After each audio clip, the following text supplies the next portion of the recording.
Hello, ladies and gentlemen, and welcome to the 2023 and the 17th edition of the Nendaz Freeride. My name's Will Tucker, and I can't explain how lucky and honoured I am to be able to introduce this fantastic festival of freeriding. We've got a great pre-show lined up for you today, and to help me work through it is our head judge over 16 years here. It's Florian Buller. Flo, how are you? Thanks for joining me. I'm fine, thank you very much. Great day today, and yeah, looking forward to the show. You know, the weather is a pretty rare thing, complete bluebird out there. We haven't had a lot of fresh snow, but we're expecting fairly sendable conditions on the Montgom anyway. How's your season been? Have you managed to ride much powder and get out there? It's difficult this year to ride powder, but we found a few spots, yeah. Trying to make the best out of it, but yeah. It is what it is. It is what it is. We've done pretty well here. A very high resort in the Four Valleys, Nendaz right at the heart of it, and we're lift accessible to a lot of mountains around that 3,000 metre mark, the Montgom being one of our favourites and the best, as we see the images here of that pure north aspect, which hopefully is going to maintain a good condition for us throughout the day. Nendaz, a really rare place in its views along the Rogue Valley. You can see all the way from the Ground Chevelard on one end, all the way along to the Bitchhorn, one of my favourite mountains to say. And yeah, absolutely 1,400 metres and facing north. It's a lovely place to live with just this great culture around free riding, which I find a really rare and special thing, to be honest with you. You've been coming here for quite a few years here now, and do you find it to be that kind of special premier destination? Oh yeah, for me, like it's like throughout Switzerland, one of the best resorts here. Yeah. It's just great to ride here. So many possibilities. Yeah. Images of Haute Nendaz on our screen there. Lovely village with an awful lot of ski in, ski out access. Gets you straight to those 400 kilometres of piste that make up the Four Valleys. And yeah, there's my favourite piste, Trackway. I used to commute to work on that thing every day. Such a great run. Yeah, really rare to have that ability to access so much stuff from a lift. If you're willing to walk 1 hour, you get to an outrageous amount of off-piste terrain. And some quick shots of the Nendaz village itself there. Lovely, lovely spot. Today we are going to be working through our pre-show, which is it's got a lot of content for us. We want to talk about our 1-star, 2-star, 3-star events. Our video contest we kind of invented after the COVID pandemic to create some extra events there. The Backcountry Invitational has become this incredibly special. Honestly, I go to all of the best free ski events in the world, but it's the most fun thing you could possibly go to. Which has been your favourite so far? Backcountry. Backcountry this year. It's like we just do it for not many years so far, and it's like a great show, and people really love to come over here, and it's a possibility for us as well to attract so many good riders, make a good show. It's a bit different to the other competitions, but the good thing is it's like a good entry as well for everyone, for the organization, and we have something else like in January, February to show, and great pictures as well, as you will see. Yeah, we got so lucky with the conditions this year. We're great. We could put a 30-day weather window on for the Backcountry Invitational. And during all of those 30 days, we've got Marcus Eder, Fabio Studer, Leah Bouard, some of the best riders in the world on standby. So the moment we get the best pockets of powder to create a landing, give them all a call, get them over here. And there's just something really special about it being rider judged, not having that normal pressure associated with any Fizz contest or a Freeride World Tour contest. Yeah, the freedom that's created during that, the vibe that we have on the hill that day, it's really easy for the crowd to get to the bottom and see it. Let's have a look at the highlights.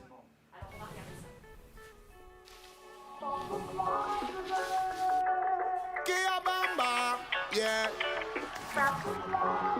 I make up, I kill a bee.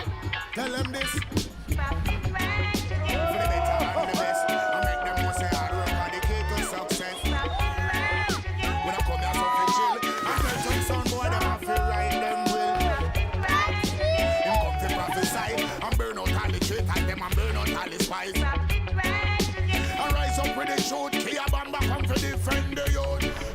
Them wonder how we do it and survive. Them wonder how we do it and we still stay alive. Them wonder how we do it and survive. I show the cleanest how we are that Kia Bamba my free rise. Them wonder how we do it and survive. Them wonder how we do it and arise. Them wonder how we do it and we still stay alive. Them wonder us and make organize. Alright, it's not about the money, it's not about the fame. Well, longevity, that is the name of the game. You have to know how to reclaim and know how to claim. And righteousness, me say we have to come proclaim. Have to manifest and tell the ghetto youth them say fi rise above the stress. Arrive above the sea and give all of the praises to His Majesty. Arise above the grudge and tell them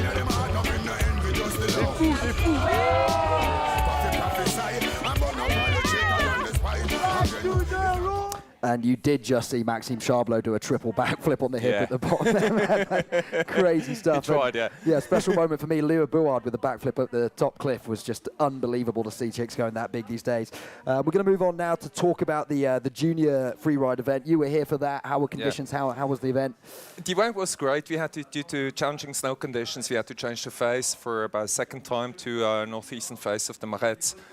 It's a bit longer than normal, but the juniors rocked it really last Saturday. And given the difficult snow conditions, we really love to see it. And yeah, they always, every year, they push the level more and more. And it's great to see those junior competitions, especially on a 3-star level. I really love to judge them. And here in Nanda, it's like a place to be for them as well. Yeah, we were definitely starting to see that junior level as well and truly overtaken the senior 2-star level. Yeah. It's become really professional. They've all got a very high level of coaching. And because we're facilitating that level of contest, we've got 2 junior world champions out of Nanda just a couple of years ago. Yeah. And it's really, really great to see them, the confidence they're able to take from those experiences under pressure in competition and translate that directly into 2, 3, 4-star competition. We're going to see a couple of them compete here today. And you'll see one of them today. On snowboard. And didn't one of them... 2, yeah. 2 of them. One of them did a double backflip in the 3-star the other day We'll talk about that later, yeah. Yeah, some crazy stuff going on, absolutely. Hopefully he's doing well now. Did he not crashed, stomp it? Oh, okay. No. But Elliot Dancer, I've seen take more of a role than almost any athlete, and he bounces up with the biggest smile on his face every time. Let's get into it. Let's have a look at the highlight reel here from the junior 3-star event we held earlier in the week.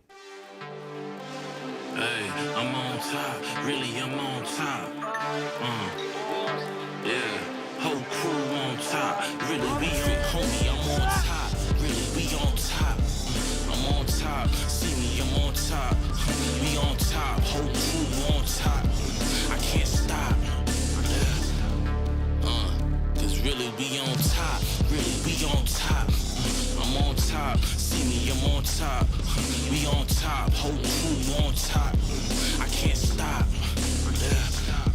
I'm on top, see me, I'm on top, nigga, I'm on top, I'm on top, whole crew on top, really I'm on top, I never stop. Yeah, really starting to see that pedigree develop in those younger categories. People able to do 360s with a technique that almost didn't exist in anyone 20 years ago kind of thing. So really great to see that. Moving on now to have a quick chat about the 2-star event that we ran here. I'm loving with those 2-star events. Of course, they're a stepping stone to work your way up the ladder towards our things like our Challenger series. But also just a place where people who are interested in freeriding at any age can come and feel it out and have a grassroots place to express themselves. It's actually here in Nanda. It's something I really like. We give the opportunity to juniors, to start with. And then as well, throughout the week, we have the 2-star, the 3-star, the 4-star, really giving riders the possibility to enter on a low-level star. If they're doing well, they actually can qualify for the 3-star by getting a wild card. And moving up like that. I'm going to bring up Max Hitzig was the ultimate example of that. Came from never competing before, won our 2-star, so we wildcarded him to the 3-star. Won that, we wildcarded him to the 4-star. He won that comprehensively. We wildcarded him to Fieberbrunn, and he's in 2nd place on the overall rankings of the World Tour right now. Yeah, absolutely crazy to see. But the 2-star was a great show as well last Tuesday, and it's good snow. Same face as the juniors. Awesome. But it's cool, as you will see shortly. Check out the highlight reel.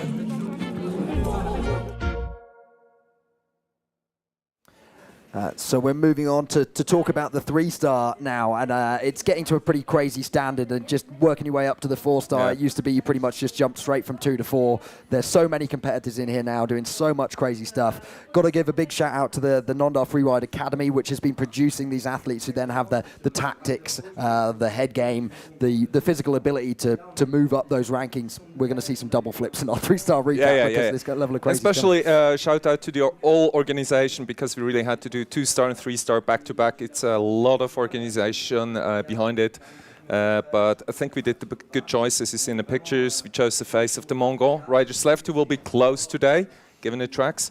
We saw a huge show there, amazing snow conditions, and actually we saw one of the first double backflips on skis on a qualifier, and I don't recall double backflip on snowboard on a qualifier or on a World Tour event. I think it was we saw that on the 3-star. first one that was ever done. Well done, Yeah. Elliot Dancer.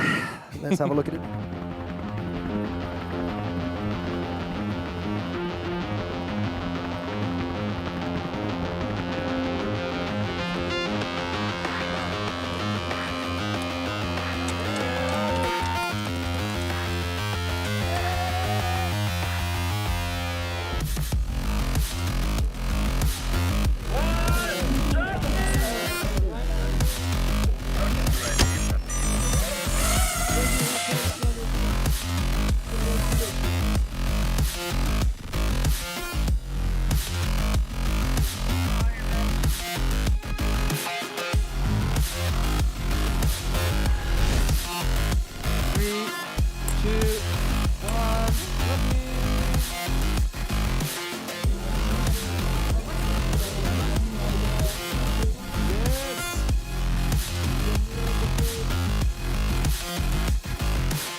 Absolutely outrageous stomp there from Mikkel Brandt. Not so much from Elliot Dancer on the direct hot tub from a double backflip, but yeah. Let's hope he's doing well today. Yeah, I think he's ready to go. That man bounces much better than I do, that's for sure.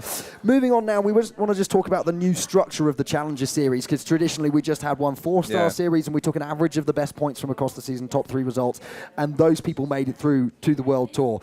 To spice that up a little bit, it definitely adds some pressure to the riding, but it's a much more interesting structure for us as a viewer, I think, to have the 4-star season and those 4 events in Europe. A few of them were cancelled this year, which made life a little bit difficult. But then for the month of March, we reset the points, and we've got the Nendaz Freeride, the Jasna Adrenaline, and the Obergurgel Open faces to create the Challenger Series. And how does that feel for you? Is it the right way to structure this thing? I think it's the right way, because actually those riders who didn't make the cut for the Freeride World Tour in our region, Europe and Asia, they actually compete against the best Challenger riders.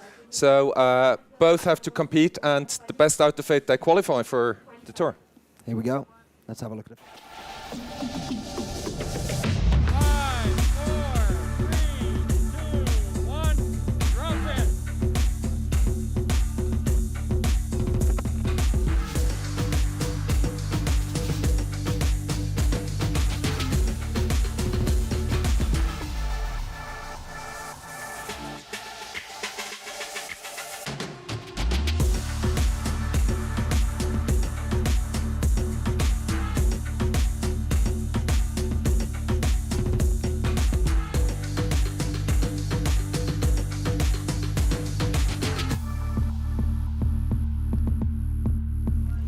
So to talk about the Challenger Series there, we also take all the athletes who have been relegated from that World Tour spot. They make a cut after kicking horse, and those who didn't make it come back down onto the Challenger Series. And we take the top rank qualifiers from the 4-star series, put them all together, and then from those results, we're going to take the top 4 men skiers, top 2 men snowboarding, top 2 women skiing, and top 1 from the women snowboarding. So from each region, that's 9 athletes, and we're going to make 18 who go up to the World Tour and fill those spots for the start of next season. So a really interesting way of creating a little bit of pressure on those World Tour riders coming back, putting them under pressure with those who are coming up and really starting to develop the sport. Especially what's important to mention, best 2 out of 3 results, they count on the final ranking of the Challengers. And it's going to be an interesting series this year. Yeah. We're really excited for the whole series of it. Right now, we're going to move on to talk about the Montgom itself. Yeah. You know that face pretty well, Floyd. Yeah, I've I know got it by 50 heart, laps on it now. More, way more. No, it's a very nice mountain. You know it as well. Not too easy. It looks quite easy, but if you look closely, it's a convex top. So actually, when the riders start, they don't see into the face, which makes things really difficult on top. It's like a maze going through those rocks to find the entry chutes. From snow conditions today as well, it's going to be tricky. We saw in the riders meeting as well, judges riding it. Riders left, way better snow than in the middle. Smart riding today. Smart riding is always going to be necessary, isn't it? The Montgom itself starting out at 2,800 metres with a 400-metre vertical descent, an average decline of 35 degrees. It feels an awful lot steeper than that in the middle of those chutes, I must say. Yeah. What's great about it for the snow conditions we've had this season, obviously it's been a bit of a low tide year, but this is a pure north aspect and therefore has really kept the best of that light, fluffy, quite sugary in places, but there is a layer of snow that they can really soften there will into. be some sharks. Might be tricky today. As I mentioned, smart riding counts today. But it's a classic venue. It's a venue where riders can express themselves. It's a freestyle venue, rather. It's a playful area. And we're going to have a good show, I guess, today. It's like, yeah, I love this face. There definitely are some, in other years, really, really big, huge mountain cliffs drops to do. I don't think that's necessarily on today. But as you say, the joy of the Montgom is it's littered with these kind of freestyle possibilities, cross-court takeoffs, lots of exciting stuff. Let's move on now, because it would be a real shame to have you in the booth and not take a chance to talk about the judging criteria and how that all works. I've always had a bit of a question about how we judge the difference between technique and control, because we're not so harsh with technique at the top level of the sport. No. Technique is much more important for juniors, where we will have a look at how the juniors, if the technique leads to control issues. But for adults, basically, on qualifier, challenger, tour events, we count every style. But what you look at technique, actually, if someone is side-slipping or if he could have done turns, if he does proper turns. On control, it's more if they're out of control, out of balance, if they do a crash while riding. That's a bit the difference in between. Let's see what Bertie Denevo can tell us about the criteria.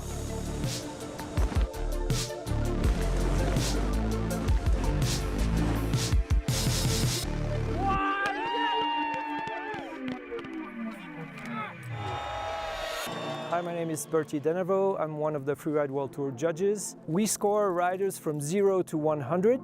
When the rider leaves the gate, he has a score of 50, and then the score goes up or down depending on what we see. There are 5 judging criterion. The number 1 criterion is the choice of line. We'll judge whether the line was difficult or not and whether the athlete did the best out of his line choice. Then there's air and style. How big is the jump? How many are there? Were there tricks in the air? Was the rider in control in the air? How were the landings? So landings are part of the jump. Then there's fluidity. We judges are here to decide whether the athlete was really fast or kind of slow compared to how exposed or how difficult it is to ski.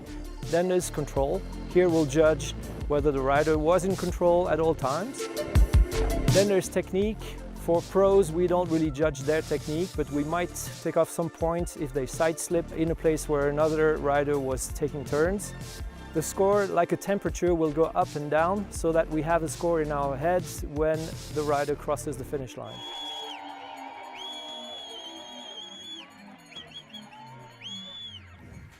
A huge thanks to Flo there. It's an absolute honour to be joined by Anna Smoothy. We only bring you the best, and we've got the Freeride World Tour lead commentator. I am happy to be here. I'm very excited for what's about to go down on the face today.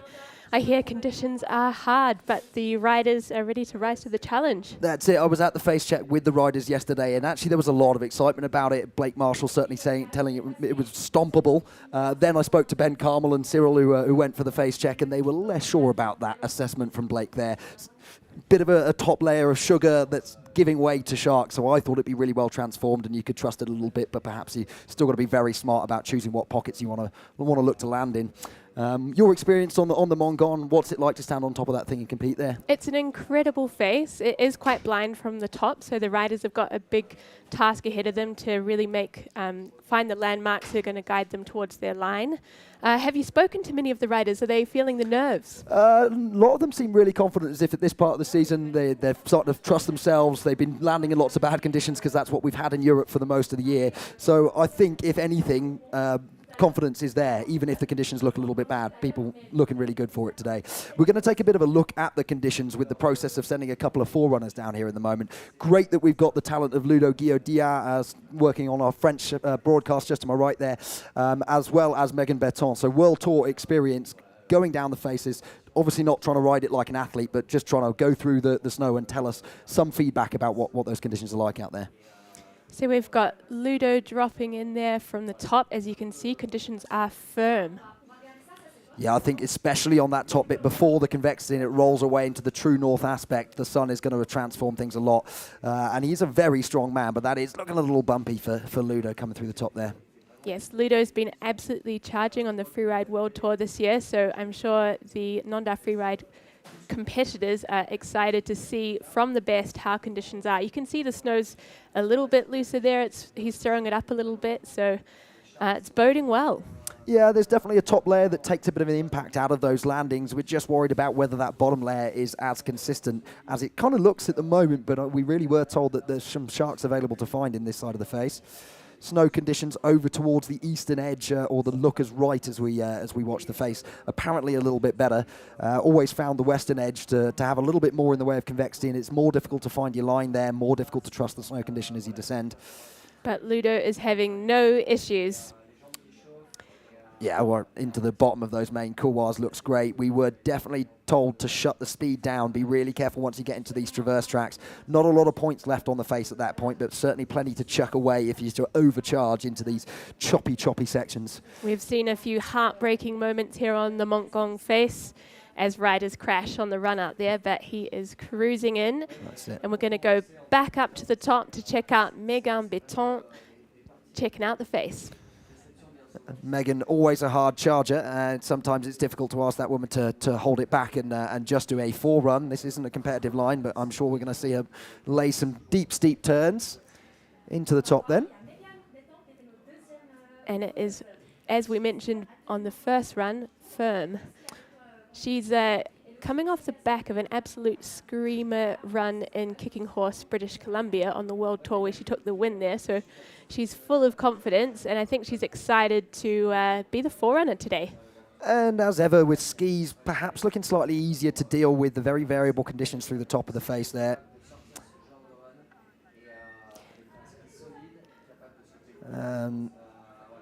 A little bit of slough, so there's definitely a loose top layer. Still needs some tactical plays in these very steep sections. And Megan's starting to open it up and look like she's enjoying. She certainly is opening it up, and it looks challenging, but she's moving really quickly, which is what the riders want to see, how you can really push the limits out there on the face. Ooh. Oh, and there's the limit. Case in point, the moment you get to, there's an awful lot of tracks traversing from the west to the eastern side, so the eastern to the western side of the face there, from the 3-star event that we ran on the other shoulder of the Montgom earlier in the week. So certainly necessary to get the speed shut down before you end up in all those traverse tracks, I think. We're heading back to the top now to have a look at my friend Jan Fournier, who's dropping in on our Gin Nano 10.5 meter wings, which they produce for us. They've got the Nendaz Freeride logo in it, so Cyril loves to get these on the top of the mountain. Jan is one of the craziest young pilots I've ever flown with, likely to give us some barrel rolls and then fly closer to rocks than his mum would probably like to watch him do. We're all here for the show today, and you've taken a few flights off the top of Montgom. Is it an exciting peak to fly off? Yeah, it's certainly a fun mountain. It's a lot of flat space at the top to launch, but you still have the problem of it convexity rolling away from you, not quite telling you which line you're on until you're airborne and you can get a good look at it. So that's always a little bit exciting. Otherwise, it's a lovely walk. What are we, 45 minutes along the ridge line to the top of the Montgom. Great boot pack in there at the moment. So yeah, it might only be a 2-minute flight on this particular style of wing that he's going to drop in on.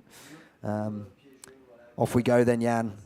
I had exactly the same moment last year. Arrived in commentary 3 seconds before we were supposed to go live. Had to wait for a helicopter on the top as it was creating far too much turbulence for me to get launched. Here he goes then. One of our academy skiers to start off with, and the kid is just a crazy alpinist. Straight into the left barrel roll. Difficult for a drone pilot to keep up with these things. I don't think if he's even flying it at fast trim, and he's still able to whip it round a 360 in less than half a second. There we go. We've got the paragliding expert in the commentary booth. Thank you, Will. It's looking pretty spectacular out there on the face. It's all of about 40 seconds for the 400-meter descent from the top of the Montgom there. I love speed riding. It really is one of the best ways to get around. That wing only weighs 2.2 kilograms. I think he's got an advanced strapless harness on, which is about 300 grams. So the whole setup is absolutely nothing to get yourself going. And a precision landing there, right next to our finish gate. Thanks for the show, Jan. Really glad we could get you on top of the mountain this morning. Always adds a bit of flavour to have the paragliders involved. And we'll go to the top now. What's really special about this competition is we're going to start with snowboard women, followed by ski women, running through to crescendo with the snowboard men and ski men by 11:30 this afternoon. Yeah, I really think it's a great opportunity to give the ladies the start this time. There's not a lot of snow out on the face there, so ladies first today, and I think the women are really excited to bring the heat on the face. And if we talk about the snowboard women's categories, we're going to be kicking off with them in just a moment. Are there any particular names in that crowd that are really getting you excited for today? Definitely. We've got our reigning world champion, Tiffany Pertin. She's just come on the shy side of the Freeride World Tour cut this year, so she's looking to win her spot back. We've also got Michaela Holston, who's one of the most experienced riders in the field. Yeah, I went back and counted. She's got a total of 21 podium performances across 2, 3, and 4-star qualifiers. And it'd be wrong of me not to mention Nuria Castan-Baran, a couple of years on the World Tour back in the day, relegated off there, trying to work her way back up through the 4 stars. She's a really intelligent rider, and you definitely see that tactical astuteness coming through. That experience shows. And she is leading the qualifying tour at this point, but as we know, the points are zeroed out at this point in the Challenger series, so she's got to continue that trajectory. So let's get excited for the snowboard women to kick things off this morning. Just watching the last of them climbing to the very top of the mountain there. And we got a lovely cutscene just to introduce the snowboard women's category for you. Couple other names, Zoe McGeorge. I've been a big fan since our Nendaz local became the junior world champion. She did very well at the Broussard Freeride, winning that one, getting herself qualified. As we say, Nuria Castan-Baran coming through at the very top of the rankings. Who else have we got? We've got Michaela Holston in second and Anna Martinez of France in third. A couple of other honourable mentions. My friend Melissa Brandner, we met at the Chandelan Freeride, first track Freerides a long time ago, but great rider, very sensible lady. Looking forward to see how she goes. So here is our start list for the morning, kicking things off with Michaela Holston, Zoe McGeorge, a bit of a local here in second position, and then Anna Martinez. So it is looking glorious out there on the face. So Nuria will be coming in at fourth, and Selina Weber of Germany will be wrapping things up for the snowboard women's category. It's a pretty stacked field there, a lot of exciting names and riders. As we say, conditions absolutely perfect in terms of the visuals out there. Total bluebird day. A lot of the ladies saying me this part of the season, they're feeling very strong, very confident in general. They're going to need it for this condition, I'm sure, but I'm looking forward to seeing how such an experienced field, Michaela Holston, 9 years or so competing on those qualifiers. Yep, she's certainly got a bit of freeride competition behind her back. Let's just hope the women have been resting those legs so they can hold on to the bumpy, hard and fast conditions out there today. Yeah, trying to look at those cliff takeoffs. How sharky is it? Few of those cliffs in the top almost become mandatory in your average year because everybody's able to put them on whatever line they're aiming for on the lower face. They can still use a lot of these rocks. So if you hit them well, you force the competitors behind you to stack up points by hitting them well as well. That's a great point. If you are riding past features that other riders are hitting, you will be docked. There we go.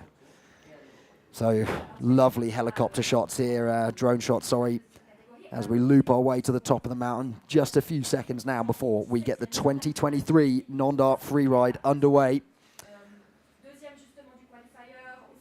11 years I've been watching the contest on this face now, and it really is one of the most special in the qualified series. So up in the start gate, we have Michaela Holston of Finland dropping in. Straight away into the judders and the hard pack of this top section. It's not too steep, so easy to keep the speed under control. Not too many points to be earned here. Just got to get yourself set up and into the line, get those legs warmed up.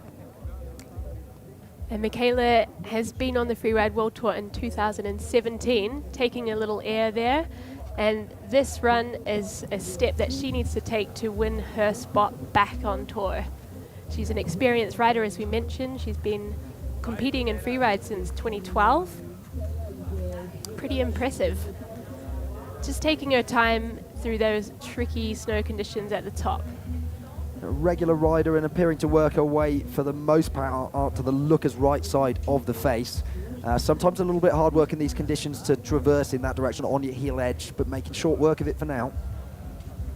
Let's see what she's got lined up through this section. Got a bit of slough there to contend with. Always Riding tricky out when past it. you know you're in slightly sharky conditions. The slough management becomes even more important than it normally is. She's cruising through. She might have some features lined up here for us. Lovely air there, great control. Just a little bit of a pick up of the foot, but the judges certainly aren't going to be calling that a stage one. I think they'll call that a stomp. And she's looking very much under control here. Takes another air, riding out clean. As we say, it's a little bit about survival through the bottom of this face. A lot of tracks coming from the three-star competitors who traverse back towards the same finish line. So Michaela quite sensibly getting the speed shut down and joining those traverses at the correct angle. This is not the place where you want to take a tumble and lose your run. The judging line is right on the finish there, so riders have got to show real control coming into the end of their run. 3 significant actions in that run, perhaps a little bit off the four-line and traversing to find some of them, but generally speaking, I think sensible line choice, executed extremely well. Judges probably happy to see that one go down for the anchor score, first one of the day. And we'll see how the other riders compare in terms of fluidity. Obviously, conditions are challenging, so riders need to adapt to that. But we'll see if the rest of the snowboard women category bring a little more heat. Certainly looks like it's taken it out of the legs there a little bit. Must have been really hard work coming through those traverse lines at the bottom. Here's a replay then of the first action from Michaela. Nice, clean stomp. Taking a little bit cross-court and off the side, so not the largest you could have taken that cliff. Not true of that second one, a little bit more control. Dodging sharks in the landing. And that one particularly put an exclamation mark on it. Tricky takeoff to find, a little bit of a sniper landing and really stomping it. So scores coming in for Michaela Holston.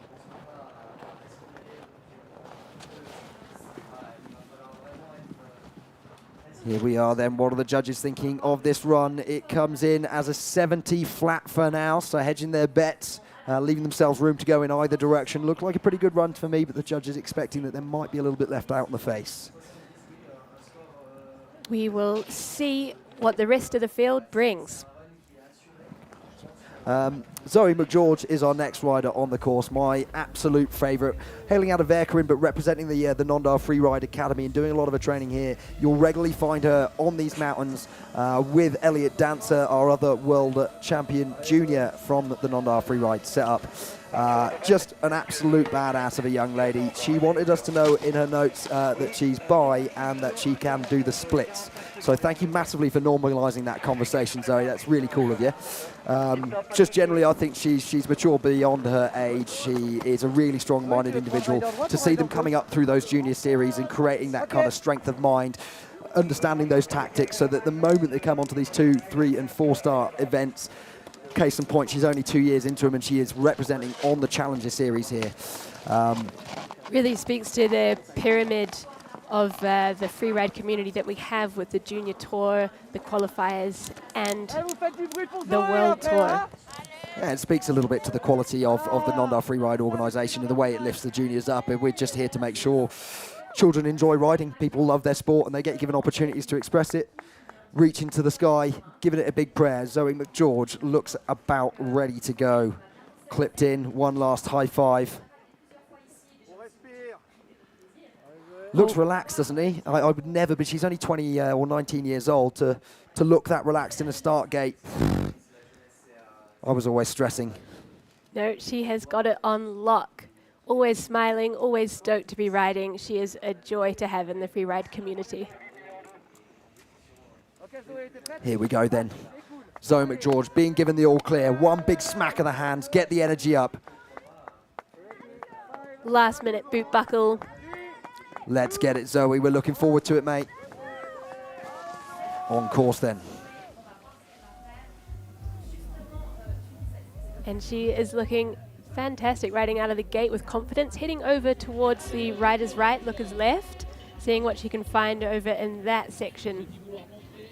She did show me a little bit of her line yesterday. Really interesting concept. I think this sort of smart tactical play, if you're a regular rider, then you're better off getting across these difficult conditions on your toe edge. So traversing out to the looker's left side of the mountain.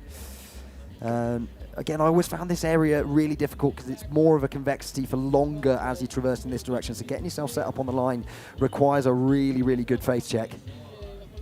And you can see it's a little bit tricky out there with the low tide conditions. It's quite rocky, but she's navigating her way through the ridge, getting a little bit techie there through the rocks.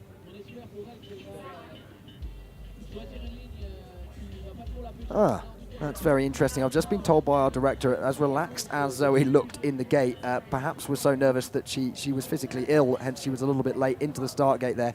Grabbing Weddle off that first hit, so just showing a little bit of flavour with the air and style. Judges love to see that. And the snow here is still in the shade, looking like cold, dry snow. It's finding her next features. Getting on top of something pretty big here. Yeah, dropping into the north side of this face then. Really nice air and great control immediately in these difficult conditions. Actually, the snow looks better and better on this shoulder. I think this is a great line choice.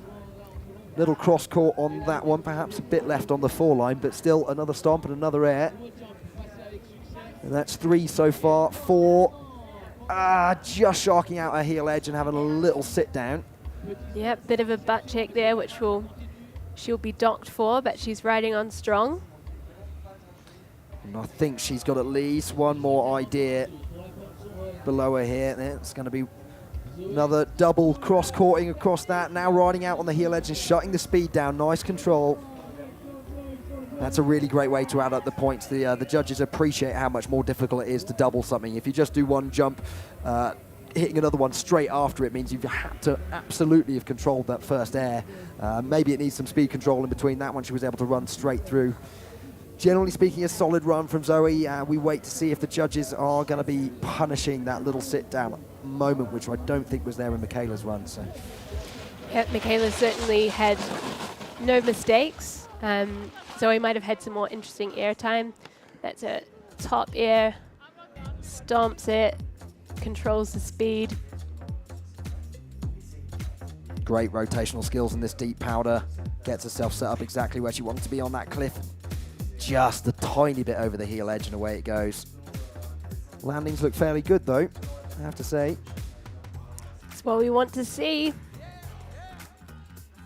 Nice work there from Zoe McGeorge. Let's hope she had a good time out there on the face.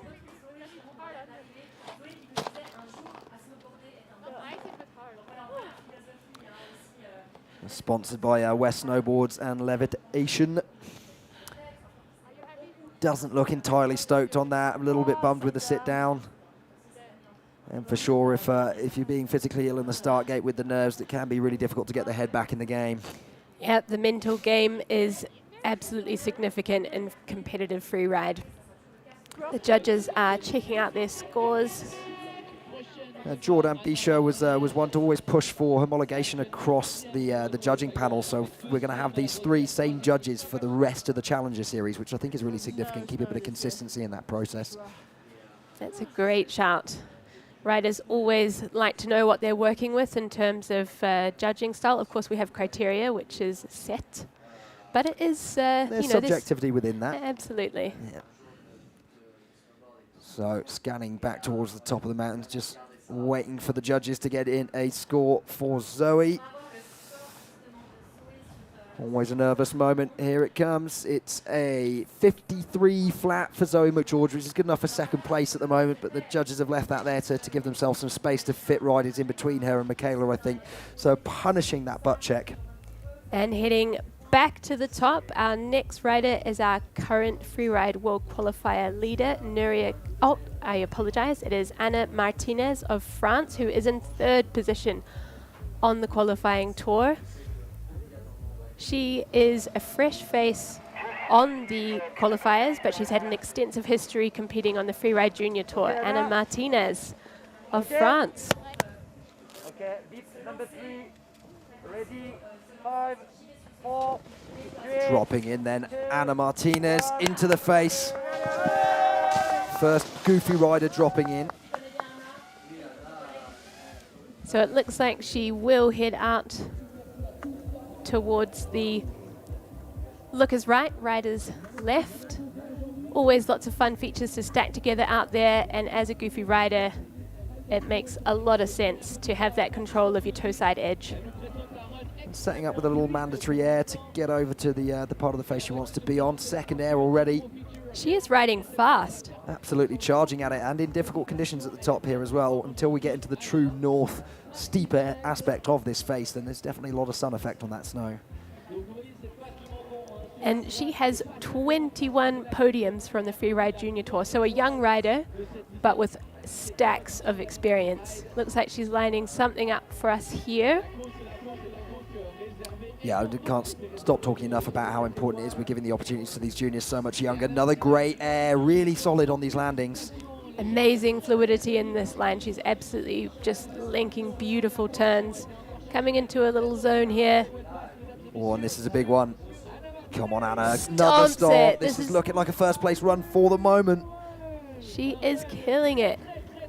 Now we're into the danger zone where you've got to hold it all together, not make any mistakes in the bottom part of your line, but maintain that absolutely foot to the floor speed that she's had throughout the run. That was a fantastic line. Yeah, it's always a difficult thing if the whole concept of that run was choose a 4-line and absolutely send it down there. So to change mode in the head and think, here comes the traverse tracks, let's get it shut down, be sensible. It's a big swing in tactics, but Anna Martinez absolutely nailing that. Fantastic run. Should have her arms in the air. Big celebration as she crosses the finish line here. Gives the judges a lot to think about, I think. But all of it positive, so it's about how high do they go with this score. Yeah, we've seen no mistakes and absolutely fluid, strong riding. Even in those very difficult conditions, bouncing away but not losing control of the speed in the line. And this is the biggest air we've seen so far in the category. Yeah, beautifully done. Finding a transition at the bottom there that worked perfectly for that air. So really smart line choice. Great tactics. So we will check out the score from Anna Martinez. And it is 77 points, sliding her into first position. She will be absolutely stoked with that, big smiles. Lovely, and even Zoe McGeorge has cheered herself up and given Anna Martinez a big high five there. So heading back to the top, we've got our current leader on the Freeride World Qualifying Tour, Nuria Castan-Baron. She is an ex-FWT rider, and she's got stacks of experience on the qualies. She's had some fantastic results so far. First place La Rosière and Les Arcs. So she should be full of confidence and ready to drop. Catching a quick hug there, making sure she's got her gloves in the right spot. And we've got Nuria Castan-Baron on course. On course, then you can really see the posture she's taken to it. Went in full attack and already a small butt check because the conditions at the top are very difficult. Yeah, it's pretty dicey up there. Hard conditions, lots of rocks, making tough work for the riders, but she is a pro and she's going to continue on, not let that knock her confidence. Yeah, certainly watching in Larosier, clear that she has a bit more experience than some on that line choice and in difficult conditions, creating a line that could win a competition, something that within your ability level, you're able to execute to perfection. So she was on the, oh, nice air there, clean landing. So in season 2022, she was on the Freeride World Tour, had an absolute screamer in Becerra Barret with second place, but then didn't manage to make the cut, so she spent this year back in the trenches here on the FWQ, trying to win back her spot. So far, so good.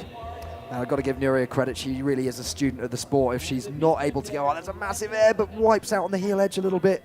Yeah, if she's not able to get out on the snow, then she'll be in a garage practicing sort of 180s on a snowboard, strapped in. And double there.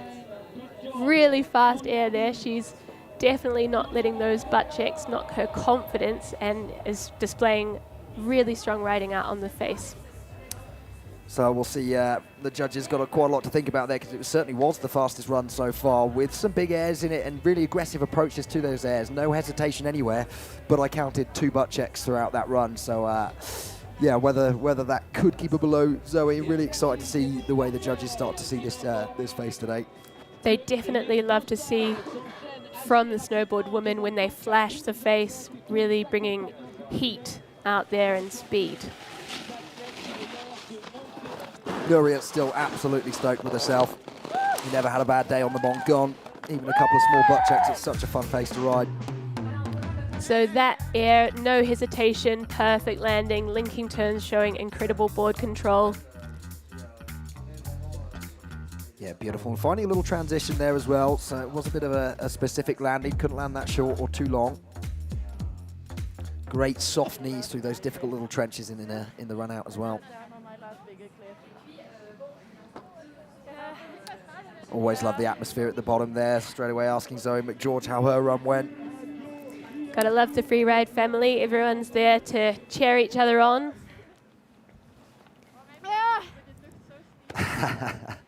Exclaiming there. It's a 77 to beat from Ana Martinez. Giving herself a big whack in the goggle, because I think she's a bit frustrated with those 2 small mistakes. It's one of those where it seemed like it would be really easy to cut them out, and everything else he did in that run was extremely technical and difficult and done pretty well. So yeah, butt checks. Got to hold her back, I think. So far, so good from the snowboard women, though. We've seen some really strong riding out there.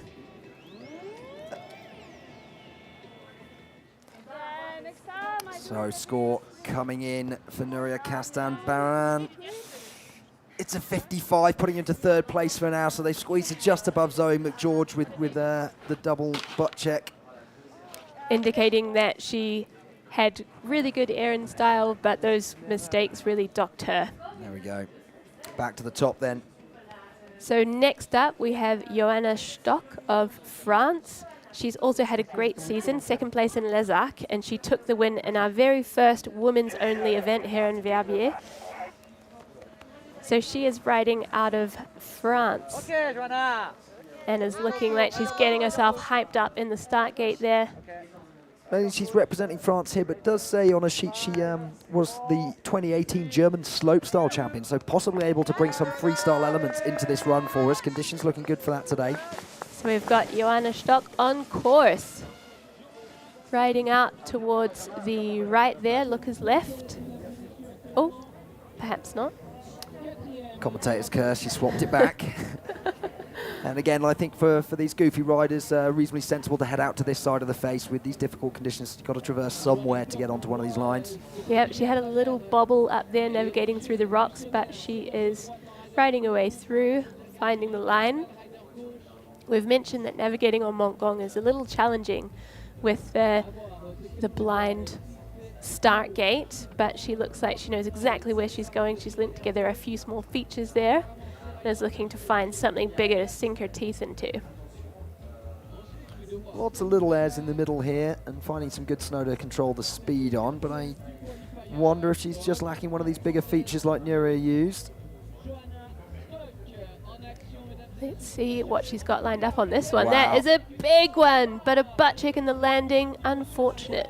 Very short, fast butt check, so the judges maybe only give that a stage 1 or 2. She was back in control extremely quickly. So certainly there and punishable, but I'm not sure it's going to take every point away, because otherwise that was massive, and she's ridden this face pretty fast. Linking some turns, throwing up some snow. Looks like a fun run out there on the Montgom. Yeah, I mean, any conditions, this mountain is still an absolute brilliant day out. And very sensible riding through these traverse tracks at the bottom.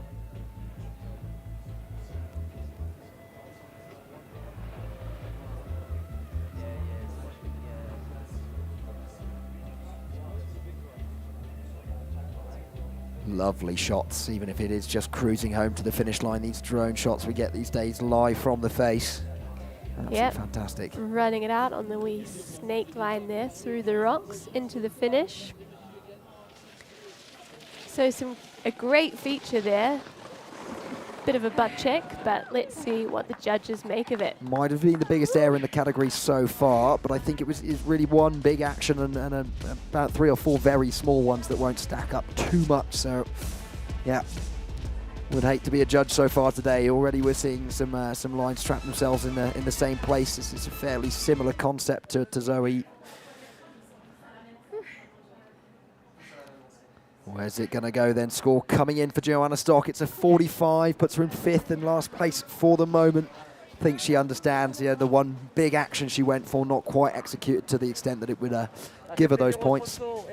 Yep, you've got to stack your run with lots of solid features in order to get a good line score, some good air time. But the action does not stop. We are straight up to the top with our reigning Freeride World Tour champion, Tiffany Perrotin.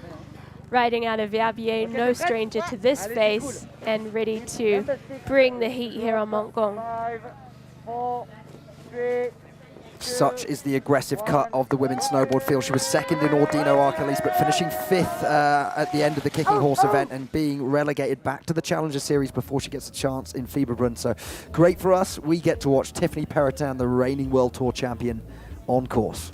And she's had a pretty explosive season on the Freeride World Tour this year. Some of the biggest airs we've seen in the category, but just not sticking it. Could be the mental game, it could be the pressure of being the reigning World Tour champion, but hopefully the physical and mental game comes together for a great run today. Ultimately, the bigger you go, the lower the percentage chance of success seems to come. The reward gets bigger and bigger, of course. But yeah, Tiffany Perrotin, absolutely one of those riders who does not look like she's necessarily putting a tactical run choice together. She's just doing the biggest and best she can possibly dream of on her face. And looking pretty smooth and fluid there. Linking turns, chucking in some airs. Similar line to Zoe so far. Perhaps riding into it a little bit faster. Zoe found some interesting features to link together through this section here. So let's go, Tiffany. Lining up in air, gets the grab.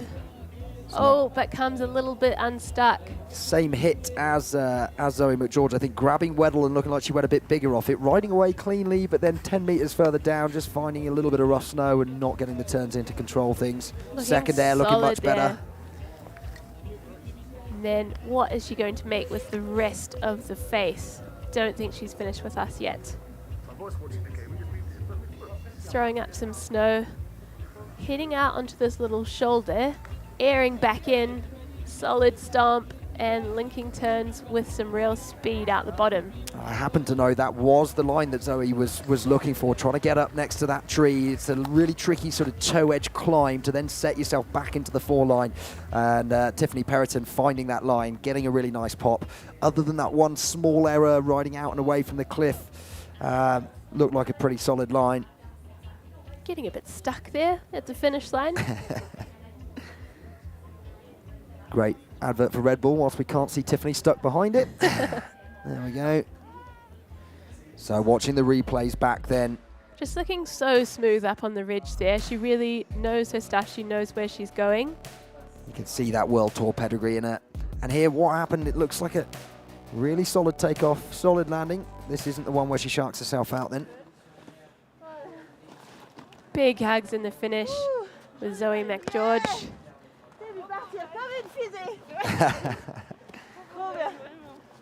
Big hugs from the hot seat rider. Looks like they've done their thinking. We're waiting for the scores here from Bertie Denevo, Jordan Bichot on the right there. Tiffany breathing hard. It's not a small face, 400 vertical meters to get yourself down in these conditions. It is big jobs only out there in the Nendaz Freeride today.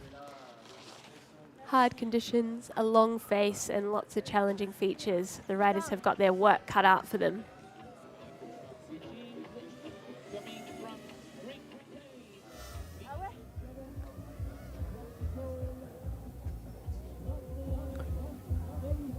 Here it comes from the judges then. They've had a lot of deliberation on that one, but the score for Tiffany Perotin is going to come in at a 54, putting her in 4th place for now. So that one buck check definitely getting punished. Otherwise, I think that did have the potential to be a winning line.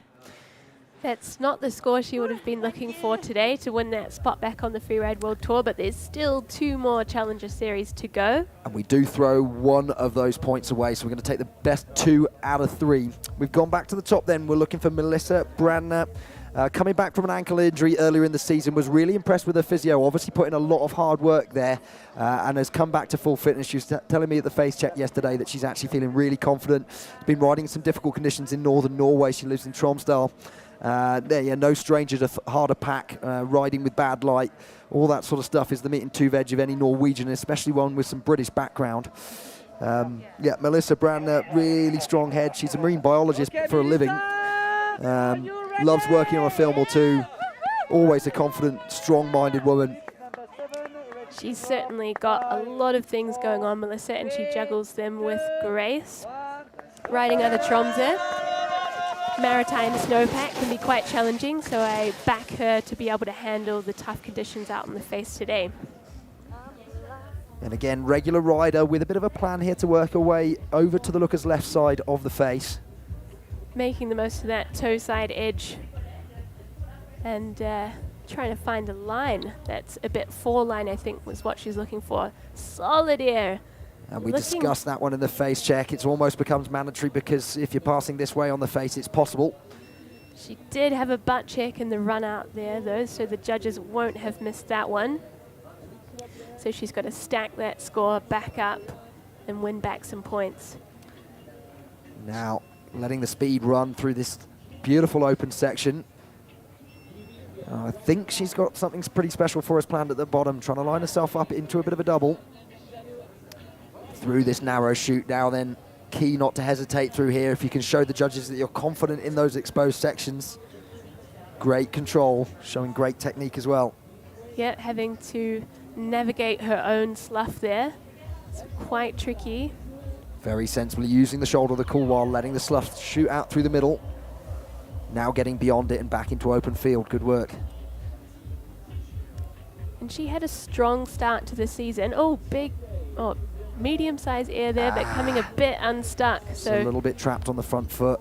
Here was the double she was trying to line up into, and she's missed her line to it because of that little butt check. So a great concept to her to kind of make it almost a triple. Would have needed a very quick shutdown and get herself back onto that next feature. But unfortunately, that little shark causing her to miss the main feature, main action of a line there.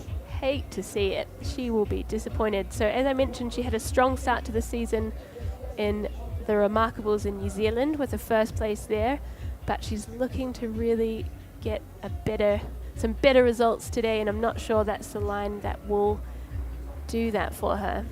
No, I discussed the line with her at the face check yesterday. I thought it was a really great concept, but it definitely needed really specific execution onto those takeoffs. Had to be on the right line, and especially coming into that double, and unable to put that together today, I think. So a little bit of disappointment, certainly from myself. I was hoping for great things for Melissa.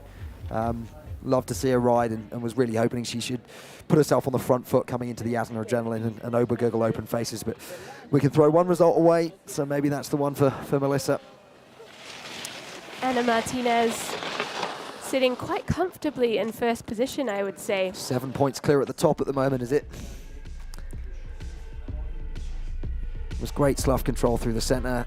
Seemed to do really well off that, but again, just some firmer snow underneath as she tries to shut down on the heel edge, and it shoots away from her. Maybe even hitting a shark on that heel side edge. Riders have less control on that, and so it's a really vulnerable position.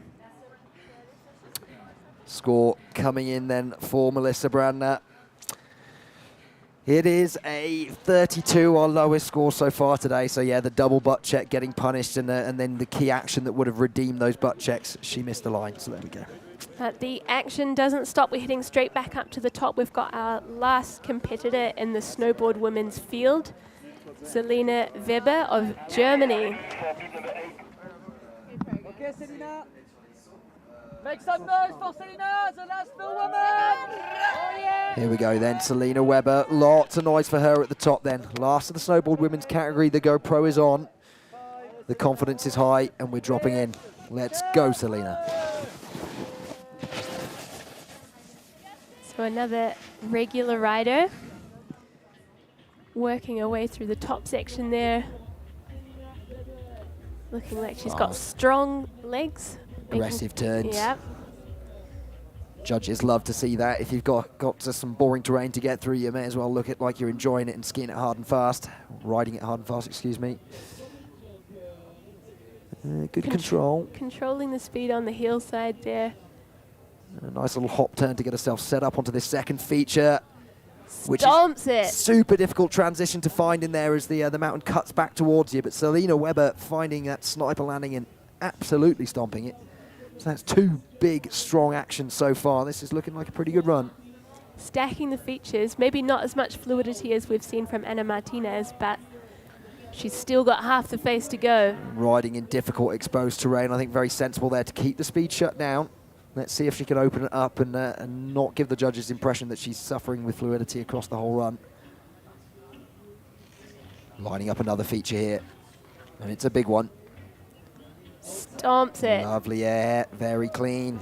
Looking really balanced over her board. Beautiful linked turns there. And another beautiful air. Great finish to her run for Selina Weber. Wow.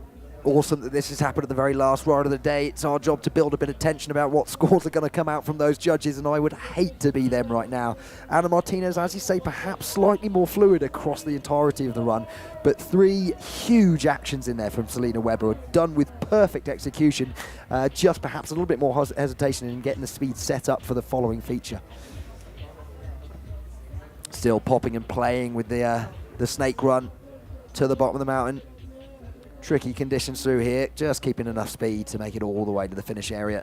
Great fun for our drone pilot trying to zigzag through this section, I'm sure. She is absolutely elated, and quite rightly. Ana Martinez must be feeling nervous in the hot seat right now. So that is a solid stomp from her. Bit of a butt check as she controls the speed, but this one was a thing of beauty. Yeah, perfect transition at the bottom of that one. Straight into a hillside turn, looking super strong. Keeping soft and supple in the lower limbs, just letting those bumps in the terrain feed away from her. Ana Martinez absolutely stoked for it. Here comes the score.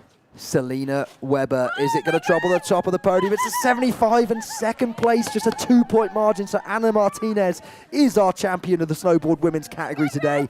Huge congratulations to all the riders out there. Selina Weber absolutely stoked on putting it in second place. So we are going to head to the finish line for a quick interview with our snowboard women champion.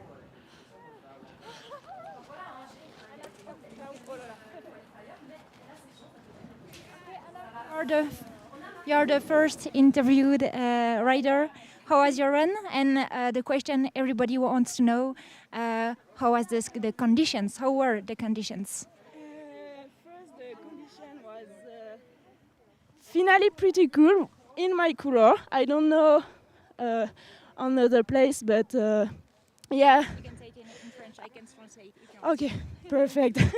Non, dans mon couloir, finalement, il y a eu la bonne neige et j'avais vraiment peur des sharks. Tous les sharks qu'on nous a dit qu'il y en aura là. Au final, j'ai eu de la chance, j'ai fait safe et le haut du run, il était assez tracé par la 3 étoiles. Donc voilà, j'ai fait safe. J'ai loupé une petite cliff, mais au final, ça a marché, donc je suis contente. Voilà. Okay, thank you very much and congrats. There we go. She is thrilled to have stuck her line in pretty challenging conditions out there. A really strong run from Ana Martinez. And a great start to her Challenger series. So we are going to check out some of the best moments from Snowboard Women.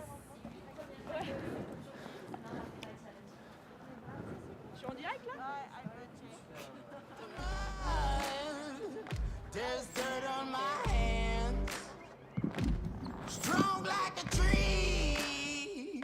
There's roots where I stand. Oh, I've been running from the law. Hope they won't shoot me down soon.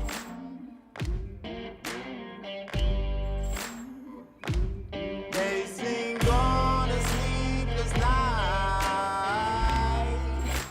Try to catch me howling at the moon.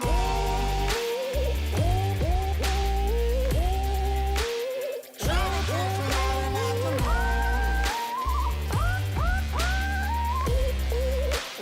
Try to catch me howling at the moon. So Snowboard Women have opened up the competition with incredible riding. Now we are so excited to get back to the top for Ski Women. Let's check out the rankings of the Snowboard Women. So Ana Martinez in first position, Selena Weber in second. Michaela Holston going there with the third position. So yeah, top three riders only separated by those 7 points, which is a really, really tight margin. Then it was a bit of a drop to those who had control issues. So everybody else outside the top three with a bit of a butt check. And here we go then. We are going to move on to the ski women's category, and I'm super excited for this one. We've got some big names coming back from the World Tour, but we've also got some serious threats who've been working their way up through the qualifiers. So for me, Astrid Chelus and Eva Batola, serious threats for the future. A couple of honourable mentions I'd like to mention: Martina Müller and indeed Jenna Keller, who unfortunately with injuries I really thought deserved a position in the Challenger Series this year, but unable to get enough points with injuries and a few of the 4 stars being cancelled. Ranking wise, yeah, I think it's Astrid Chelus who's absolutely at the top of those rankings. Super consistent, super strong. She is in 7th position actually. Ooh. But let's check out the start list and see what is going to happen out on the face today.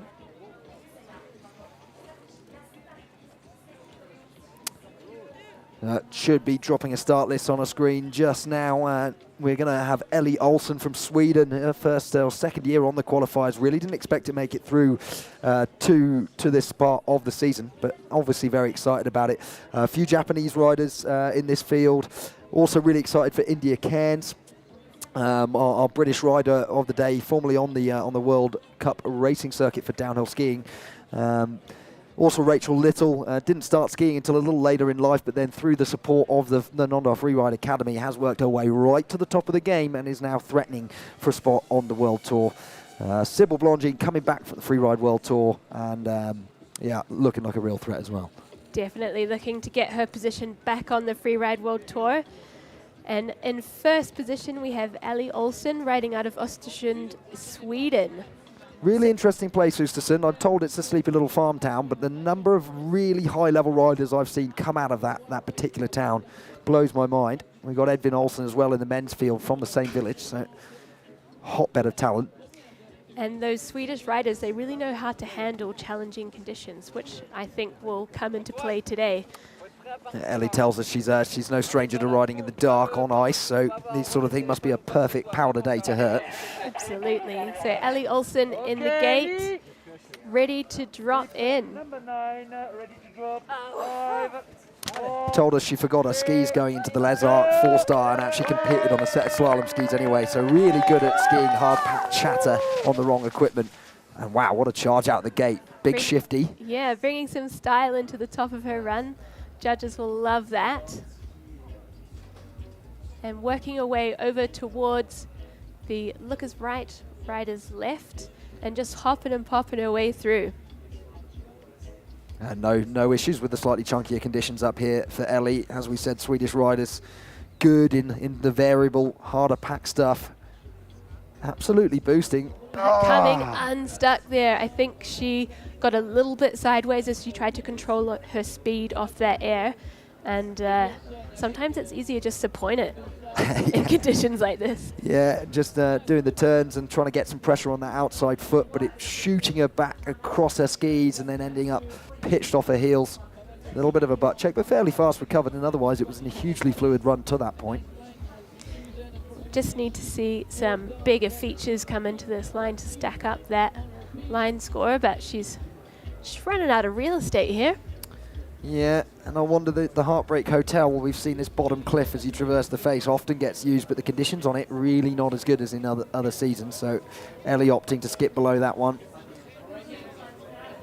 And as you say, I wonder if after the butt check she just sort of skied home for safety, because it just seemed to lack a few of those bigger elements that we've become to expect from the women's field. But as we mentioned, she is a fresh face to the qualifiers. This is one of her first seasons, and it's great that she's made it this far, and I'm sure that was a fantastic experience for her. She's still got 2 more events in the Challenger Series, so she's got a lot of movement left. Certainly a strong and confident rider. If you've only got 2 years of experience, didn't look like someone who was worried about what performance they were going to put down. No, she did not come in timidly, that's for sure. Here we can see she controls the speed by making a turn, but the snow conditions just took her skis out from under her. As you say, it's not the going fast, it's the stopping suddenly that can be really dangerous, so sometimes better to point it. Score coming in for Ellie Olsen on the 35. Yeah, the judge is obviously expecting to see quite a lot more in terms of action and execution. So control laying us down there, and a little bit of line choice perhaps getting lost, therefore not able to stack up the air and style points, and that's 3 of the criteria. Slightly missed off. And the action doesn't stop. We're heading back to the top for Chisato Sasada from the Japanese contingent. It's been so exciting to see freeride really begin to thrive in Japan, and to see these riders coming out of there is just incredible. So Chisato Sasada ready to throw down on the face for Japan. 4th place in the 4-star in Hakuba, and 2nd place in the 3-star down there. So already been on a podium this year, should be feeling confident. Again, I worry the opposite end of the spectrum from the Swedes. Will the Japanese riders have as much experience in this choppy, harder packed condition at the top of the face? She might have regretted making the journey over here to ski hard pack. I'm told it's swimming conditions for your car in Japan at the moment. You've got to dig it out every day. But she is holding it together in this tricky snow, looking a little bit loose. Trying to reel it in a bit there on the hard snow conditions. And we mentioned the judges aren't so harsh at the pro level with the technique until it starts to affect your control. And if your technique is holding you back from skiing as fluidly with that level of control, especially in areas of high exposure, and then they will start to be a little bit critical with the points. Finding a little narrow chute and skiing into that fairly aggressively. But we'll definitely need to see some airs stacked into this run for it to be in contention for a podium position.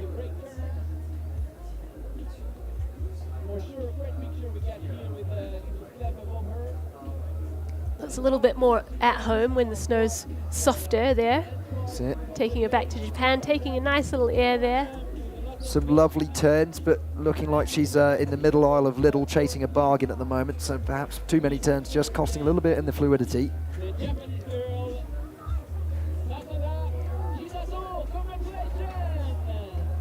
But keeping it solid, so that's going to be the first of our full pulls, if you like, and no errors in that run. But as we say, perhaps just lacked those elements of air and style within the line choice to create a score that will stand up to be truly competitive. We've got plenty of riders left to come, and a lot of them are big name threats. Yeah, it's certainly a competitive field. So I think it's not going to be a strong score for her today, but as we mentioned, it's her first competition over here in these European conditions on a tough snow year, so she's got time to prove herself in the next Challenger Series. There's her top air, looking well balanced over the ski. Lovely skill of rotation with the ski in deep snow there and keeping long and strong at that outside leg. So nothing wrong with that skiing. I think it just lacked a bit of ambition. It's very nice. Happy wedding there for her friend Marina. So well done, Sasada. Really enjoyed watching that one. The score comes in, it's a 52, so it's going to be first place and the hot seat for now. But as we mentioned, we expect to see quite a lot more in terms of ambition out there on the Montgom. And now our next rider coming back to the top. It's an exciting one because it's our first place qualifier from the FWT rankings this year. It is Philippa Clément, or Clémence Philippa, excuse me. And she has had an absolute screamer rookie season, Clémence Philippa. She's in first position, as you mentioned, with a few podiums in Les Arcs and La Rosière. So she is probably full of confidence coming into Nanda. I know there's a lot of pressure, but I'm looking forward to seeing what she brings on the face today. A rookie from the 2021 junior season, and she was second on the podium here at the Nendaz Freeride junior event last year. And saying just how important it is that these people are much younger, are getting the chance to build experience and confidence in these competitions, and it's showing out here. That's an aggressive and confident start, shutting the speed down to use a very narrow chute between two rocks there. Certainly looking tricky with that snow out there. She is making her way over to that chute.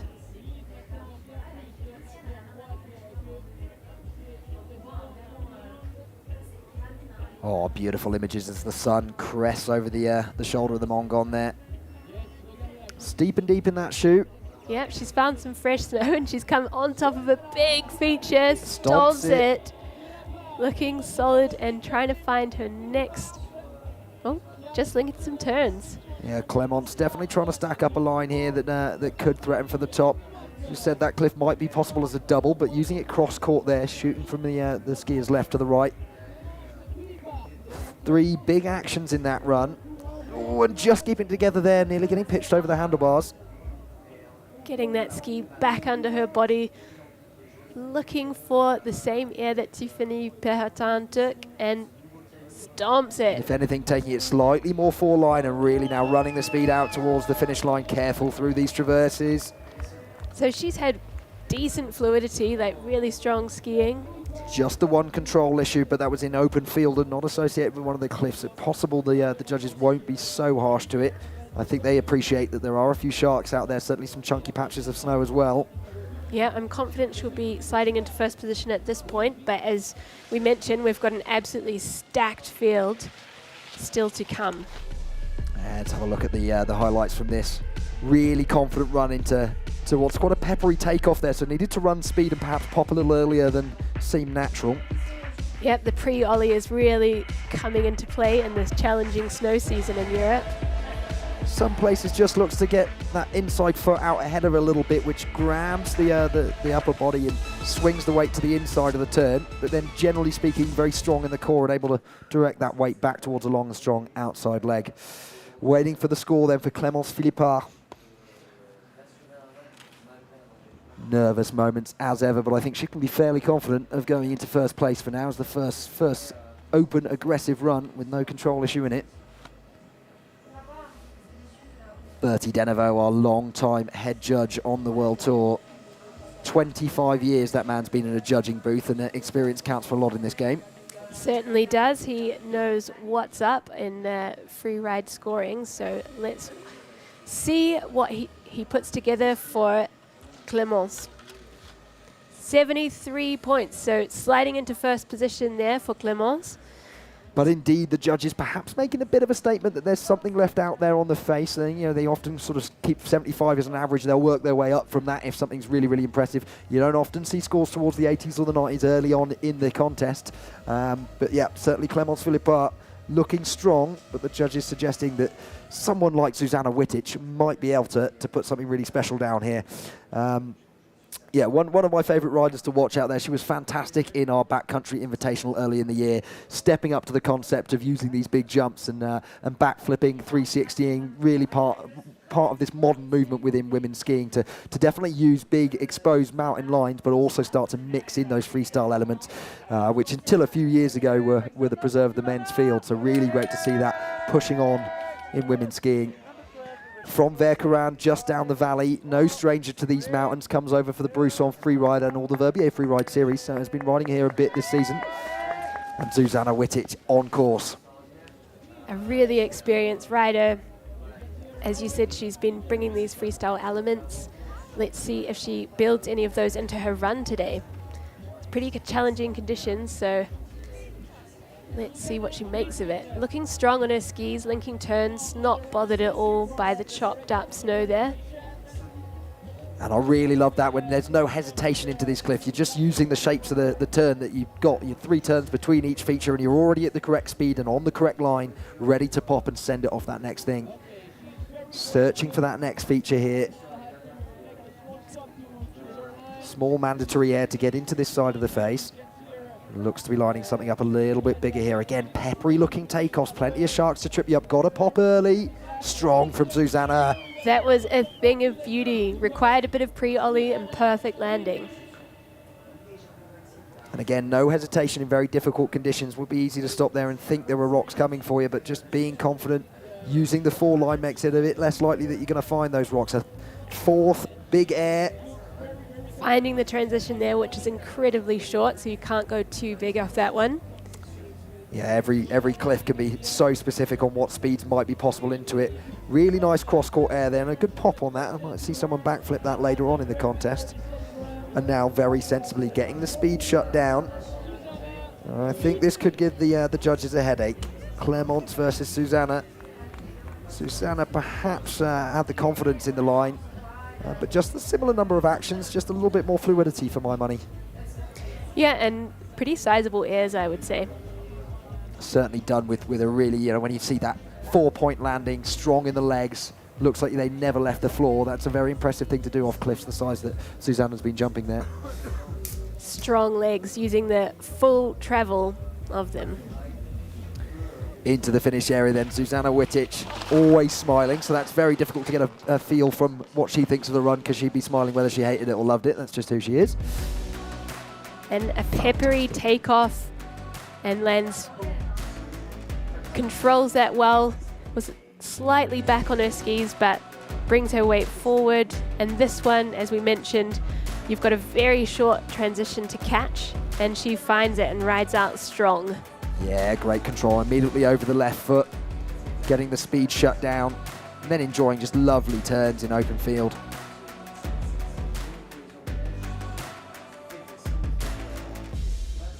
So a great run there, but we are waiting for Zuzana's score.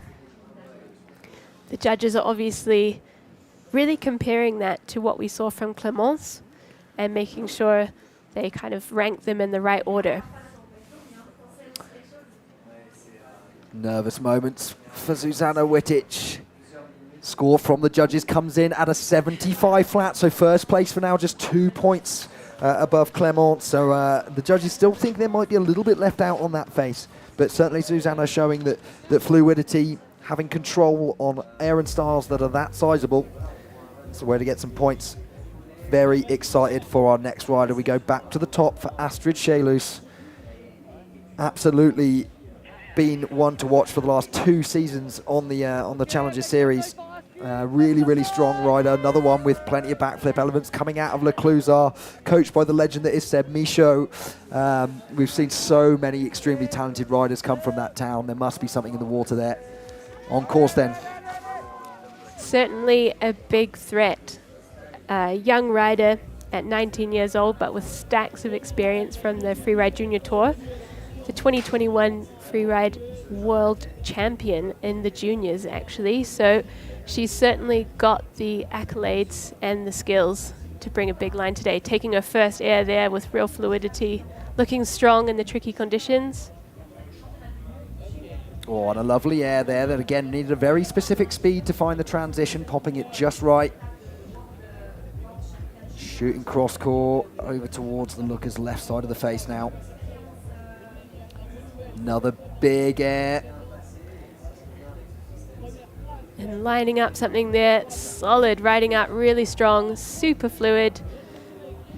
Managing to control her speed. It looks like tricky snow conditions there, but she's moving so fast. This is definitely the quickest run we've seen from ski women. And just an outrageous display of technique. As to the grass turns, getting the hip in the snow. Long, strong leg, beautiful angulation. Really tough conditions, but keeping hold of it. They always say don't scare the judges, so I think they'll be okay with that one because it wasn't really in the most exposed terrain, and they're appreciating that those traverse tracks are very difficult. The whole theme of Astrid Chaluz's run was speed, aggression, finding the biggest hits we've seen so far and linking them together with no hesitation whatsoever. So, again, a headache for the judges. Would hate to be in their position right here, but that one's got to be right up there. Yeah, very impressive work.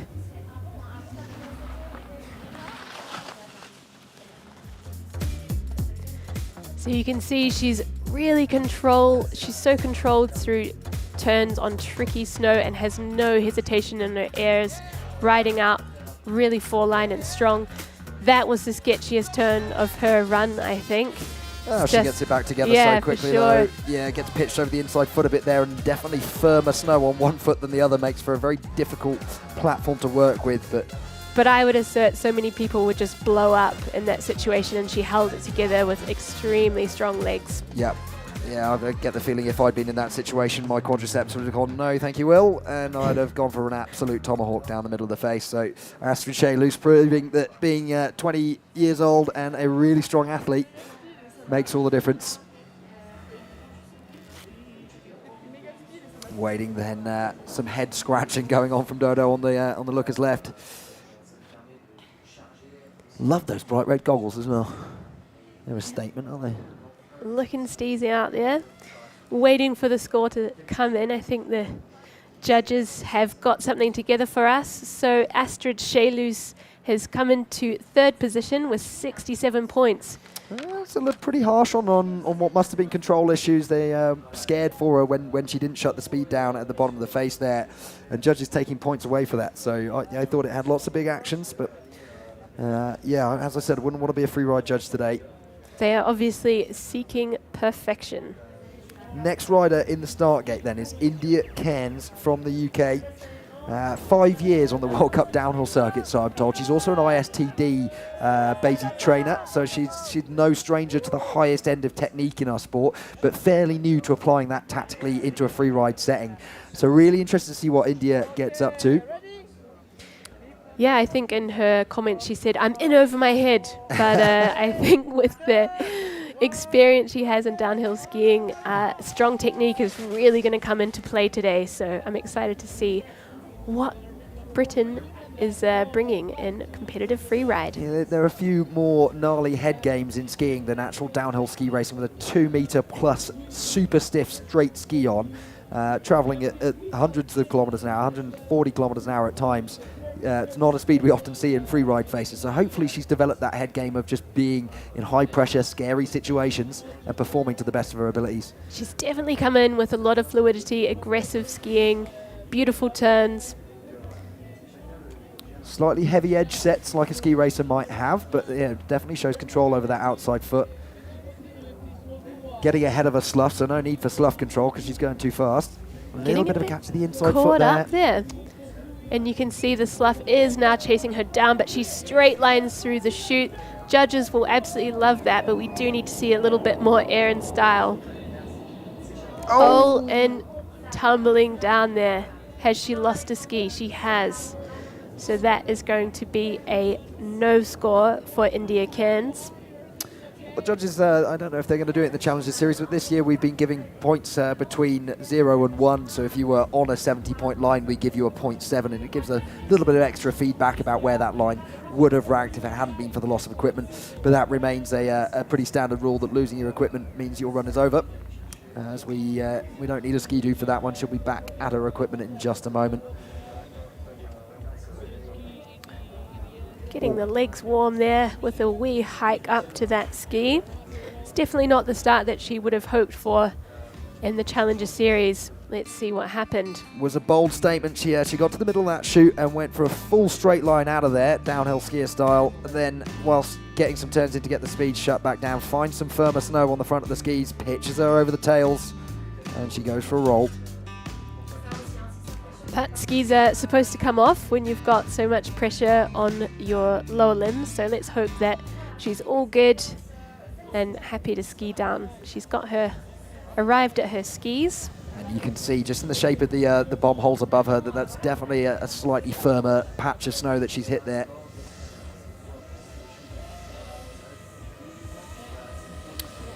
Never my favourite moment with the drone buzzing around behind you. You can feel the eyes of 1,000 people burning into the back of your head.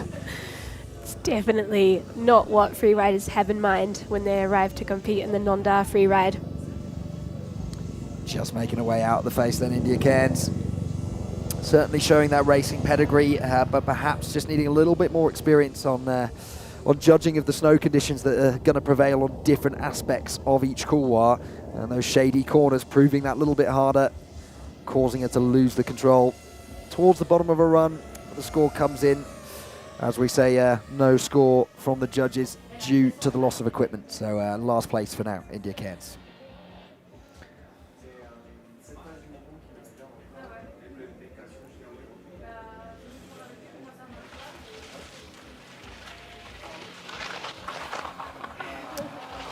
Certainly we'll have a bit of a puff on after hiking back up to the ski. Quick chat with Susanna Witchich, who still sits in our hot seat for the moment.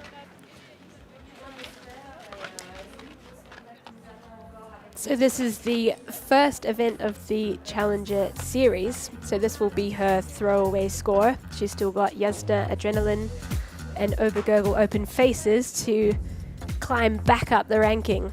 Certainly puts the pressure on, doesn't it? If you know you've got to take 2 results away from it, you've already written 1 of them off, and that requires you to execute in the 2 remaining contests of the season. So a lot of pressure now for India.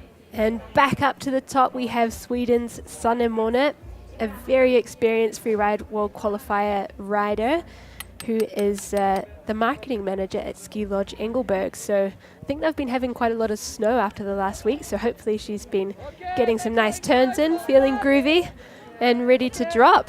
Oh, in the posture of a ski racer about to ping out of the gate here, waiting for the beeps.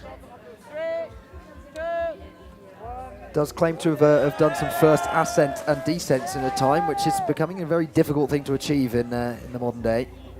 That is impressive. So we've got Sanne Måne on course, heading out towards the skiers left, but taking a tumble. She was looking pretty quick through that section. Skis are on, so she'll continue on her run, but that will be a big control dock there.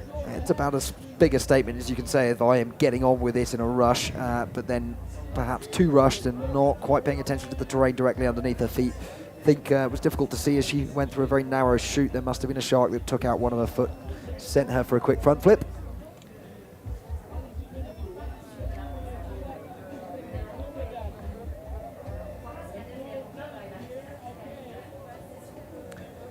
And yeah, we're definitely starting to expose some sharks on the setups to these takeoffs. In places it looks great, but it's that inconsistency that makes it very difficult to judge. And I wonder if she's got a bit of snow in her goggles. She keeps touching them. She is looking like she's airing into the chute, which is always a power move. Oh, but the hesitation is definitely going to cost all the points that were available for doing it, so perhaps sensibly.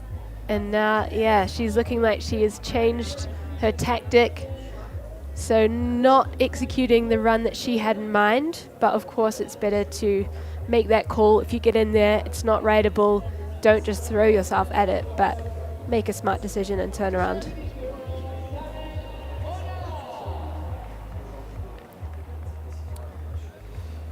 Yeah, so 2 significant errors that the judges definitely aren't going to miss. Obviously the front flip at the top, and then just a big stop and clearly getting lost and moving away from the line that she had planned. So definitely not Sanne's best day. Still looking stoked and popping away into the finish area. Yep, she's a super strong skier, and she's got 2 more events to bring home some more solid results. So let's check out what happened here at the top. Coming in pretty hot. Was on an outrageous charger until this Yeah. just clips rocks as she tries to get through the gap there, and yeah, not able to get a pop before those rocks, therefore getting some weight on her feet. Direct stop of both feet, and she went into a front flip. So. Looked like an extremely strong skier though, very, very confident individual. But I'm sure the judges are going to have something to say about those errors. So coming in for Sanne Måne, 23 points and 6th place for now, I think just ranking above India Cairns, who of course lost her equipment. So not her favourite day, and we'll perhaps be throwing that one away as we head into the Yasna Adrenaline and Obergurgel Open Faces. Back to the top then, and it's Rachel Little from the UK and representing the Nendaz Freeride Academy, coming to the competitive game much later in life than the average free skier these days, but doing extremely well. She was a little bit surprised to have made her way onto the 4 stars. Her goal was to do that for the season, and now she feels like the pressure is absolutely off. She's already achieved her dream to be competing here on the Nendaz Freeride. So really excited for Rachel Little. Let's see what she's got. Yeah, I find it very inspiring that she was a self-proclaimed holiday skier up until 23, when she actually kind of put some time and energy into it, and to have arrived at the Freeride World Challenger Series is a real achievement. And I mean, for a holiday skier, the basis of technique is absolutely there, looking good. Little cross-court air, so perhaps not the biggest that could have been taken, but no issue with fluidity so far. Yep, looking solid. And as a Nendaz skier, she'll be pretty familiar with this face, so I'm sure she knows where she's going, and she's got a special line prepared. That's it. Coach Anto is no scaredy cat when it comes to taking the kids onto these big gnarly faces, making sure they understand line choice, making sure they have the tactics to make these things safe for themselves. Of course, the education on avalanche safety, we do regular training with the kids here. Little hesitation before that from Rachel, but in the end, a pretty big send. Just losing the outside ski here and there, and these sort of stopping moments aren't necessarily what the judges would love to see, but did line up a double from that, so perhaps gaining those points back. Yet solid airs, we just want to see a little more aggression at the takeoff to show that the skier really backs himself. Mentioned that earlier, you see it in the experienced riders. Susanna Wittich does not hesitate before those cliffs. She just has a plan that the 3 turns she was going to make in between will bring her onto the line with the speed she needs. Rachel Little, unfortunately, now getting pitched over 1 foot, the very bottom of her run. Oh, that's heartbreaking. Hate to see it. Hate to see it. Perhaps just a loss of concentration as she started to celebrate having landed her last cliff. It is never over until the fat lady sings, and she's still got some meters to hold it together before she gets to the finish line. But she'll have a big crew from Nendaz here cheering her on. The vibe here is always so exciting. There's a massive crowd sitting up on the ridge cheering.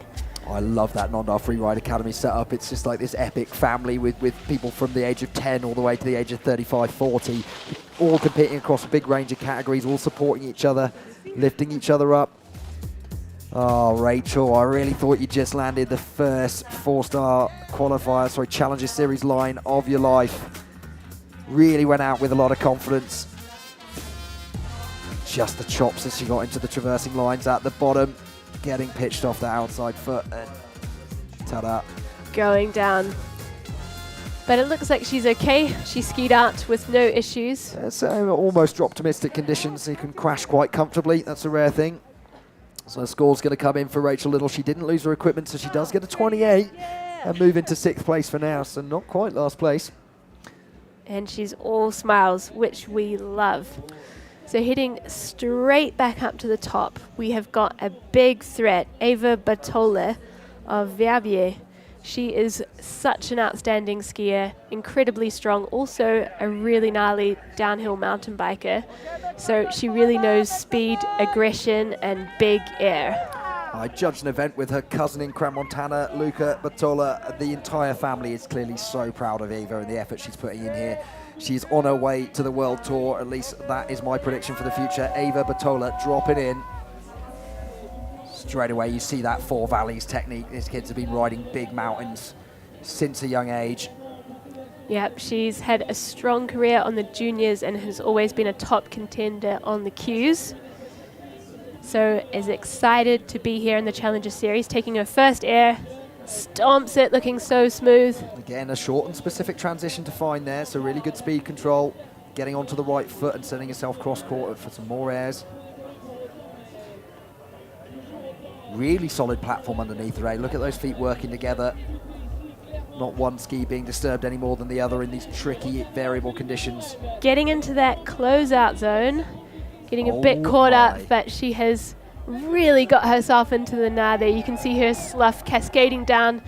It's a lot of rocks to get over, and she nails it. Took her a moment to get her shoulders back on lock, and I think the hesitation at the oh my god! Oh. Hesitation at the top will be punished just a little bit, and then just getting pitched over the inside foot right before a rock. This and woman is losing made a of solid ski. stuff.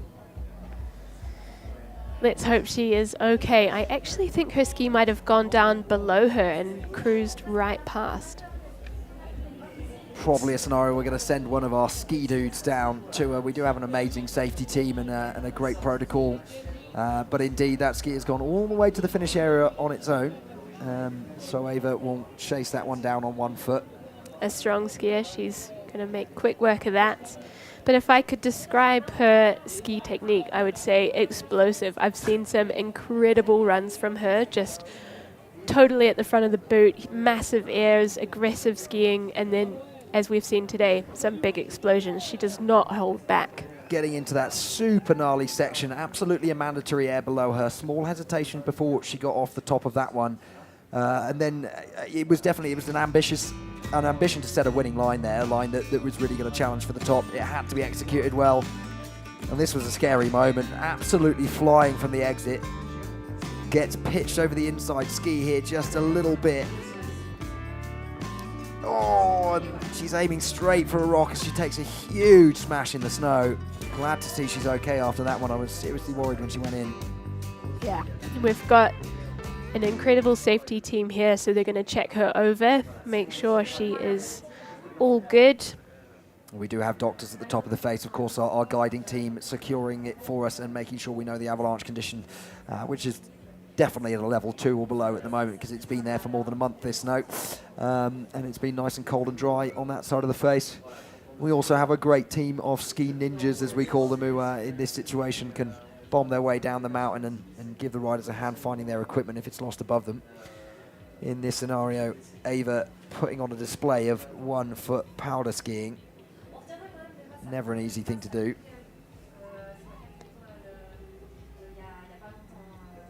It's always good to practice, though, if you do get into this situation. Certainly gets the legs burning. Well, definitely I've done a lot of it as a ski instructor, but I never voted to go and give it a go on the Montgom, that's for sure. She's retrieving her ski there, which has gone pretty much to the bottom of the face. Putting herself back together. Ski saw Ava crash and it thought, I'll go to the bar, get her a drink before she gets down. She'll appreciate that.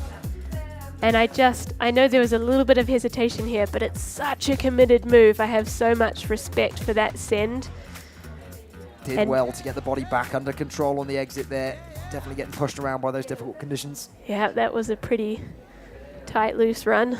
Never got the speed back under control from the exit of that, and eventually we saw her explode and crash into a pretty big rock below us. So great to see Eva Batola cruising to the finish line now. Has she lost her goggles? She took them off. She took them off, okay. She hasn't laid any booby traps on the face for any other riders. Little Mario Kart trippers.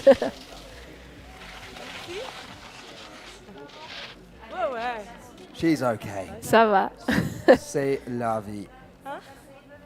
These things happen, and unfortunately that is free riding. I've never seen anyone who won every competition they were in, the best in the world, are still going to have accidents and crash. It's a low percentage game. And back to the top, we have Petra Olsson of Sweden. She's had a strong season so far with a first place in Les Arcs in the 4-star there, and is ready to send here on the Montgom face. Just getting a little assistance there from the Nendaz Freeride staff doing up her backpack. Can't have your shovel and probe flying out as you scream down the face. She is dropping in. Again, an aggressive start. Looks to be heading to the Lucas left side of the face a little more than some of the later skiers. Big air, well controlled there, kind of taking the pop out of that takeoff to find the transition. Dodging sharks. Oh, getting a bit backseat in that landing, looking pretty loose and coming unstuck. And that's what I was saying, it was so impressive to me. Susanna Wittich found there's a very small window for a transition there. If you get too close to the bigger rock on the Lucas right, then the shape of that couloir really starts to come back towards you. We find Petra getting crushed by that, spat over the heels of her skis, and lucky to get herself back in control before coming to another cliff band there. Yeah, that's a hard stop. That wouldn't be much appreciated by Petra. So that was maybe quite a rattling crash, but she's continuing on. Looking like she's taking it pretty easy through this couloir here. Careful for the slough, could easily wipe you out. I think it's there's more weight to it than I gave it credit from the face check. Plenty of sharks below you. It's always a bit of a dangerous point once you've had a crash higher up on the face. Perhaps you don't ski the line that you had planned. And then once you go off plan, then there's plenty of other gnarly things below you that can cause you to have a bit of an accident. So important to just sort of ski out slowly, safely, get yourself to the finish area. Yeah. No loss of equipment here, but of course the score is going to be limited as the crash was fairly high up on the face. But it's always better if you're feeling rattled to make that decision. I'm going to finish my line here and ski out safely rather than risk injury, because we've still got 2 more events for this Challenger series. Saw a pretty scary version of that at the first women's competition we ran at the Verbier Freeride Week earlier in the season. Great to see those competitions starting to be a thing, but one rider not paying attention, having had a crash higher up, carrying way too much speed into a set of rollers and getting scorpioned, and unfortunately we had quite a big course hold for that. So yeah, to be avoided. So let's see. She airs this one, just lands really backseat, and yeah, gets inside and washes out there. Just avoiding the hard stop of that rock there, which is quite fortunate for her. I think she's all good, just a little bit rattled after a tough day at the office. gives us a big wave. It's also great to see from the riders, kind of giving us the feedback that they haven't got an injury before we start getting helicopters and medical professionals onto the face.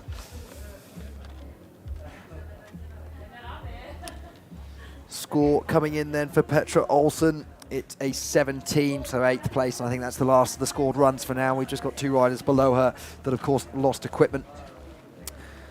And we've only got 2 more riders to go in the ski women's field.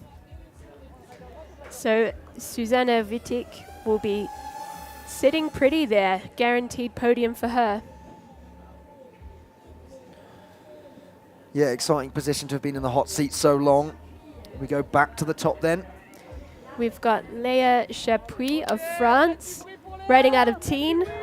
Has had a great season so far with a podium in Les Arcs,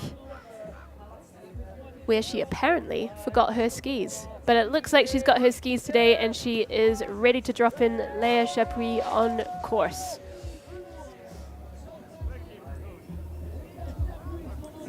Charging through the front of the boot, making sure she's got pressure throughout that ski.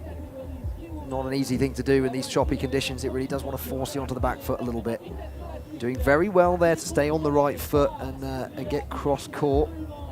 Not so much of an air, but still a technical section to be riding through. Linking some smaller features into her line there. Looking solid. Also coming into the super spicy closeout area where we saw Eva Batola. Waiting for the slough is definitely a sensible move. You've got to get over to that lower takeoff that Ava used, I think.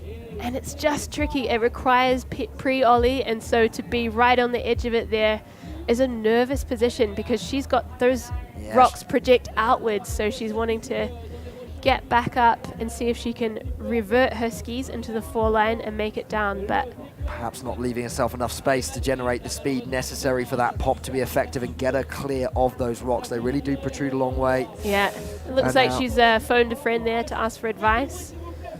She's in a pretty hairy situation because the landing also is pretty precision. You've got rock walls on either side of you. You can't tumble in the first instance of that landing.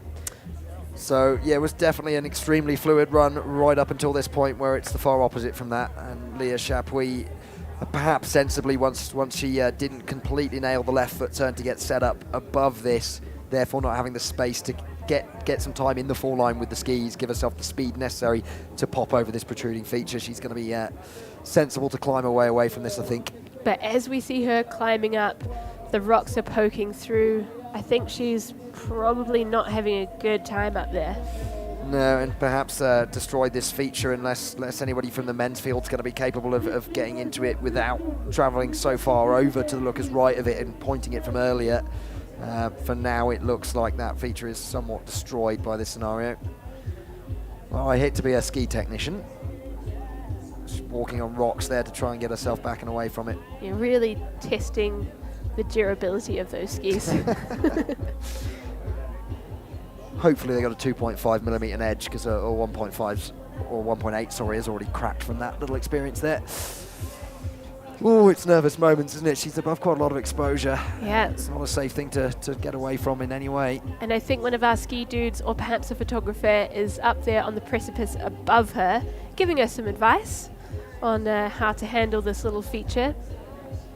Is that Levy, our photographer there? Yeah, he's got plenty of experience on this face.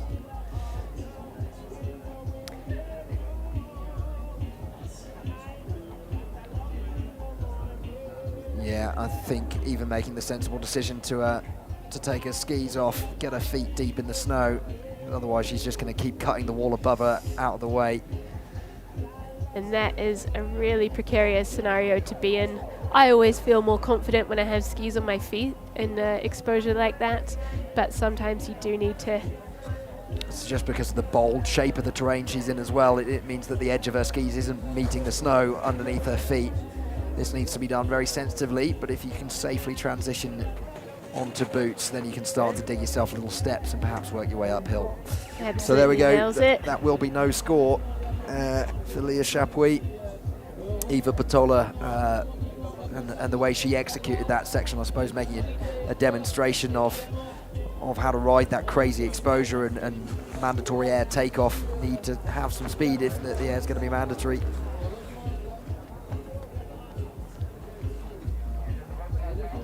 Skis on the shoulder then, and working her way back up and out of this precarious situation. I don't see how she's got to go all the way back to where she skied into it to get out, does she? I wonder. Okay, we've just had word from the director that a ski dude is on their way with a rope to help extract Leia from that precarious spot that she's in. Yeah, indeed. Any toe slippage on the icy rocks above her could be a dangerous scenario. So nice that we're going to put a little bit of safety there. So we'll check out the top of her run. Looking really strong, beautiful ski technique. Fast, aggressive riding, linking a bunch of features. Nice pop, solid landing. Here comes one of our guide team then.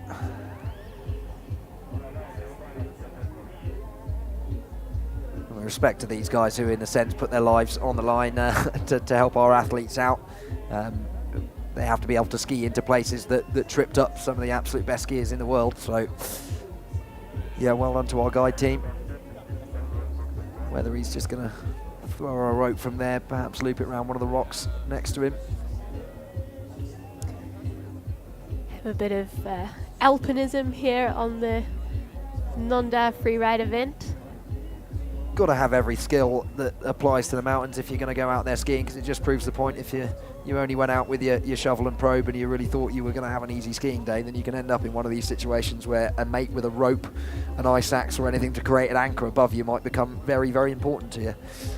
Definitely important to build that mountain craft in the freeride game, because we always seem to get ourselves into some pretty sticky situations. Oh, I'll give him a 5 out of 10 for his rope throw. Yeah, I mean, especially whenever throwing ropes in the vicinity of rocks, a good coil is a very good idea, so that you've got some freedom to sort of throw the coils and let them unravel beyond the obstacle rather than chucking it straight at the obstacle. Oh, we're going to see Leah Chapuis getting into that sketchy section. It needs so much confidence to even have the idea of going there. But then it needs even more confidence once you get in there to remain completely committed to it, because it's the hesitation that took the speed that was necessary away from her. So she's continuing to climb up. That rope that they've put in place there is just a bit of added security. We mentioned that she's on top of a cliff band where the rock projects out, so what we don't want is her to slip while climbing and kind of cheese grate herself down the face. Doesn't bear thinking about, and our director being very kind to Leah's mother here by not showing how big the exposure below her is. She's doing well there. Trying to work us.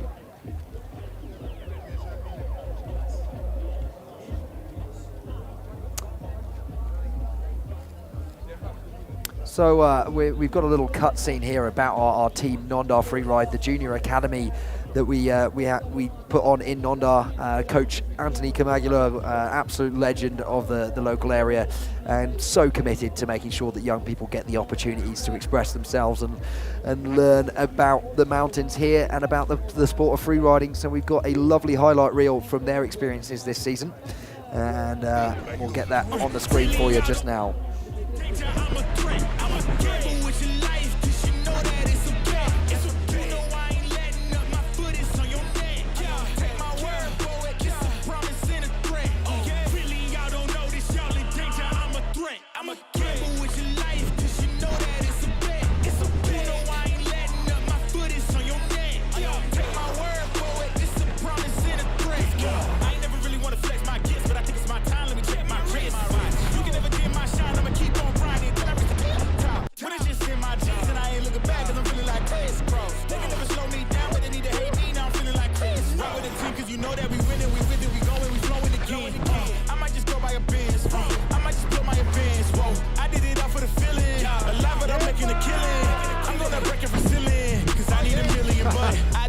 Money, you can pay me in respect. Cause once I do it big, what's to follow is a check. I need 100 bags, nothing more, nothing less. And the ops feel away, cause I'm next, I'm a threat. Oh yeah.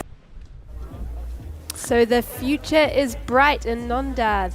Incredible talent from that little crew of riders. Can you tell us a bit more about them, Will? Yeah, I mean, there are a lot of big names coming out of that little crew of riders. Of course, we've mentioned Elliot Dancer and Zoe McGeorge, who are our junior world champions from 2 years ago, carrying on to the senior series and doing really well. Some other really amazing young names coming through. So Noah and Teo Vuillamo, we saw them at the Backcountry Invitational just as openers, running as forerunners for the event. And all of a sudden, they just blew us out of the water. We were expecting Marcus Ada to be the person putting on a show, but Noah Vuillamo, massive on a backflip, and it just changed the whole vibe of the day. Another really important event we have here at the Nondar Freeride, almost to try and lead people into joining our academy, is the kids event that we put on. So it's a little bit more of like a playtime, just using very small faces that are very accessible. We take them up there with the coaches and the guides, tell them a little bit about snow safety, and just give them a go at going off a pre-made, prefabricated jump off a little cliff. Try to give them the tactics and the ideas so that they can enjoy watching free ride more. But of course, if they are motivated to try and get into the sport in the future, then it's just about creating those grassroots programs, having a kids competition, having an academy that they can start getting training in. That leads into the FWT junior events where they're very well supported, have a coach, go out there, get taught through their lines on the day. Yeah, having the Nondar Freeride Academy and kids setups alongside each other, one of the most important and impressive things that the Nondar Freeride organisation does, I think. Let's have a quick look at the highlight reel from the kids event.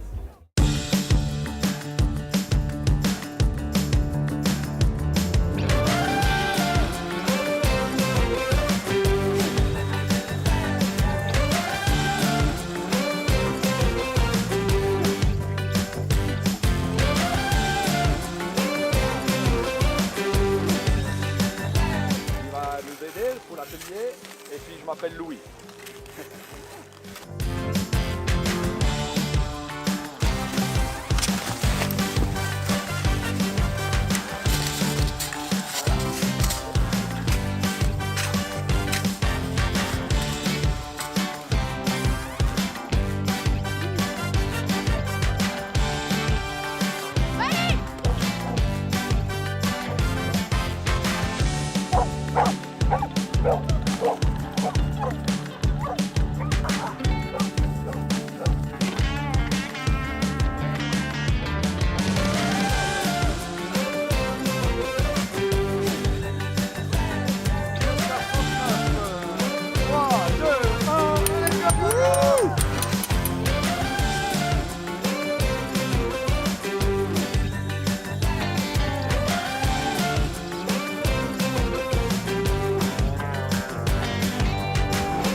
So as I mentioned, really important that we have those grassroots pathways all the way from that kids event, which we run during the day.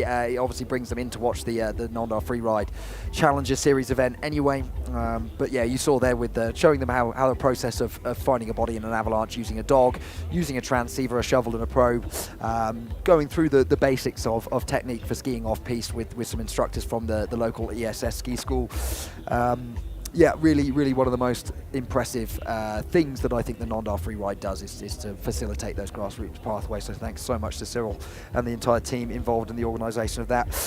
Still waiting for Leah Chapuis to climb her way out of this section of the face. We do have a few more cutscenes we'll keep rolling through here because this looks like it could be another minute or two. She's in a really precarious position there. Obviously, toe caps of ski boots on rocks is not a comfortable scenario. Relying on the anchor created by that rope above her there. And we're going to move on to have a look at what is freeriding. So I think we got a little cutscene that just kind of explains the heart of this sport, how the criterias work to create a competitive format for what is otherwise a very free-flowing concept. Leah, that is hard work. I believe it's introduced by Ed Lee, this video, so let's see if it is the what is freeriding video from back in the day. Here we are. What is freeriding? This is freeriding. But this is freeriding too. It's as old as skiing itself. And it doesn't matter how you look, what equipment you use, or where you are. It doesn't matter how old you are, and it really doesn't matter how good you are. It's about letting go of your fear.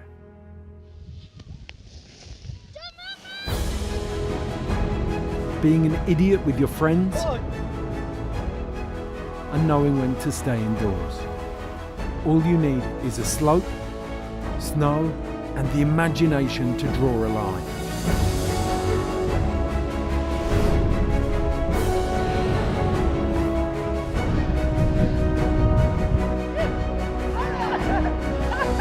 This is freeriding.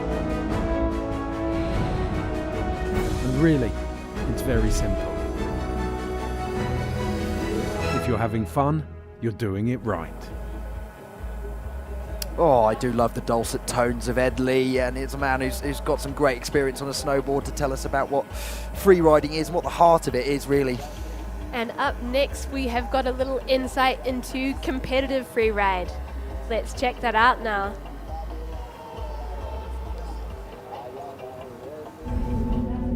What is competitive freeriding? Well, after years of having fun, people began to wonder who was best. And so it began. A crew of skiers held a competition in Alaska. Next was Switzerland with the extreme Verbio.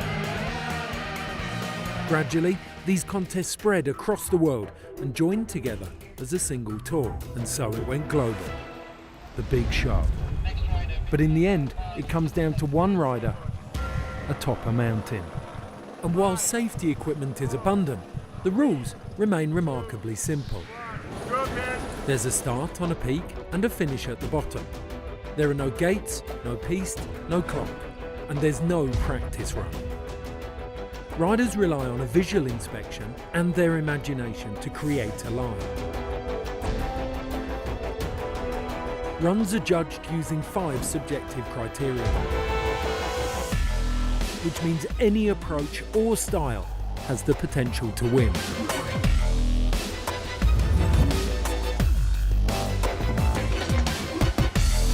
For riders, the pressure is immense and the margin between success and failure narrow.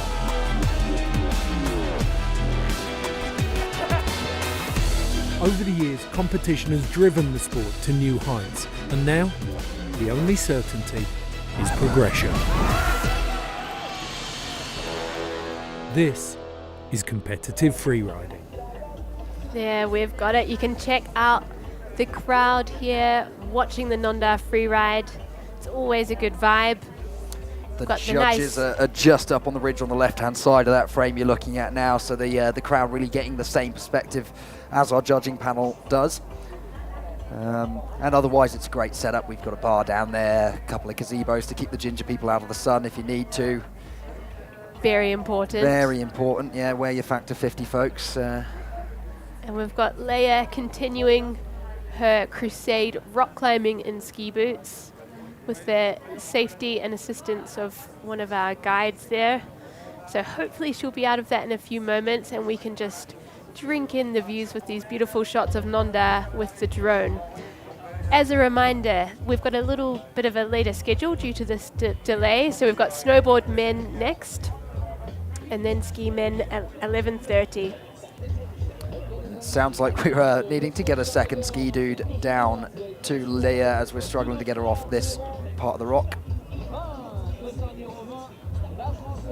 And that's great news. I'm just hearing from our director that that our other riders, Mia McNabb and Sybil Blangine, who are left to run in the snowboard women's category, have told us they won't be using that section of the face and they're comfortable to run whilst we recover Leia from this gnarly zone. So any moment now, we will get back underway with the rest of the women's field. Just 2 riders left to go. And one of them is the winner from the 2-star event here at the Nendaz Freeride early in the week. A couple other podiums this season in 3-star and 2-star events in Avoriaz. And slightly funny season here when we've had less of those 4-star events due to cancellations with low tide conditions. It's allowed people to come through with very strong 3-star results. Which typically you'd have to get those points from a 4-star event. So a little bit of controversy surrounding that in some people's minds, but that is the game. Everybody else was welcome to go and compete in 2 and 3 stars. I know Jenna Keller felt a little bit hard done by with it and has planned for the next season that she's just going to enter every event rather than trying to rely just on the 4-star season. Which is it's a real challenge for these riders who also work. Jenna's a ski instructor, and so to juggle, you know, having an income and your work responsibilities with pursuing freeride full time is a big challenge. So we have got Mia McNabb of France in the start gate, ready to drop in. She came first in the Nendaz Freeride this week as well. I mean, the last person to do that and then compete on the Challenger Series was Max Hitzig, and we all know how it went for him. So don't want to put too much pressure on Mia McNabb, but dropping in, here she goes. And it's always disconcerting for riders if you've had a big delay waiting for an extraction on the face with riders before you. It can really kind of throw them off, but she's looking like she's cruising through this top section, taking her first air, looking solid. Yes, conditions starting to get really tricky under that first air, but very strong for Mia. Into a second one and taking that bigger than anybody else has so far. As we said, it's quite a small transition, but finding the very end of it. And skiing with real fluidity, taking a bit of a traverse here, so she's got to make it worth the while for the judges. Hops. Bit cross-court and now got a slough problem, but managing it well. But that is why she was controlling her speed there, because she had a big monster underneath her. Charging over that rock, no issues. Judges are going to be liking this one when you link those features together and show the control in between them especially. There'll be points coming for that. Really relaxed and chilled style over her skis, but very, very solid with the basis of the technique. Yeah, and she's coming up onto this takeoff. Little speed check there, goes huge and back slaps a bit, but probably given a bit of a stage 2 by the judges for that one, but like we said, going as big as anyone's gone off that and missing the transition, still having strong enough quadriceps to stomp it out. That was a solid run from Mia McNabb. She'll be happy with that. Are you worrying for Susanna's hot seat position right now? Only 2 riders left to go. She's guaranteed a podium, but this one's got to be threatening the top step. Looks stoked on it. Well done, Mia McNabb. It's not the most French name. I wonder if she's got a Scottish lineage anywhere. We've got lots of multicultural riders in the field. So here, we had said she took it a little cross court, but the reason she's done that is because She's kind of linking it together with this huge cliff right beneath her. And on a second look, that shark on the top looked to kind of prevent any more four-line takeoff. And as you say, needed to get 3 turns in, get the speed under control before popping early again for what was a very big second hit. So could be for the top step of the podium here. Judges had a good break and then straight back into the intense thinking process, comparing that against Susanna's run. It comes in as a 78, and it is first place near McNabb. Going to the top step, and she can't believe it for the moment. That is a pleasantly surprised smile there from Mia McNabb. She's put an amazing line together on the face today, but Ski Woman is not done. We have got our Verbier Extreme champion, Sybille Blangeon. She just missed the cut on the Freeride World Tour this year, and so she is here to take back her spot on the Freeride World Tour. That cut in the women's field is so aggressive ahead of the Fieberbrunn event. After Kicking Horse, she was 3rd on the podium in Bakira Barrett, 4th in Ordino Arkeli, and 6th in Kicking Horse, and yet not quite enough. Remember her being a little bit disappointed with the score that came out in Kicking Horse, so she's here to prove a point. But it really is nothing quite as frustrating as being the bubble girl, so I hope she channels all of those frustrations into some aggressive skiing here on the face. Sybil straight into it then. Really starting to look like a badly pieced run at the top there. They're certainly putting some tracks through it. And she's lining up her first hit. Looking solid. Taking it slightly more four-line, but slightly slower than some athletes. So, and this cliff needs that pre-ollie, really specific transition. As I've said, the couloir rolling back in the wrong direction, the closer to that look is right. And you've got a big rock wall on your left there, so you've got to be pretty on point. Exposure below you, sniper landing in a very small gap and flying out of there in hard pack conditions, but great control on that left foot. Yeah, hold it together, Sybille. Oh, you can see that Freeride World Tour pedigree. Smashing it. She's stacked her run with airs, some of them quite sizable, some really good skiing. She's lining up another. What could be a double, but she goes over the entire thing. Massive air, 10 meters long maybe. Wasn't a huge step down, but she went so fast off it that she cleared all of the rocks below her there. I am remarkably impressed by the last 2 riders, the fortitude that they've had. They've been standing up in the start gate for 15, 20 minutes and have just put down some of the spiciest runs of the day. Of course, you don't really know what happened to Leah Chapuis, so you're wondering if it's to do with the conditions deteriorating lower down on the face. All of that gets into the back of the mind and can take you away from that top-end performance. But Sybil showing that competitive experience. Beautiful find of the transition there.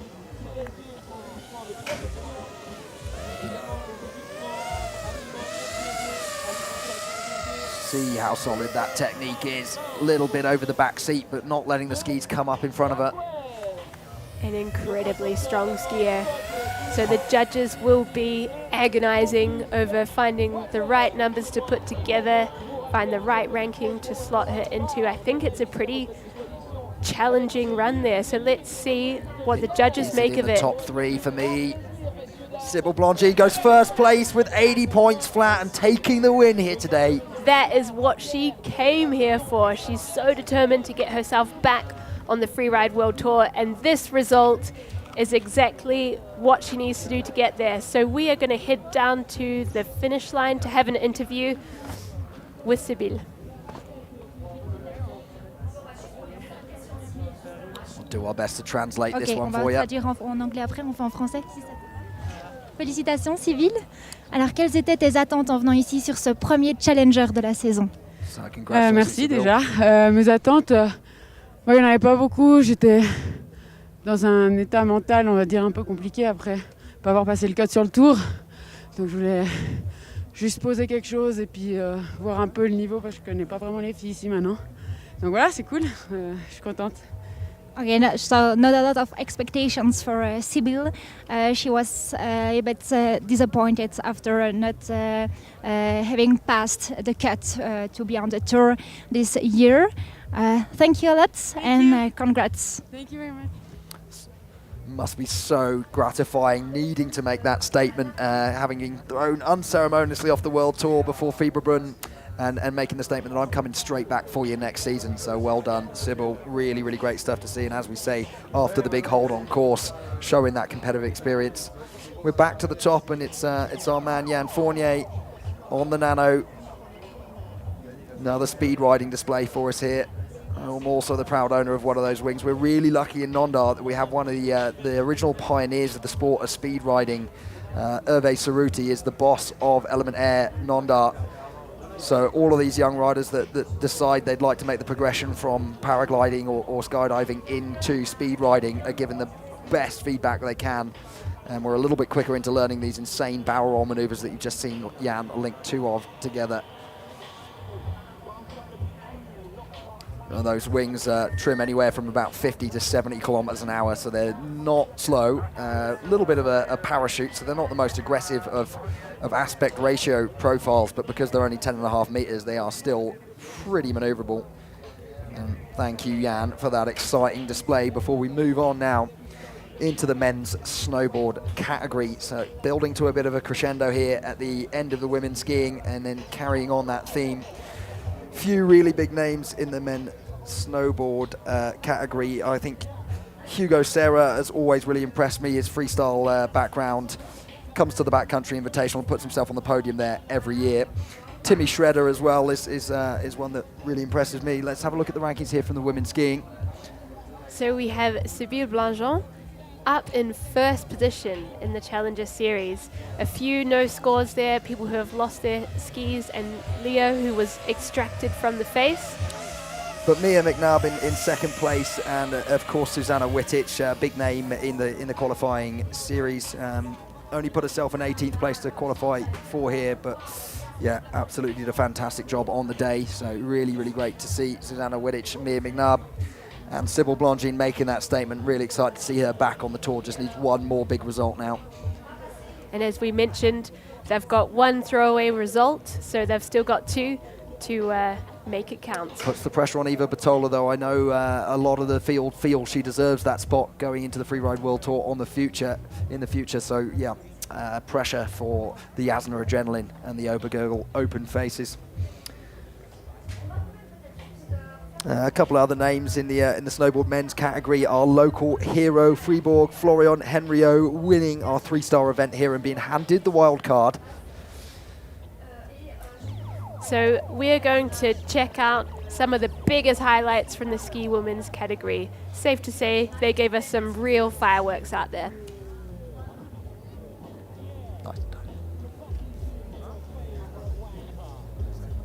I'm sorry, I do not remember ordering a glass of your opinion. I'm sorry, I forgot the expert in all it's you. My apologies, I didn't come to you first with every single decision. I'm the worst. I'm sorry, but you know what I'm not.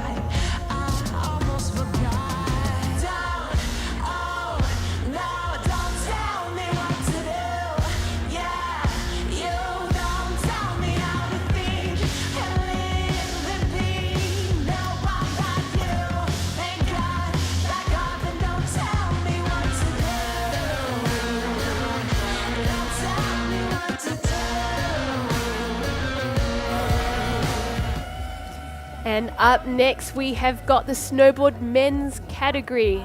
They are at the top, getting excited to throw down. Who are you most excited to see ride? Well, I've mentioned Hugo Serra and Florian Henriot. So proud of him for picking up that wild card. But there's some other big names in there. Elliot Dancer, notably, double backflipping in the 3-star event the other day. Freeride World Junior Champion, and just an incredible character who always expresses himself. The other big name I've always got to mention is Timmy Schroeder. I've watched this event 11 times now, and he's still able to find a line I've never seen done before. So here's the start list for, unfortunately, women's skiing coming up on there. So we're going to flick that over to be the snowboard men's start list any second now. And we are kicking things off with Rei Igarashi from Japan. We've got a little Japanese contingent who have made it over the seas to bring the heat. And I think just because of the cancellations of both the Engadine and Montafon 4-star events due to low snow conditions here in Europe, it's given a bit more of an opportunity for those at the Hakuba Freeride and the 3-star in a ride to get enough points to make it into this part of the season. So there we are, Rei Irigashi coming all the way from Japan, along with Yusuke at the bottom there. And as I say, those big names, Hugo Serra, Timmy Schroeder, Elliot Dancer, and Christopher Charlet, ones to watch for me on this category. I'm also excited to see my fellow countryman Ronan Thompson throw down. He's a solid snowboarder from the North Island. But at the top, it looks like we've got our first rider ready to kick off the field. It says, tell us a fun fact about you, watch me riding. That's a pretty confident statement from Rei Irigashi. Let your riding do the talking. So this is Rei Igarashi from Japan kicking off the snowboard men's category. They're just about to count him in, and let's see what he makes of all the powder we have here in Europe. Might not be what he's used to back home in Japan. Riding a big powder nose. Doesn't look like that's hugely necessary for today to create the float he needs, but he's definitely showing us that beautiful technique, extending off that back foot, using a bit of fore and aft to get the snowboard loose, but immediately getting hooked up on the firm stuff on his very stiff big nose powder board. Not the start that he wanted, but I'm really enjoying his riding style. He looks very expressive in every turn. It's playful, isn't it? It's a lot of body movement, gets himself really low to the terrain, one big air. And a goofy rider. Wow. Taking a solid air there. That snowboard is looking like a bullet as he's taking some real speed out there. Just looks like today might be the day for something a bit more all mountain orientated under your feet. Not enough tail to support him through those very high speed, choppy turns. Coming out of Japan where snow is 10 foot overhead, he's looking like he's always ready for powder riding. Yeah, just the two big actions flying, but too many times he's kind of got hooked up and then punished by the traverses at the bottom as well. Yeah, the men's snowboarding are going to have to be really conscious of that and plan tactically to have the speed shut down before they get into this section. So the definition of loose but lit there from Rei. For sure. Both of our Japanese riders today displaying that they're used to riding a lot more snow, and these conditions are quite challenging for them. So let's hope they can get some more runs under their feet here in Europe before the next two stops of the Challenger Series, and they can get used to that hard pack. Yeah, and I think, as we say, tactically, you've really got a plan for the bottom section here, and it's easy to think that, oh, you finish your run and you're just cruising home, but there's still an awful lot of character to that terrain. So even if you are just trying to get to the finish line, you probably need to have scoped it with great detail. Yeah, he's throwing his hands up there. I think he knows as well he's going to get pretty hammered for the multiple errors in his run today.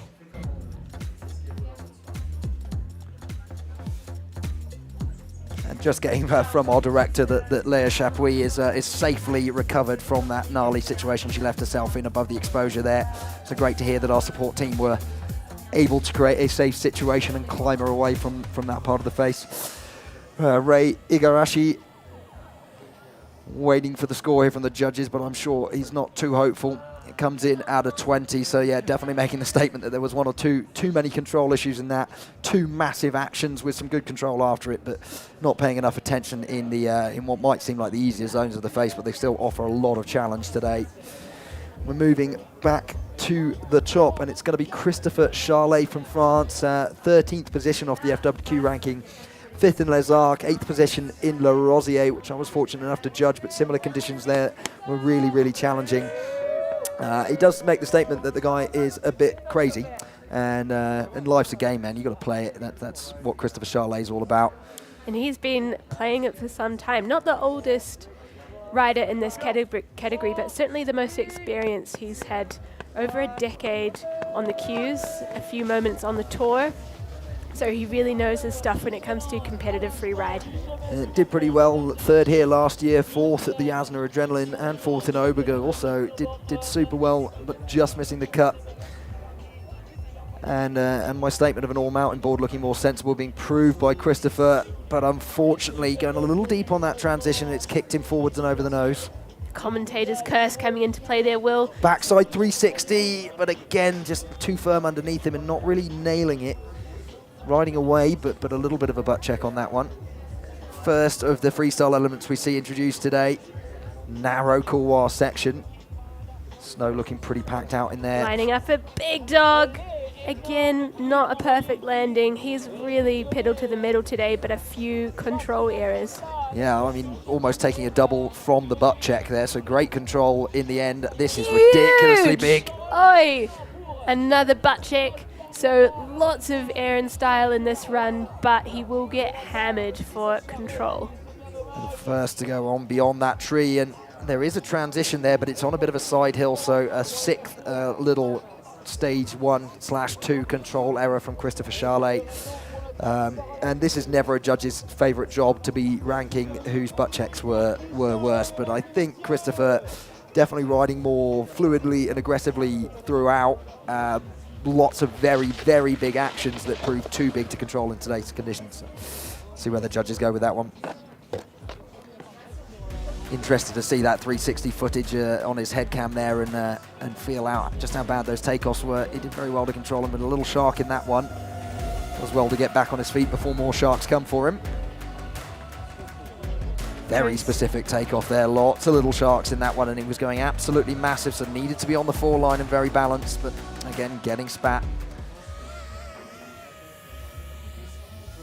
So Christopher Charlet not going to be his highest score of the season. Comes in with a 27, so does go above Ray Igarashi for having lots more of those air and style elements, but certainly still being punished for the control. And making our way back up to the top, we're going to expect our first Swiss rider of the day, Nicholas Mendel, first Swiss rider of this category. 22 years old and third at the Winter Games in Remarkables. 15th at the Les Arcs 4-star, so really just taking the result from the 4-star in New Zealand to rank himself high enough to get into this competition. Super excited to be on the challenge, as he said. Season-ending injury at the end of last year. So fought his way back into fitness after having those injuries. Sometimes that's ultimate for the motivation. You've really missed your sport and you want to come back and express yourself again. So Nicholas Mendel dropping in, goofy rider. He's all smiles in the start gate, looking super hyped to get out there on the course. And he spent a year and a half in New Zealand, so he should be well used to riding some pretty hard packed conditions, which should come into play today. Big air, stomps a landing, finds that transition in the cross court. Lining up on another one. These lads absolutely taking the 4 line, so that's 2 pretty good stomps so far in very difficult places. And narrowly dodges a shark in the landing of that second air. It's looking pretty silky smooth as he comes into this section. Airing across that couloir there to find the transition on the other side of it. Love these drone shots. Very difficult to get this much detail from any other technique of filming. Through that technical chute. That was beautiful riding there, through a really techie section, and he just rode through really strong. And the first person to get the tactics just right, get the size of the airs he's using on point for the level of skill he's able to deliver, and so far no control errors whatsoever. First to use the Heartbreak Hotel, trying to go into a backside 360, but not getting it done and then catching the nose. So I think it will still go into first place for now with just that one control issue, but it was certainly there. We do call that the Heartbreak Hotel for a reason. It's a tricky cross-court air. You can take it 2 ways, but both of them, it's tricky landings. Yeah, certainly not being used to the same extent this year as it has been in previous years, because the condition on the takeoffs there is not the same. Huffing and puffing as he gets down to the bottom. It's a lot of turns to keep the speed controlled.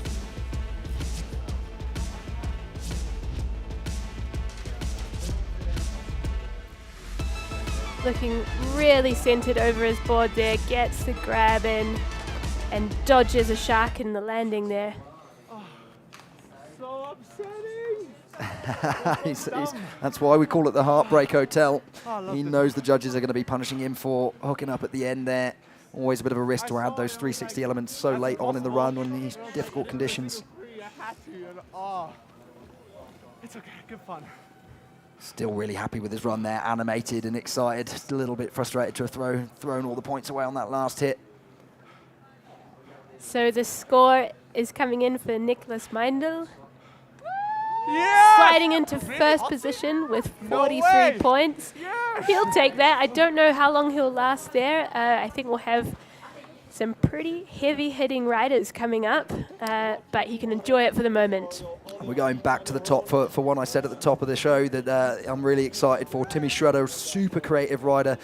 Pretty rare that I see new lines done on the Montgom after 11 years of watching this thing, but Timmy able to find shoots that I've never seen used before. Also has an incredible freestyle background, great success earlier on in the season, first in the 4-star in Les Arcs and second in Le Rosier, qualifying him through to this one. Also had great success last year, second place in this particular competition in 2021 actually, and also second in Engadine. So he's had a few good seasons behind him, really experienced rider, really creative guy. Excited to see what Timmy Schroeder's got for us. And leading the qualifiers at this point, so the scores are zeroed out, so he's got to continue that strong trajectory to find his spot for the Freeride World Tour. I wonder if that, if anything, makes him feel even more pressured to have gone from the top of the ranking back to neutral with everybody else. Naturally very confident guy. You can see all the riders and staff up there cheering them on. It's a great vibe out on the face today. And the very first person to head straight to the riders' right, Lucas left, finds a little air on the top there. Difficult conditions again, but controlling it well. Second air already, getting over a rock in the landing there. Navigating through all the sharks there on the top, finding his next feature. Great takeoff on this one, taking it cross court to find a good transition. And again, great control. Big air there, takes that one long. Grabbing Indy, showing even more control, so they're stacking up these air and style points from the judges. And so far the line pretty creative and fairly direct, so no hesitation anywhere. In very difficult conditions in this couloir. Traverses on the heel edge to get into another feature, gets spat a little bit, but again the experience and control to make sure that spit doesn't put him off his board. And coming up on a big dog here. Come on, Timmy. Another stomp and almost a double to fly out of that one. Now into the open field. Will he use the Heartbreak Hotel? Interesting tactical choice here. He can kind of force every rider behind him into using it. He's lining it up. But slashes in front of it very sensibly, I think. Yep. He's seen it all before.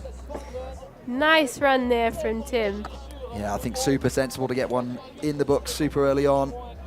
5 reasonable actions in that one. Not the biggest as we saw Christopher Charlet go, but yeah, I think very sensible with today's conditions, just adding up lots of smaller hits and riding them really, really well. So Timmy Schroeder grabbing Indy and shifting into the finish area. Great job, buddy. I think that noise means conditions weren't perfect out there. Yeah, he followed up with leg burner, which we can all appreciate. Front side shifty, grabbing Indy on that. And immediately into that heel edge control. No hesitation on any of those setups. He was really fluid in between everything. Slight control issues where he found bad snow in the landing, but never getting the board out from under his feet. So yeah, looking really strong and in control. very possibly first place for now.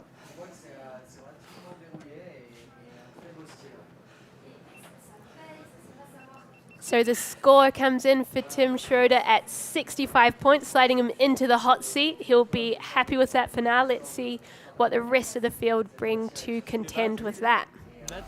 And we'll be heading back to the top any second now for another Swiss rider, 22 years old. We got Remy Benamo, was third in our 3-star event earlier in the week. Top of the podium at the Verbier 2-star earlier in the year. And 8th position in Les Arcs to get him through and qualified.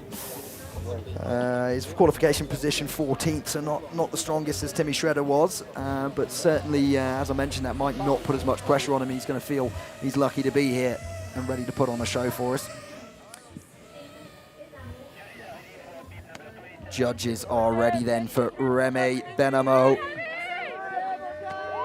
Another big contingent of fans at the top of the face there. Him and Timmy really popular on the tour. Always got to bring the good vibes for the Freeride family. So Dropping he is in then. on course. A goofy rider heading out.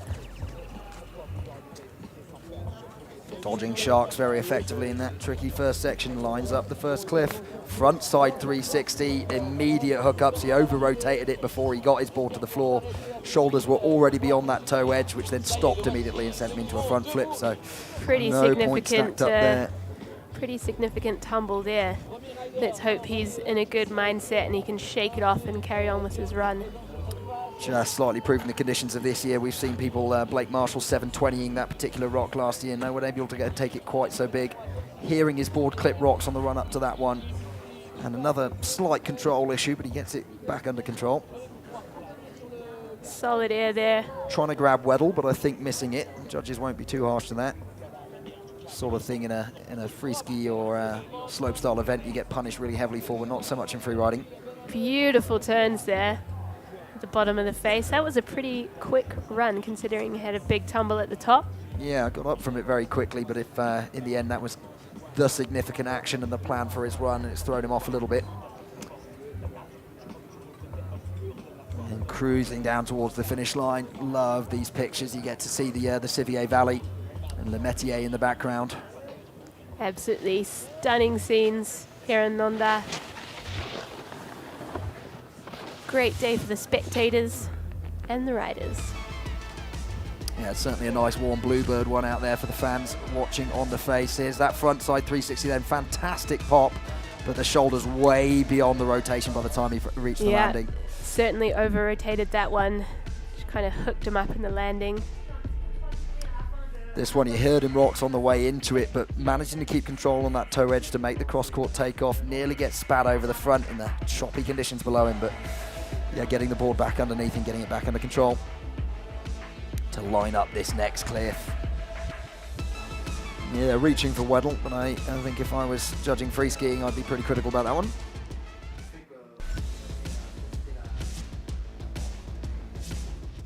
So we are a few riders into the snowboard men's category. Lots of crashes, but some pretty awesome action out there on the face. So the score is coming in for Remy Benamo at 33 points, sliding him into third position for now. I don't think that will last too long, but we've still got Tim Schroeder in the hot seat. And waiting for Jakob Vega back at the top, 24 years old, comes out of 9th position in the FWQ ranking so far, 6th position in Les Arcs, but won the 3-star in Carpel, which followed the Freeride Junior Championship. I love that face there in Carpel. It's great fun and really cool to see us getting harder standards of faces on the 3-star program. And he's a multi-sport kind of guy. He was the under-23 world champion in canoe slalom, which he gave up for his love of splitboarding and snowboarding. So nice to have those summer sports that you can go back to back with and just keep yourself in a competitive mindset all the time. Jakob Vega into the face then. Regular rider. lining up his first feature. Gets the grab in, rides out, controlling his speed on his hillside edge. Really tweaking that Weddle and demonstrating the shifty with it, and then getting into this narrow couloir.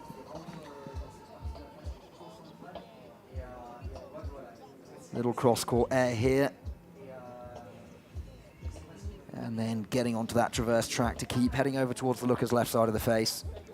Sensible, as we've mentioned, for those regular riders to head this way. A lot easier to traverse in these tricky conditions on a toe edge. Yeah, he's in a pretty tech spot there in that chute, riding through with control.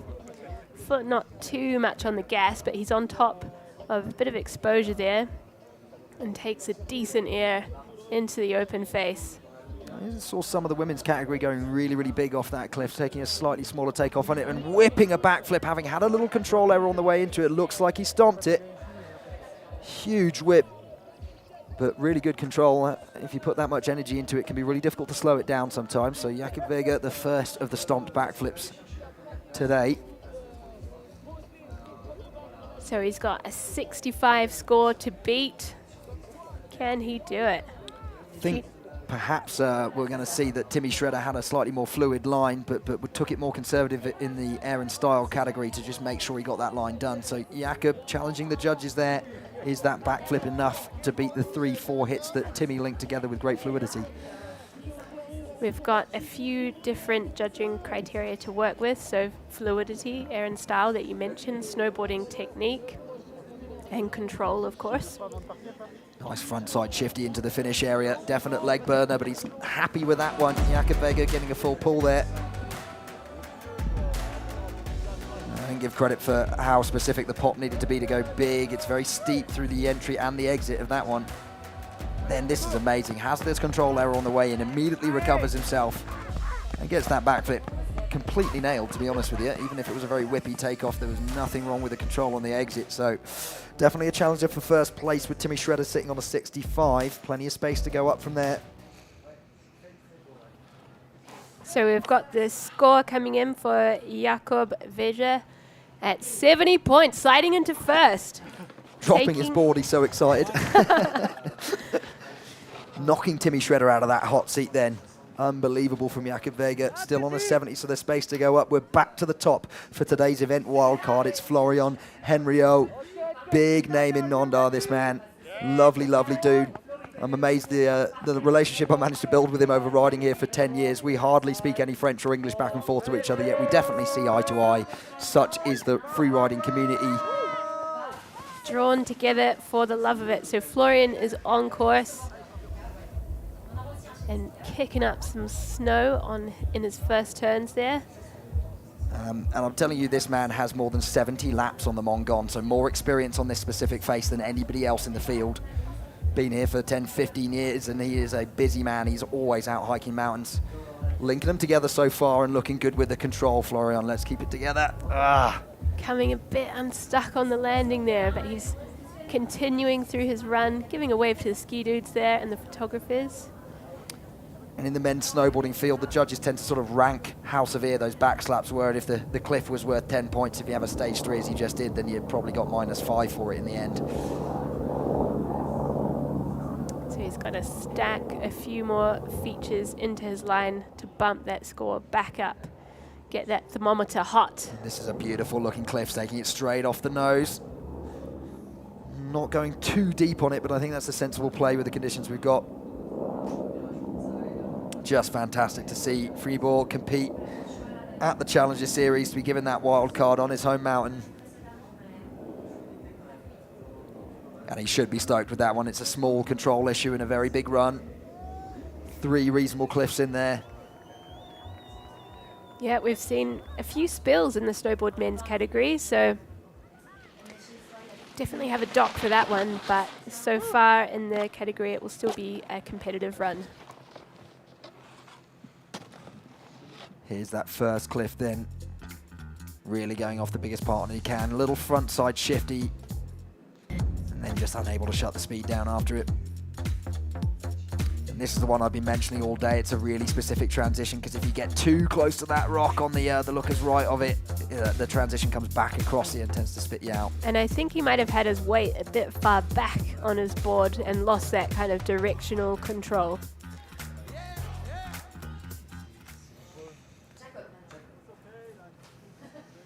So the judges are there arguing over the scores. Intense discussions going on while he anxiously awaits his score.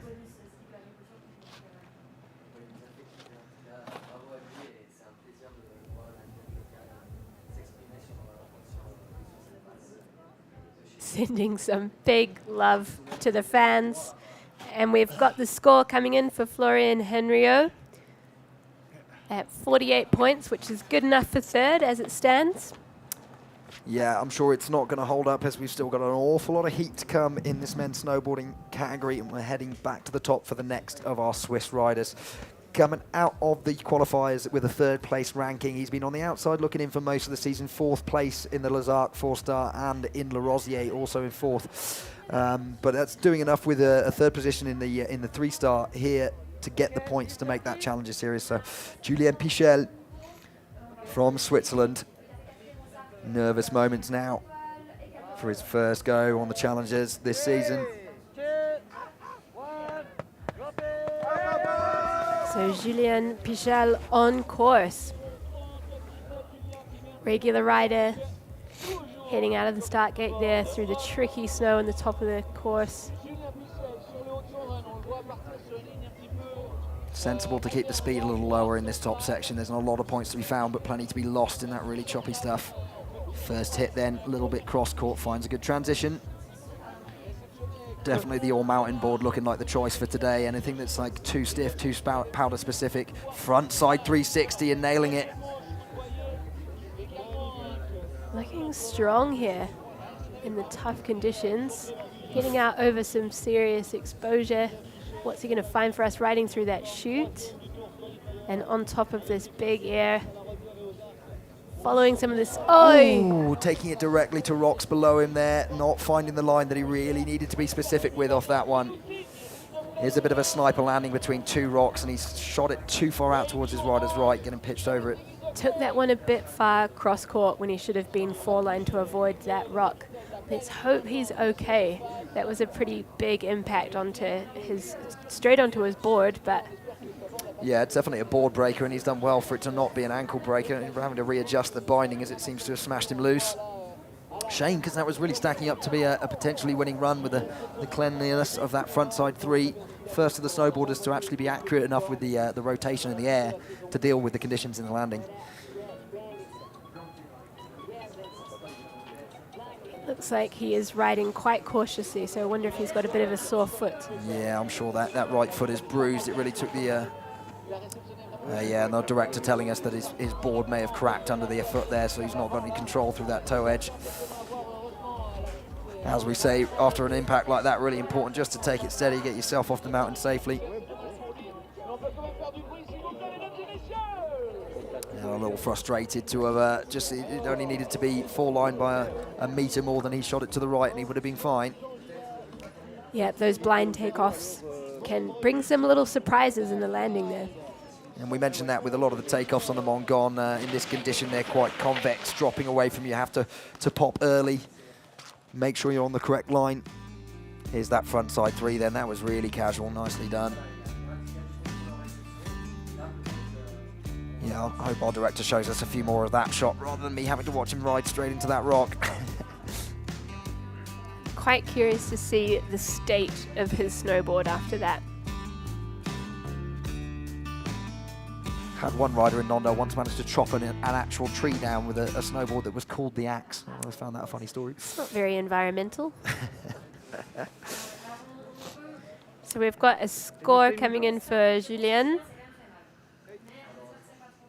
And he is sliding into 8th place with 10 points. Significant control issue in that air. And as you see, he looks a bit ginger on that right foot. Yeah, keeping his weight off the right foot there. Might need an ice bath on that one. We're back to the top then, and one of the riders I am most excited to announce today, Elliot Dancer, was the first snowboarder to land to try a double flip in our 3-star here the other day. He's one of those riders that's not putting a tactical run together for the judges. He just lives on the limit all the time, this boy. And if you mess around enough, you're going to find out. He's doing it all the time. This guy has tried more times than you failed. And he is from the Nendaz Freeride team, so safe to say he also is very familiar with the Montgom face, meaning that he will navigate it extremely well. And he lives just above Le Bob in Nendaz, and you'll catch him there at the end of every day. Sensibly riding through this top section with lots of control. Into the first cliff and back, flipping it bigger than anybody else has gone. It isn't a butt check, but definitely a small control issue out of that. Another solid air there. So linking the backflip into another air. Definitely having some fun out there on the face today. Getting some big air time in. He's pretty likely to have another freestyle element lower down. He's great for putting a backflip and a 360 in his run. He's got all the elements of the game. Another solid air going cross court, riding this ridge line. Beautiful pop on that one, but just slightly slipping out on the heel edge, rocks below it. Taking a little corner off that cliff band there, making his way through the chute, riding fluid. And another big air almost collides with the drone. Drone pilot's just not expecting him to get that much high out of it. So the local crowd going absolutely wild for the true local boy, Elliot Dancer. Wonder how harsh the judges are going to be, because there were 2 control issues to my count in there, even if the backflip was pretty beautifully done. We haven't got a lot of scores up in the 70s yet. Yeah, there's been a lot of errors in this category. They're really pushing the limits of the conditions out there on the face, but he is stoked. He's what a always vibe. stoked. He could land on his head and he'd be that happy anyway. He just loves snowboarding, this lad.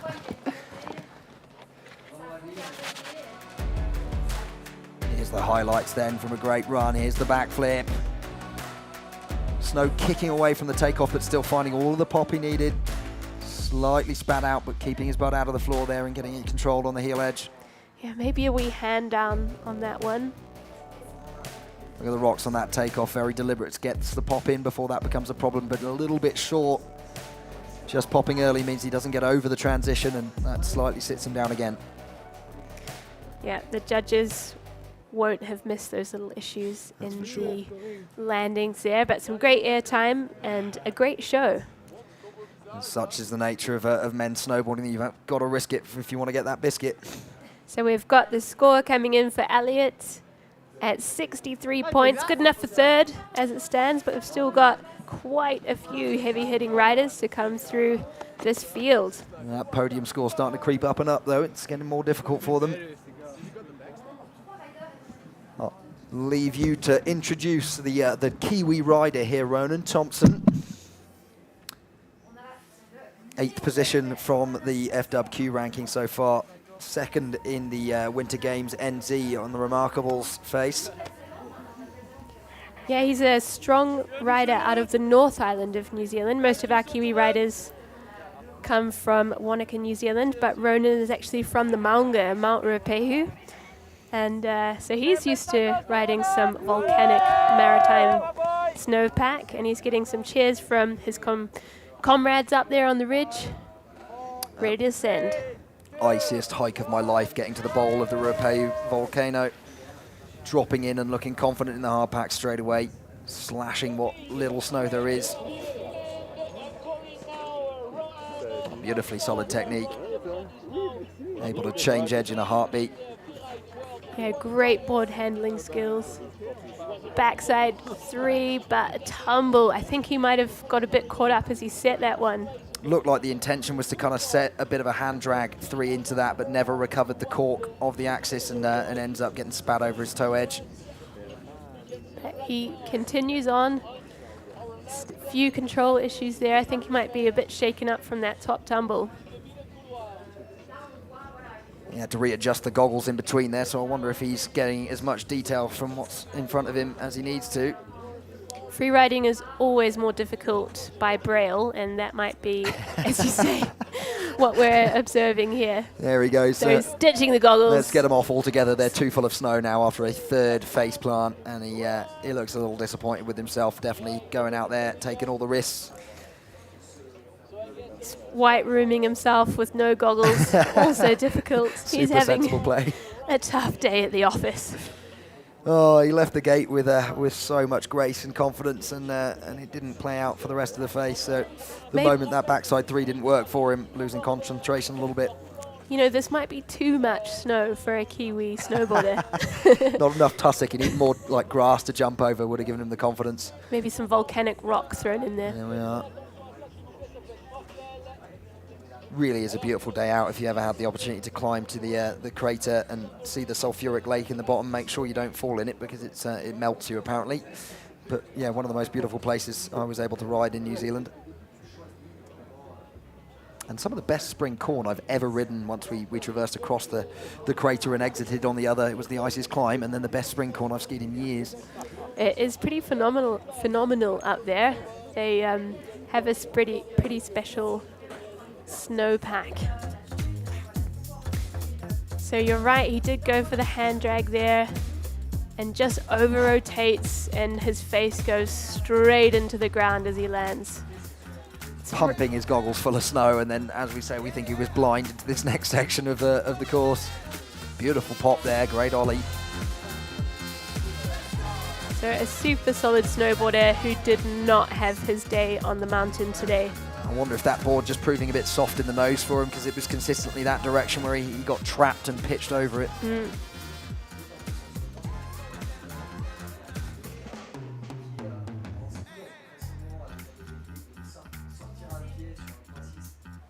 There we see it again, hand drag backside to the face. Never on the axis, it was always going to go that way for him, I'm afraid, from the takeoff. Oh, he's a snowy guy. He does not look happy, not waiting for the sponsors board. He is going to exit stage left. Got a score coming in for Ronan there. Bit of a throwaway, 8 points in 10th position. And he's just having a wee lie down. Yeah, I feel you, mate. That looked like hard work. Heading back to the top then, the next rider du La France is Sacha Balicot, 25 years old. Perhaps one of our riders getting a little lucky to qualify out of 18th place with events being cancelled. He was first in the 3-star in Avoriaz and won the Chamonix 2-star. 14th in the 3-star at Brousson, but apparently that enough points to get him qualified to the Challenger Series. Yeah, as mentioned, we've had a few 4-star cancellations, which has really played against the riders that have been at the top level of the FWQ this season. But Sacha Balicot is here in the start gate. He's made it to the Challengers, and he is super stoked to drop in and make his mark on the Montgom face. Says he's motivated to give it his best, enjoy the experience and to the fullest and learn from it. So perhaps seeing this as a stepping stone. But often when you take that attitude, you take all the pressure off yourself, and it's possible to perform to a high level anyway. So Sacha Balicot dropping in. Yeah, if you're riding for yourself and riding for fun, that's nice to watch for the judges, and it typically scores pretty well. Regular rider making his way out to the looker's right side of the face. And there is a bit of a limit to how far they can go this way because we ran the 3-star on the lower section of here. Grabbing Indy and absolutely smashing this top section. One of the most fluid performances so far. Yeah, dodging a shark in the landing there, looking super smooth. And that one he had to go pretty big on to go long enough to get over the rocks in the transition. Did well with that and then couldn't get the speed shut down before coming into this technical section of exposure. Backside 360 from a double. That was really, really nicely done. Making some beautiful turns, finding his next features. Another backside 3. With those 2 360s, perhaps stacking up a few points beyond his control issue above that. So certainly not a throwaway run by any means. Kept after it and found really good features to that second backside 360 was a sensible one to carve up on the toe edge, gave him loads of pop, and he controlled it really well. And as we might have mentioned a few times already, there's been significant errors in a lot of the snowboard men's category. So if you can put together a great run still with errors, you still may be in contention. We've still got 3 riders to go. So it's all to play for, really. That's it. And we've got Elliot Dancer in 3rd place on a 63 at the moment. Had slightly larger control errors than that with less air and style except for that backflip at the top. So potentially a podium spot for the moment. This was massive. Tries to reach in and grabs Weddle. It's a bit of a boot touch. Looked really good and then just gets spat as he finally tries to shut the speed down because he had exposure below him. And here's that lovely carving into backside 3. Using a much more neutral setup on his board and looks like a bit more of a park orientated setup all round. So that's probably a sensible idea for today's conditions.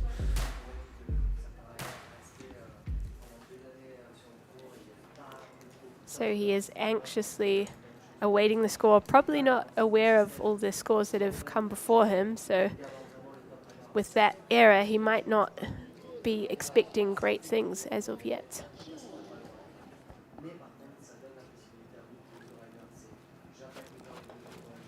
Sun God rider. It's a beautiful top sheet on that board. Big fan of that.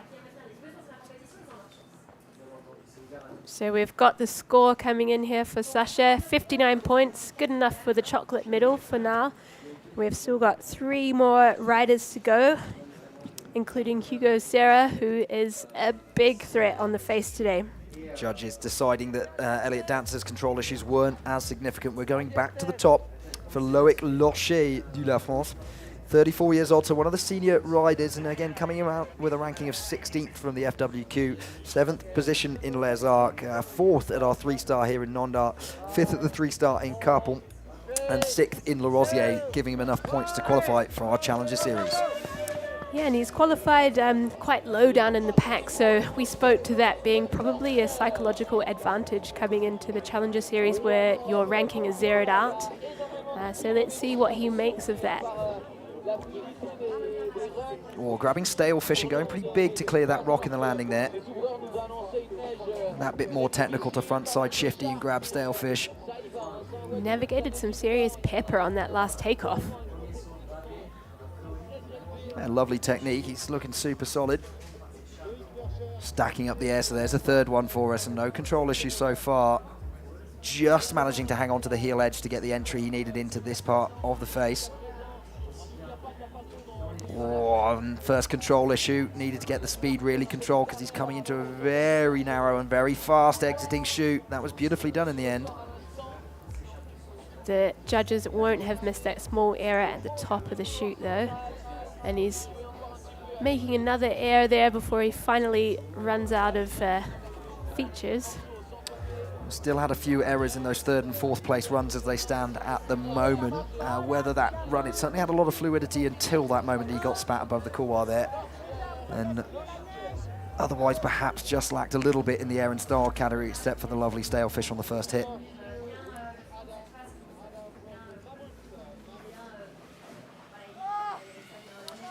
Into the finish area then. Couple of 360s, he appreciates his day out on the Montgom. He has a giant camera on his head. The Insta 360 just looks that bit longer than the GoPro, doesn't it? So great board handling skills in between features. Gets the grab for a second Yeah, on just the nose touching there. Melon on that one. And that was impressive, grabbing Melon, then getting shut down on the heel edge, and he needed to get back over to this line if he missed the entry there. A lot of the exciting part of his line was through this really narrow couloir he's about to set up on. And there's him just getting spat before he set into that couloir. Yeah, the face check has really told us there's a lot of sugary snow to it, which does make it possible to have some absorption in the landings, but it also hides those sharks.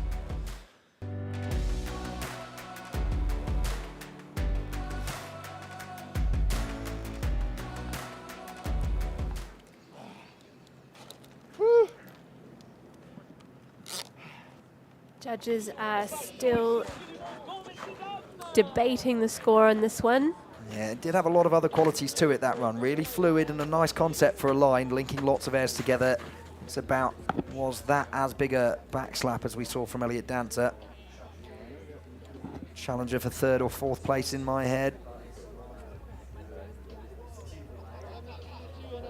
Getting an up-close and personal look at the snow conditions here in Nendaz. There's one of our photographers. Give us a wave.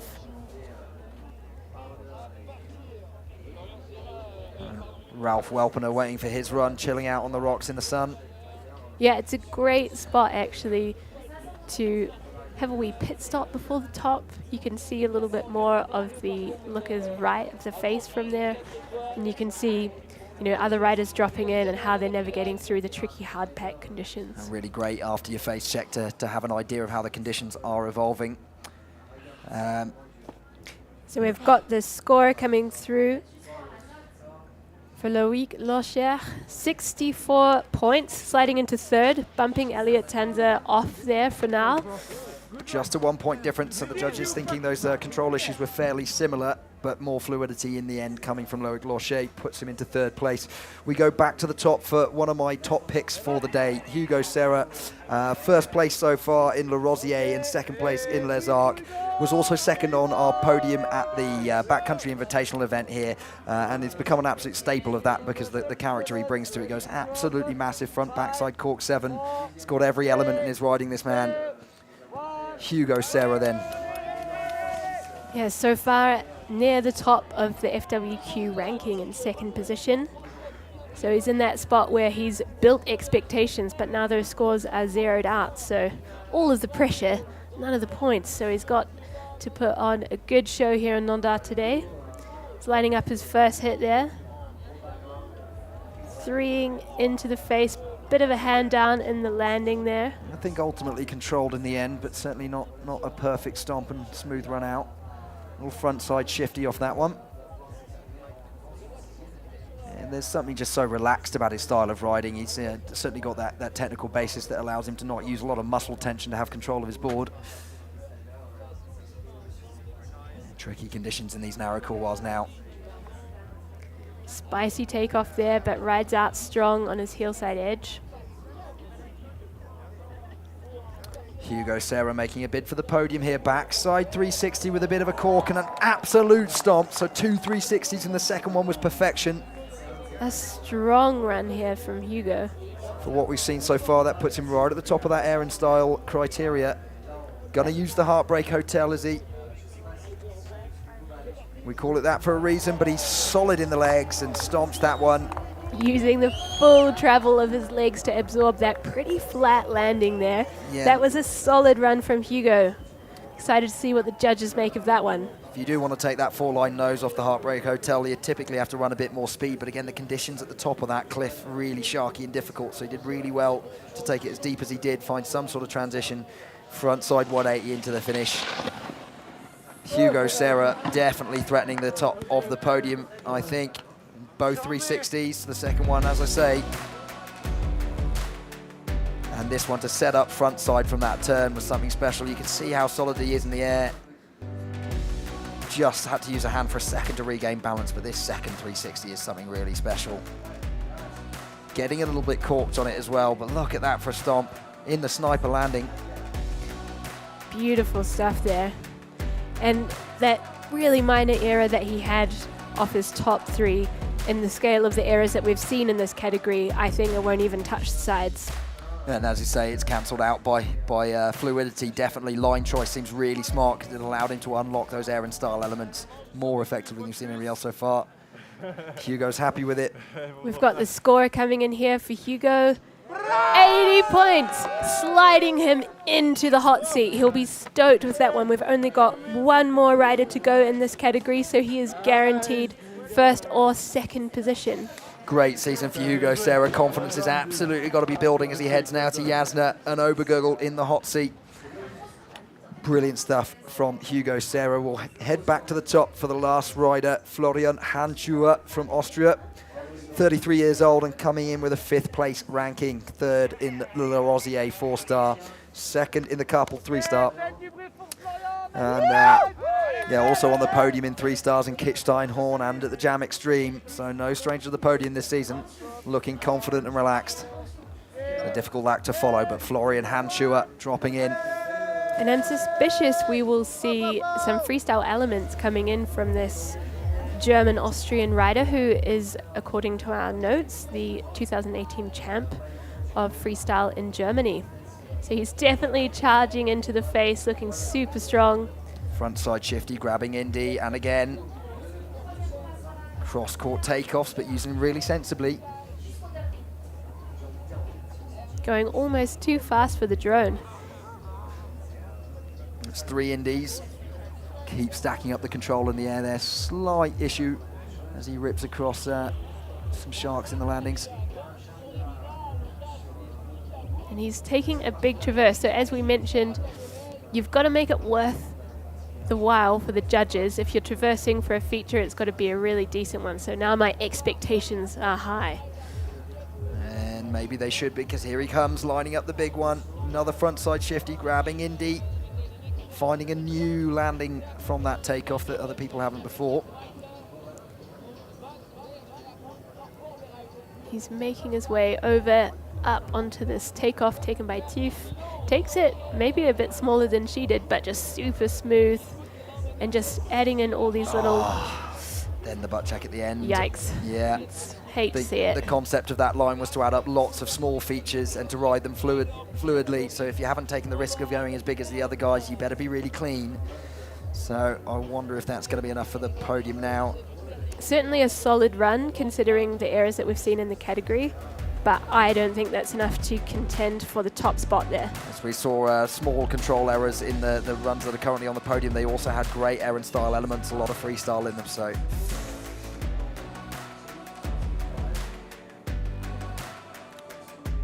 Yeah, sensible cross-court airs to try and make sort of 10 airs in total out of the run, but all of them pretty small. Yeah, agreed. Great fluidity, but air and style could have been a little more jacked. Great control though, beautiful board handling skills. A variety doesn't come hugely into it, but it's an awful lot of indie grabs. There are other grabs available on the board. Nice. Sick run. Gives huge congratulations to Hugo Serra as the first to congratulate him. Yeah, fuck. We wait for the final score of the men's snowboarding category.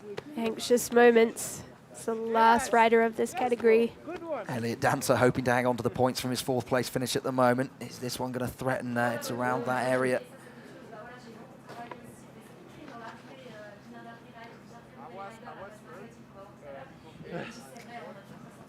And as a judge, I'll be the first to promote these little pauses, as it's really important to get these scores right for these athletes. It changes their entire season, so please take your time, make sure the correct score goes in the book. And we can see our ski woman winner there, Seville Blangeon, having a good time with her friends in the crowd and cheering on the rest of the categories.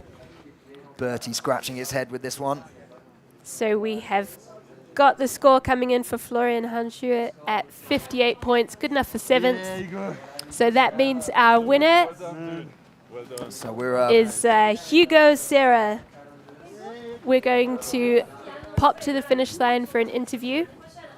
Congratulations, Hugo, for that stunning run. How did you feel right now? And I had a question for you. How did you feel while you were going up at the starting gates? And what do you feel now?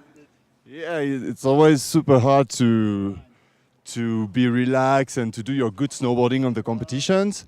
I try to take it easy, walking up, and try to don't think about all these competition aspects. And yeah, super stoked to storm the run. It's always a lot of pressure. You want to do good. Everyone dreams with the World Tour. Super stoked that it's starting good for me. I hope it's gonna follow. It's gonna carry on like that. Ok, je traduis pour tous nos spectateurs en français.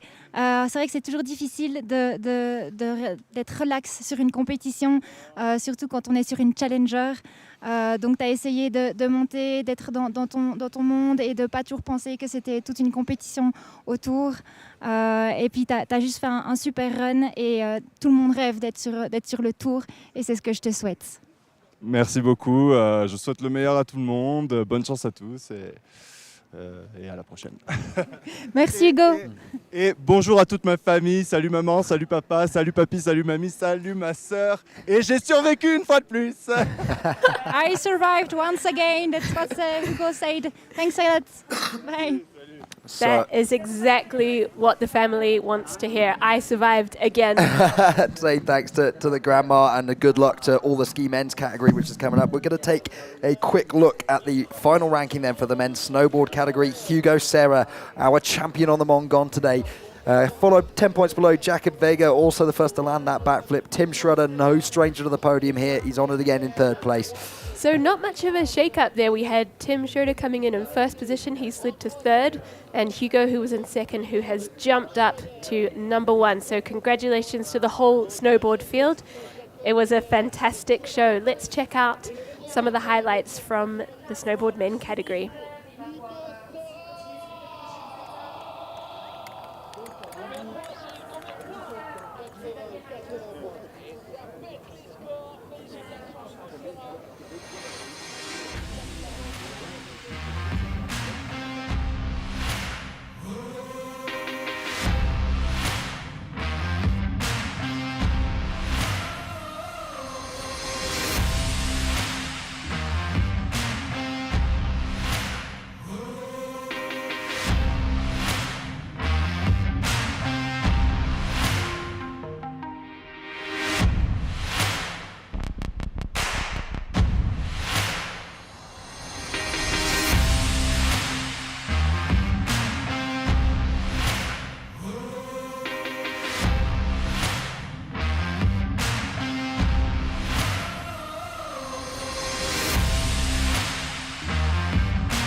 So absolute show-stopping moments in snowboard men, a few thrills and spills there. Next up, we have ski men, which is undoubtedly going to be an incredible category. We've got a bunch of heavy-hitting riders, some of them from the FWT that have come on the shy side of the cut, and we've also got some really exciting, young, up-and-coming new ski men. Yeah, a few names there in that category that really excited me throughout the season. Victor Hale-Woods and Niels Versen coming through those qualifiers with real style. And of course, you got names like Ralph Welpener, the Easy Tiger, more than 40 World Cup slopestyle starts, and now a year on the FWT as well, and desperate to get his spot back there. Honourable mention definitely goes to Teo Vuillamo, our local legend, has been given the wild card after his performance in the 3-star event here. Yeah, really impressive field all round, and as ever, I think with the men's skiing, we can expect to see fireworks. So let's check out the start list for ski men. We're kicking things off with Blake Marshall of Queenstown, New Zealand, then Benjamin Pichler from Austria.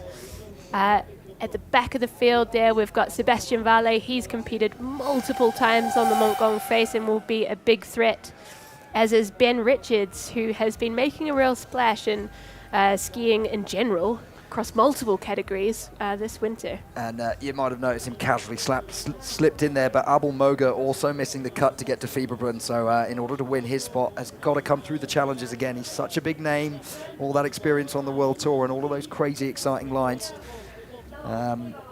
Couple of other names like Martin Bender, local boy from Verbier, and Freeride Junior champion, another one who really impressed at the Backcountry Invitational here earlier in the season. And also special shout out to Edvin Olsen.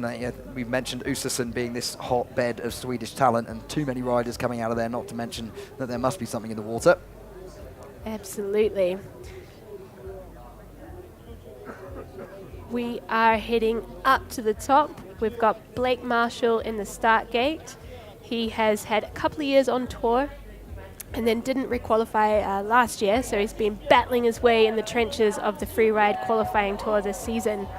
He's had some great results. He won Remarks, that's his home resort where he teaches and skis a lot, and then has had some other comps running this season so far. And yeah, Blake Marshall shows that pedigree with even working as a freestyle coach down in Queenstown on the Remarkables. Not a stranger to a 720. I tried to challenge him on that at the face check yesterday, and I think he was feeling the conditions probably aren't going to let him push his limit when it comes to freestyle.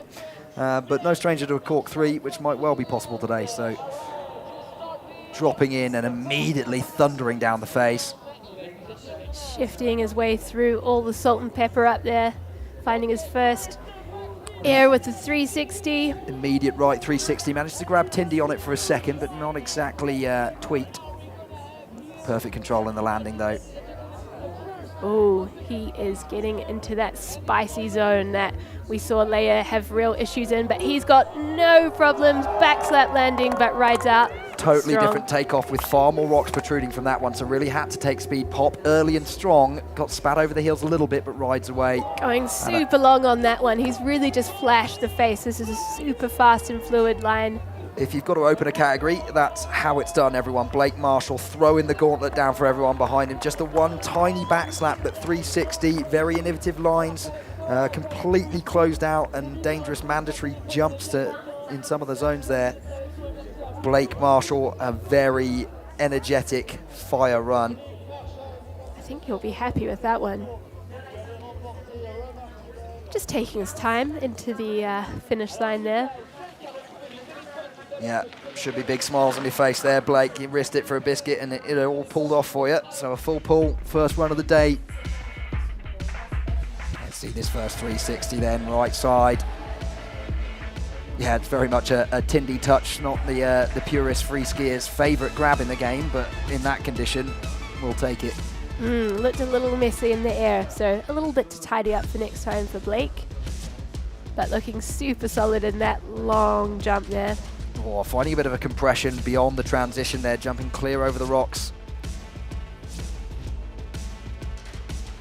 See that World Tour pedigree. Despite little errors at the top of the run, just keeping his eyes on the prize, and this section particularly, same place as Eva Batola skied into and that Leah Schrapuy got trapped but no hesitation whatsoever, and taking a much bigger takeoff there. Needing to pop early. Yes, does get compressed because he finds a little bit of a side transition, but brilliant job. That was just an incredibly difficult takeoff, short transition. So I think he made good work of it. We've got the score coming in for Blake Marshall at 78 points. As the first rider, he is automatically sliding into the hot seat. It's a good anchoring score there. The judges have got a lot of room to work up and down from 78 points. It's difficult to get a score up in the 80s if you're the first rider to drop, because they're going to want to leave 20 points above that. So a 78 is quite the statement from the judges to say they think that was right up there. We're moving back to the top for our next Austrian rider. Bib number 40 is Benjamin Pichler. 28 years old and 5th place in the rankings from the Freeride World Qualifiers earlier in the season. He was second in the Les Arcs 4-star. Not such a strong performance in similar conditions to this in La Rosière with a 13th place finish. And he was 21st in his first ever 4-star, which was last year in Verbier, so pretty fresh to this level of competition. And he works as a ski instructor. He said that he spends most of his time in a snowplow. So let's see if we see that one come into play on the Montgom face. And he makes the statement that speed is key. Some of these Austrian riders have an entire ethos of never skiing anything controlled, or, well, controlled is the wrong word, but slowly putting it on the limit. Same rock as Blake Marshall, 360ing, but going a lot bigger on it. And maybe a bit tidier, I would say, and just looking really fiercely fluid out there.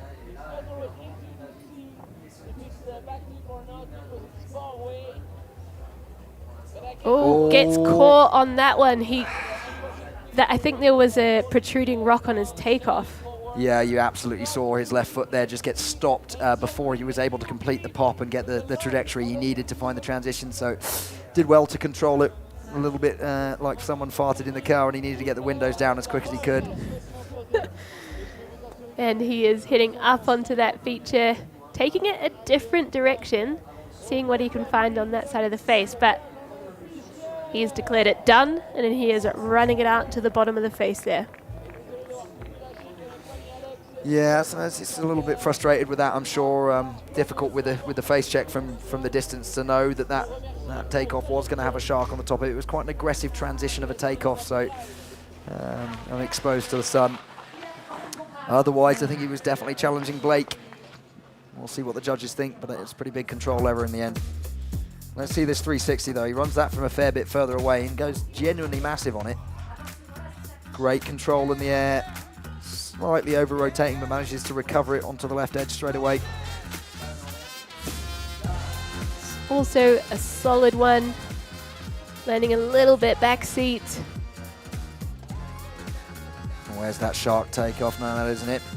That's another perfect one. Going massive there. Slightly short of the transition, but strong enough to deal with it.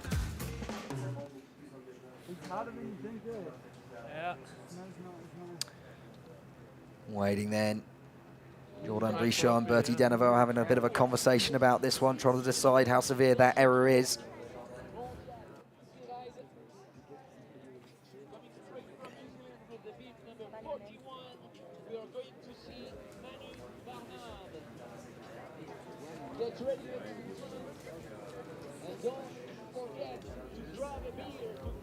Yep, judges really having to think this one through. As I say, I'm hugely in support of television not shouting at judges trying to do their job.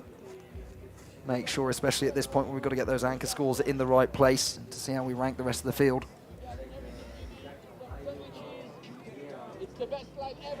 And the next rider we have up in the start gate is New Zealand's Manu Bernard. Half Kiwi, half French. He's a multicultural guy. He's just been on the shy side. Whoops. Let's go for Benjamin Pichler's score, 50 points, sliding into to second for now, but I don't think that will stand up for too long as we've got a massive field of stacked riders. We were just talking of Manu Bernard, who we see there in the start gate. He's had a tough debut season on the Freeride World Tour, not displaying his strongest skiing. He's an incredibly talented and creative rider, and so I'm excited to see if he can get back in the groove for the Challenger Series. Deep in thought there in the start gate, starting to build that energy up. He was 6th here last year and 2nd in the Google Open Faces, so did very well to work his way as such a young man straight to the World Tour. But unfortunately 20th position in Ordino wasn't enough to keep him in the cut. Ripping in then Manu Barnard. Looking super strong. He is no stranger to conditions like these.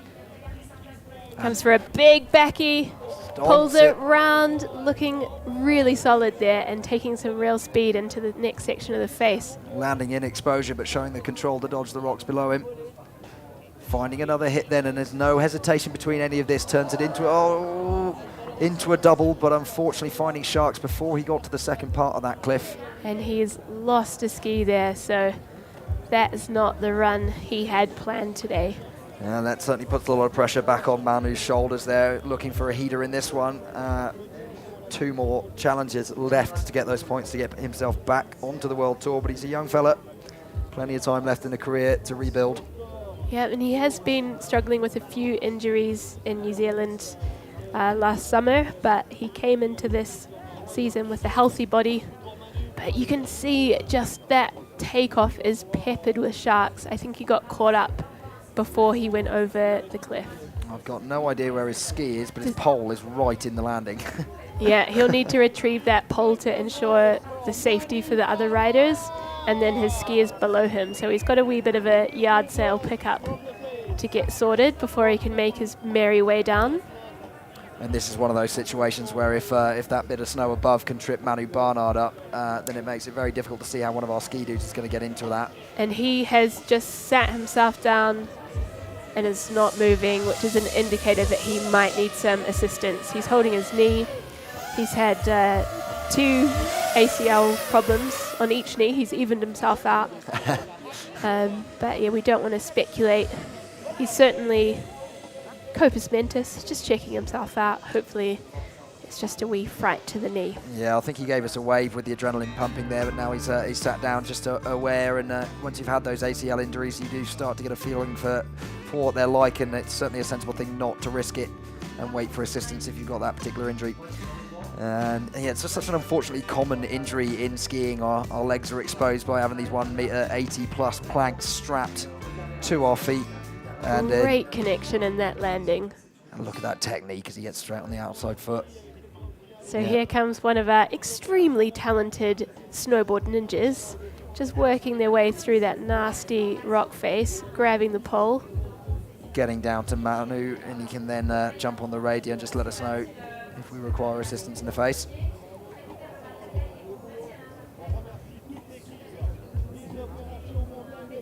Yeah, he's checking his knee out.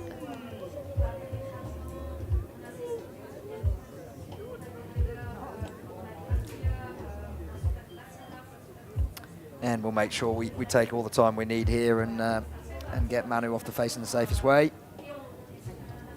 Looks like they're just having a wee corridor, having a wee chat, seeing what the situation is, and then they'll make a plan. As we mentioned, we've got doctors, guides, ski dudes, and a full security team to get riders safely down. All of whom have great experience working on this particular contest and on the Montgom itself. So nice to have a medical team here in Nendaz that know what they're doing, not just obviously with the medical profession, but with the ability to ski and understand these faces well enough to get to the riders when we need them. Here we go then for Manu, gets spat into that rock. Yeah. In the end gets a little bit lucky not to hit rocks any harder than that. So we've just had word from directors that we're going to get ski patrol down to see Manu, have a better assessment there on the face and make a plan for extraction. Yeah, really unfortunate to get sharked out before he got into the peppery takeoff. So by the time he needed to be popping, he was getting crushed over the front of his left boot. Yeah, he looked a little bit inside as he was coming into that cliff, and it looked like he could see that enormous shark sticking up, and it's that kind of when you see a tree and try not to hit it and you just ski straight into it. Object fixation, it's easy to create your own destiny at that point. And yeah, always an awkward angle if the inside ski does trap in the snow and your body gets ahead of your boot, then you can't get the pressure off it. It tends to put an awful lot of torque through the knee. Manu opting to butt slide down to his other ski. Someone's just phoning a friend there, getting some last-minute line tips. Okay, so we've just heard word that Manu does have a sore knee, but he's feeling strong enough and stable enough to ski down gently himself. So shout out to his family that are no doubt all tuning in. Seems like he's going to be all good, but maybe give him a ring when he gets down. Shame. I was looking forward to seeing Manu in the pub later tonight. Always a great character. Always a good vibe. And as we've mentioned before, that just puts a bit of pressure on Virgil Didier's waiting in the start gate now, and whilst you try and kind of measure the arousal levels and keep picking them up gradually so they peak just before that drop in, if you're then given a 20-minute hold, it can really take away from that confidence. Certainly makes it tricky. You've got to shoot for that optimal level of arousal. You don't want to be too keyed up, nor do you want to be too relaxed. So Manu not being too ginger with that left foot, no ski on it, but he's still got it in the snow as he cruises his way down off the face.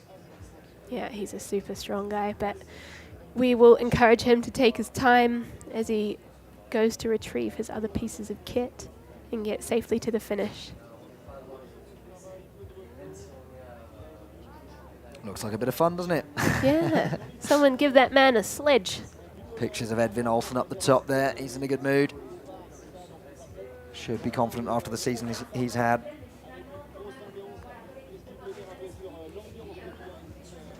Finally getting down, so Manu's other ski did about a third of the Montgom on its own. He has got down to that now.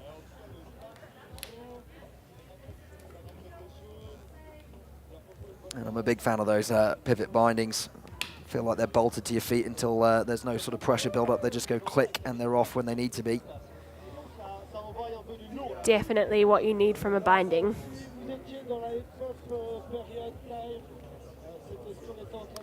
So yeah, really nice to see Manu not looking like a man who's just broken his ACL again. He's got a lot more confidence in that leg than I thought he would do.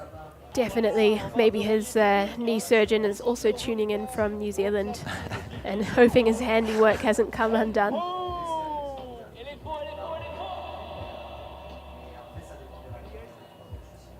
Did you manage to make it out of a competitive ski career with no ACL reconstructions? Both ACLs intact. Lucky, knock lucky on one. wood. There we are. I did not. It's almost a badge of honour in the freeride community, isn't it? And Manu's got two.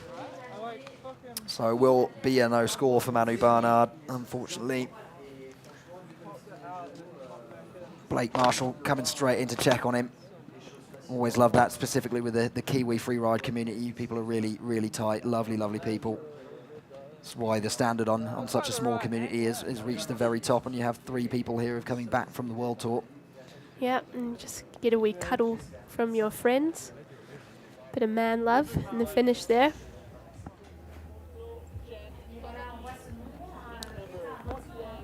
Fantastic images of the Montgom there with the Mont Massif in the background. Glorious mountain. Le Bec des États on the left there. And we're back to the top finally for Virgil Didier. Came out of a 6th position ranking, 3rd place in the Nendaz 2-star, 4th in the Les Arcs 4-star, and 9th in Le Rosier. Hailing out of Chamonix Mont Blanc. Obviously such a famous region for the right reasons. It's a beautiful, beautiful place to go skiing with absolutely the most steep and extreme terrain in Central Europe. So Virgil Didier building himself up and on course. Dropping in, let's see if he finds some of that Chamonix Nar here on the Montgom face.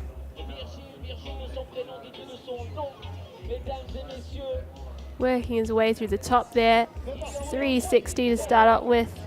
Nice lead shifty to keep his eyes ahead of the rotation, spots it and stomps it, links it straight away, controls the speed with just 2 beautiful turns and then onto the next cliff. Heading into that closeout area that we saw Blake Marshall, but the ski losing the immediately ski. ejected. He didn't even look like he fell over, but the binding gave up on him. Yeah, crazy area, so a very different line through that to what we saw either Batola and Blake Marshall take, but absolutely boosting. And yeah. He's just testing the snow there, see if it's still good. Yeah, it was nothing to do with a very French exclamation about bindings. So, real shame, yeah, he looked like he landed fairly 4-point, a little bit of extension off his heels, and the binding was already gone. He then rode away on one foot. I felt like that was almost unjustified. Riders at the top are typically quite careful to have someone check their boots and make sure they've got no residual ice under the ski boot so that you don't have any strange loading in your binding. But yeah, he's unfortunately taking away a no score today. So I'm not sure if I'm really allowed to do this, but we counted the crashes at the Mammoth Free Skiing World Cup, and out of 53, 47 of them were on Tyrolia bindings. So, yeah, not going to say anything more about that, but if you're purchasing your bindings, do have a good think about that.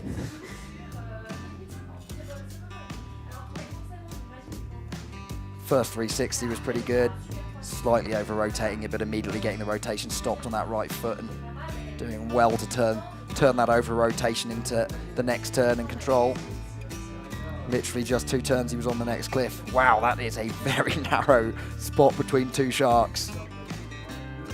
Yep, perfect stomp there. Takeoff was extremely technical, and then he runs into this mandatory air closed out section, has to double through it. Looks really solid.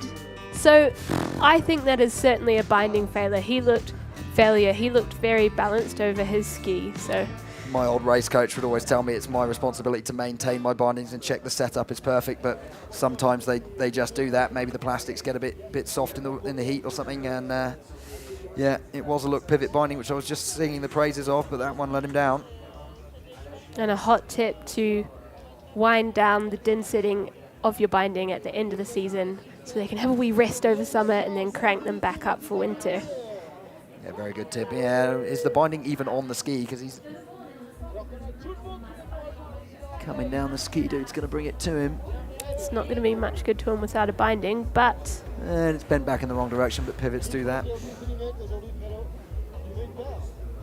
We did see that at the Free Skiing World Championship last week. Christian Newmandahl's binding just left the arena. It's a ski dug in on the tail, ripped all 4 screws out of the heel piece, and then the ski carried on full 20 meters below him. So careful here, Virgil, because I know you're not in the best of moods and you're absolutely boosting out the bottom of the face.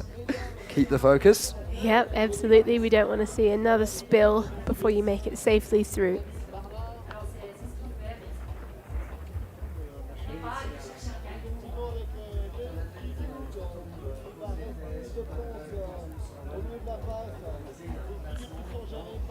There we go then, Virgil Didier crosses the finish line for a no-score performance.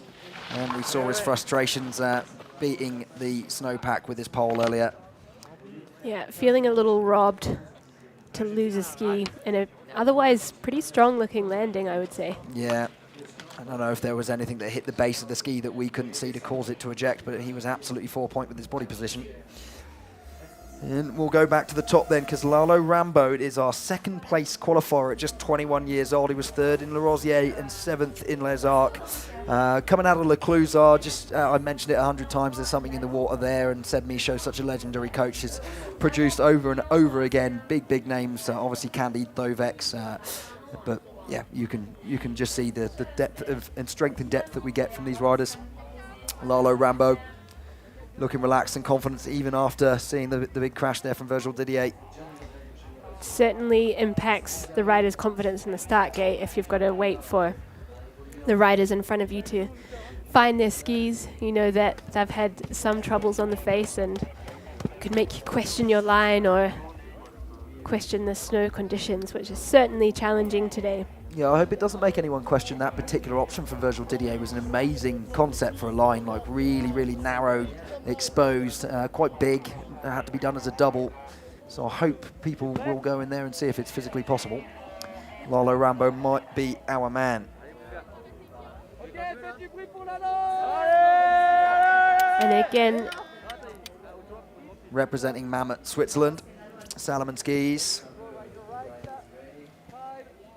Oh, sorry, line skis are on his helmet there.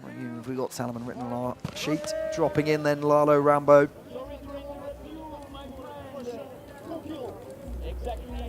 He's had a really strong performance through the qualifiers, but again is in that position where he's built expectation, but no longer carries the points. 360 and straight over the bars. And the skis are gone. Yeah, something in that landing because he was pretty 4-point. Didn't look like there was any over rotation, but immediately they trapped up and he went for a ride. Both skis are off. Wonder if we'll send a ski dude down to collect those a bit quicker. Yeah, he's pretty waist deep there. See, there's plenty of snow in the face below those rocks, but also plenty of time since the last snowstorm for it to be transported around by the wind. A bunch of sharks. Yeah, he's done well not to clip his head on anything as he front flipped directly out of that 360.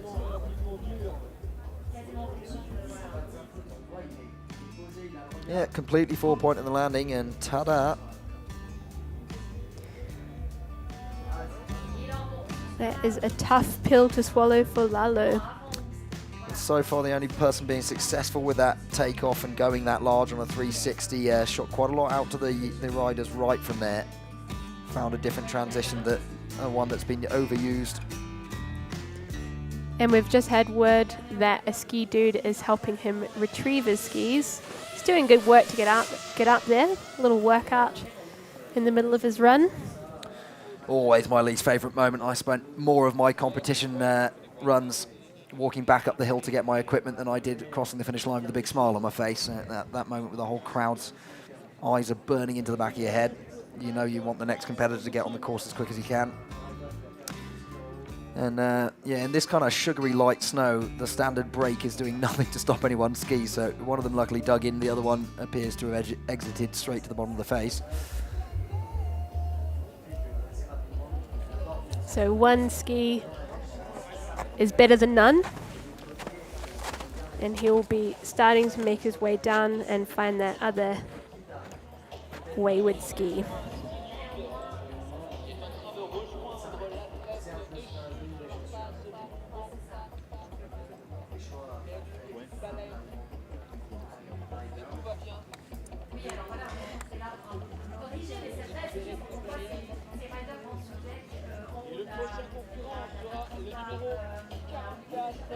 So, as we've talked about before, this is the first event of the Challenger series.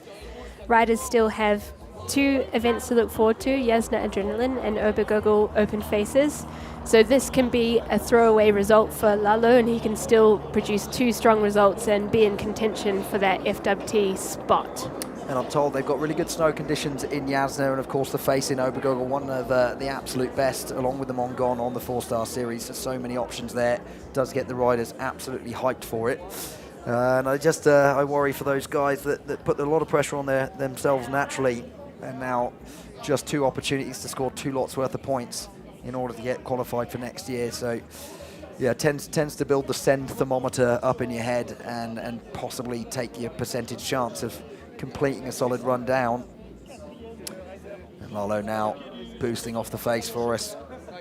Shame we didn't get to see him execute, because his technique is a stunning one. He's so relaxed.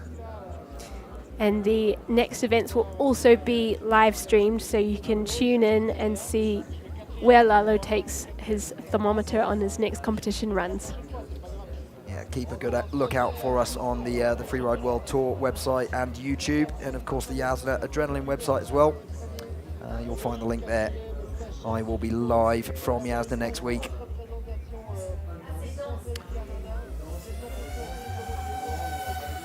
We'll get Lalo down. Of course, it's again a no score in a skiing category. If you do lose your equipment, then you can't be given a score. So just get him across the finish line and we'll make our way back to the top. The next rider's an exciting one. He sure is. Victor Hale Woods. Strong lineage of freeride history there as the son of Nicola Hale Woods, and has had an incredible performance to date on this That's it, yeah. series. I happened to be judging the Le Rosier 4-star, and one of those moments I could hardly keep hold of my pen to try and steno the run, because Victor Halewood's backflip generally just rode a super extreme big mountain line, very exposed, but able to put 25 meters worth of backflip, I kid you not. Yeah, no need to mention who this man's dad is, because he's going to make a name for himself. one of my top tips to be on that Freeride World Tour by next season. Yeah, first place in Les Arcs as well as Le Rosier, so should be confident. So we've got Victor Hellwoods on course, currently leading the qualifier series, and we've zeroed out those points to start the Challenger series afresh, so he's got to bring the heat today. So sensibly not going for the freestyle trick off that first air, because he's set himself up here for the biggest air of the day, I think. Massive off the nose of that one. A little bit back in the landing, but you know, riding strong, and that was a sizable air. And another one then, doubling down. Amazing form. And he comes unstuck on the landing. So unfortunate. I hate to see it. Just a little bit too much in that hard pack to take that much speed. Victor, a seriously strong lad from some of the lines I've seen him doing already. And the backflip, the Mats Hicksig backflip, but looked way too chunky in that landing to land it. He rides away with his pole in the air. Definitely put on a show for the fans here in Nanda. Incredible run, absolute fireworks, but some big explosions. Yeah, definitely the idea of loose but lit there. That backflip looked a little bit painful, to be honest, because he went so big, and then it really trapped and stopped him straight away in the landing. So definitely demonstrating the potential to go to the World Tour next year, but we'll have to do it off the next two results, I think, because those are two pretty big control issues again. Yeah, but 20 years young, he has got a long freeride career in front of him. So this is a super flat takeoff. Does really well to take the pop out of it a little bit. So that transition is quite short as well. Gets sat back a bit, but storms on with his run.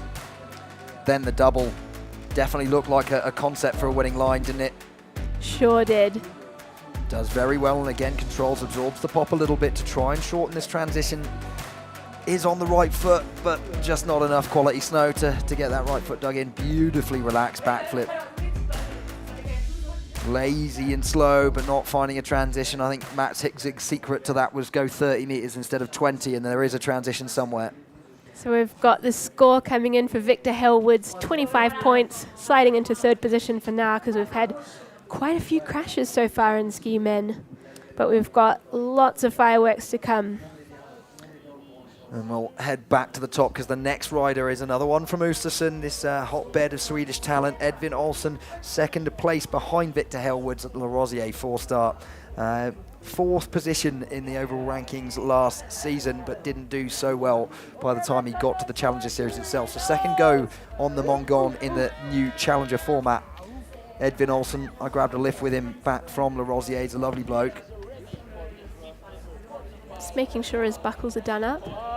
Quick steez check. Yeah, with those very clean Swedish outfits, you got to make sure they're fitting and flowing. And he's dropping in. Edvin Olsson is on course. Look for this solid Swedish technique. A little bit of the Ridey Barkrits about the way he skis. Straight in with the backflip, tucking it really nicely and stomping very cleanly. Aware he didn't have a lot of height on that, so pulled the knees in to get it done. He is coming into the closeout zone and taking the Blake Marshall entrance. Too big, does well to control it from the back slap, but it was certainly a stage 3 on the exit of that. Got a little bit sideways in the air there. Yeah, it's a very tricky takeoff. I think you've got to pop early and get away from rocks. The rocks are worse on your left foot than they are on the right. Huge 360, finding a transition, so even with this back slap, could be looking towards the top. Come on, Edvin, finish it off. The Heartbreak Hotel's got a few people before. Goes massive off it, but stomps. Edvin Olsson then. Clean. One huge backflip, one huge 360. Told you had all the freestyle elements. How much are they going to punish off Blake Marshall's new cliff? Not sure I've seen people use that in previous years, or at least it just doesn't look like that normally. Blake the first to come over and say well done to Edvin. Here's the backy, straight into the knees, gets it spotted. Looked like he never left the floor. What happened to him on this takeoff, then popping off rocks, trying to shifty. Realises the transition's slightly right to left on him, I think, to try to get the feet out that way, and it's pretty choppy in the landing already. And takes this one really long. And it's pretty flat there where he lands and just uses the full travel of his legs with an absolute stomp. Certainly the best utilisation of the Heartbreak Hotel we've seen so far.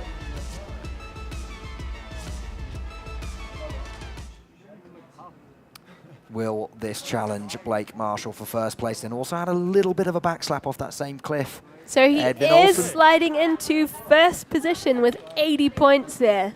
He'll be extremely excited about that one.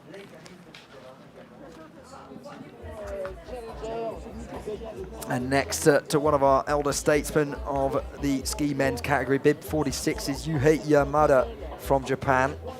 And again, just because of the cancelled 4-star events, he's able to pick up the points from Hakuba, coming 6th in the 4-star there, 2nd in the 2-star in Arai, and 4th in the 3-star. So that gives him enough points to rank in 18th position and make the men's qualifier. And it's so fun to have such a strong Japanese contingent come over to join us here. Another one who's here for his very first experience of skiing, European Speed Pal. So to a Japanese rider, it's going to be a very new one for him. Says his favourite place to ride is Keystone in Colorado. And man after my own heart, favourite trick, switch backflip. Let's go. Yeah. Don't think that's a good option for See Trey. that in a free ride setting would be very extreme.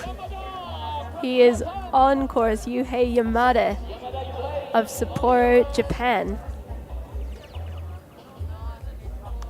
See how he deals with the tricky snow conditions. We do not have any Japal on the face today. Left 3 though, straight into it. Over rotating, gets spat. Needs to control this this tomahawk before he gets into the exposure. Does manage to. A little bit of a heart-stopping moment there. Skiing with a huge amount of rotation in the techniques, not necessarily letting the skis run through the top there. And let's see how sensible he plays it. Does he carry on the rest of his line? So stacking up the crashes in the ski men category. He is not done with his run though. He is pointing it and going huge off that one, but landing a bit backseat. I think he's probably used to a softer reception in Japan. And there's the double Melissa Branda had planned for a line and missed it earlier, so nice to see that get done once. I think if anything he needed to go a little bigger off his second huge air, because the transition's just a bit further down the hill. Back flipping off the other way takeoff of the Heartbreak Hotel, but not the control, so that's 3 big control issues for Yuhei. Manages to, I wonder what he's got his DINs on. Do they go up to 22? They did not come off those skis. He took 3 massive slams with a lot of roll and torque in them. Certainly pretty attached to his feet, so I hope his knees and ankles are feeling okay after all that torque.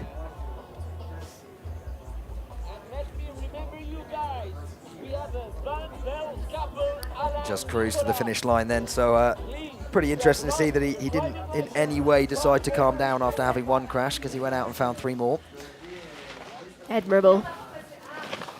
And he's just excited to have his first go in a Challenger Series, riding it for the first time in Europe. So I think you called it, Will. He's over-rotated and then is still turning as his feet connect with the ground. Yeah, a really tricky day where the only fix to that is to get a lot of pressure on the inside edge of that right ski in order to stop the rotation as quick as you can. But when that's very likely to make your ski dig right in and send you front flipping over it, be better off just setting the right amount of torque from the top of the rotation. We've got the score coming in for Yuhei at 10 points, sliding him into 5th position. As mentioned, we've had a lot of crashes in this category so far.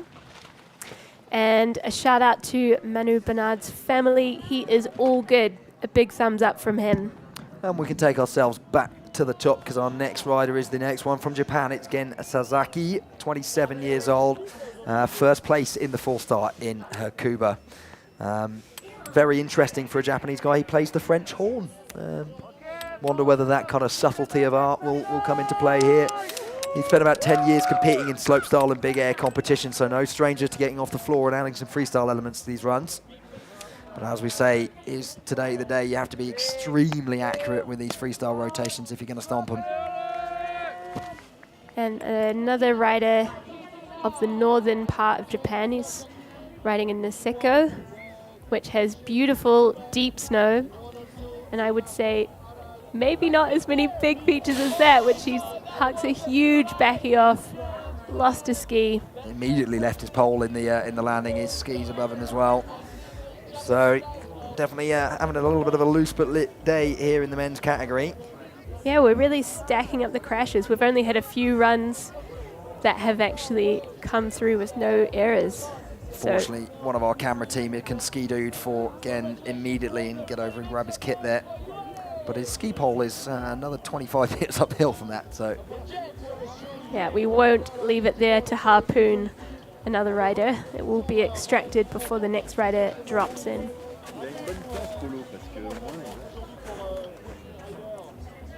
So a tough day for Japan. Yeah, super tough day if you are a Japanese rider to come here and experience the conditions we've got today. Maybe worth bringing up the point that we don't tend to wear our straps when riding off-piste with skiing, so the poles are able to leave our body the moment we start having an accident, because really worst case scenario, if you were in any sort of avalanche, then the poles do create an anchor and they just drag you deeper into the snow and make it harder to get your body out. So let's have a look at the ends backflip. Went pretty massive on it, no lack of confidence into that. Goes way over everybody else's bomb hole, but doesn't find a transition. It immediately spits him back. The pole is gone. There goes the ski. Cops it a little bit as it flies over him. Yeah, that's a pretty aggressive tomahawk. Hope he didn't sharpen his edges too much for today. So I think he's just explaining to our ski dude that his pole is way further up the face.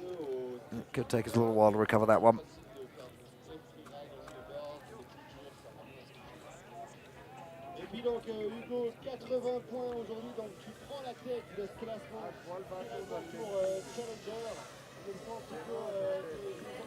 So the ski dudes are on the job trying to retrieve that pole that is lurking near the top of the face, which we want to get out of the way for all the riders to come. And we do have a stacked field. It's all to play for. As mentioned, we've had so many crashes that those top spots are really for the taking for the next kind of 2/3 of the field. Really excited to introduce the next rider. If I just mentioned Tio Viomo, he's only 18 years old, but he has impressed us so much across the season in the Nendaz Freeride Academy. We gave him the chance to forerun the Backcountry Invitational, and he's impressing the likes of Maxime Charbleau and Marcus Ada came up to me to say, where did he find this guy? So yeah, really cool to be giving these younger riders a chance.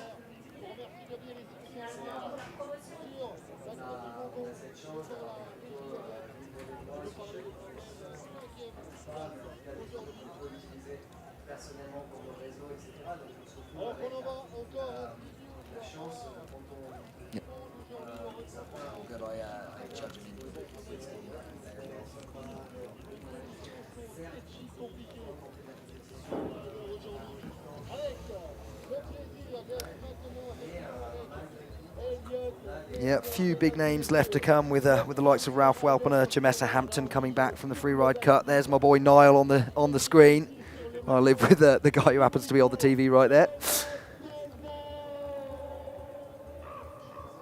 So Ralph's had a pretty incredible story. A freestyle skier who you've seen in World Cup competitions. Yeah, his last World Cup there at the Silver Planner, I think in 2020, I happened to be judging, and really cool character. The guy's super relaxed, so friendly to everybody on that tour. And this one had a huge injury, and that's kind of put his career on hold for a little bit.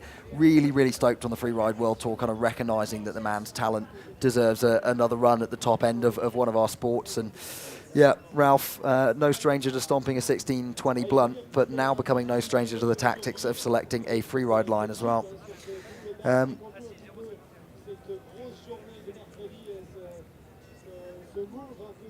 So we're going to go to the bottom just in a moment now with our lovely interviewer. Mario Dilde is with Edvin Olsen, who put himself in the hot seat here with one of the only runs that was pretty much landed. A little back slap in there, but with the massive 360 in the backflip, he still sits in first place with an 80-point score for the moment. And excited to see what Edvin has to say about the face. Congrats for your stunning run. It was incredible, really, so fluid. So I had a question for you. What were you thinking about when you were at the starting gate? I was thinking about the conditions because some said it was good and somebody said that it was really bad. So it was hard to have an idea what it would be like. So I think that was the hardest. Alors en français, c'était simplement difficile avec les conditions de savoir un peu quelle ligne et comment ça allait être réellement sur place. Thanks for your answer and hope you take the seats till the end. Thank you. So some words from Edvin there about just how challenging the conditions are out on the face. We've seen so many huge crashes. So the riders ahead of us they've got their work cut out for them. Back to the top then with Teo Vuillermo, only 18 years old, currently holds a ranking of number 298 out of the qualifiers. But from what we've seen of him here in Nondar, deciding he deserved the local wild card. So a lot of pressure on a young man's shoulders. Always a nervous moment when you give a young man a spot in a massive competition like this. But I think Teo has that rare maturity for a man of so young that he's going to do something pretty sensible, but could be pretty fire at the same time. So Teo Vuillermo.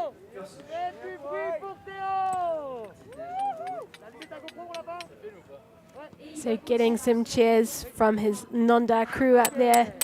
Another member of the Nondar Freeride team. Well versed on this face in particular, so looking forward to seeing the line that he puts together for us. I say when you grow up in Nondar, you see a lot of this competition, you idolise this face and you start to dream from a very young age about what you might be capable of one day. And Teo, sooner than anyone, 18 years old, and you can see how solid his technique is, starting to gain the experience and tactics in these mountains. Back flipping off that first cliff, going massive, back slapping but holding it together. That was ridiculous. A lot of speed over there, looking pretty loose, but not taking his foot off the gas. We had this from our local wildcard, Jan Fournier, last year, knowing the face well enough to just be a bit loose and lit and going as big as anyone off that long peppered band there as well. Absolutely boosting. He has flashed the face. This is certainly going to be one of the fastest runs of the day. He's pedal to the middle, coming up to the Heartbreak Hotel. Massive Cossack.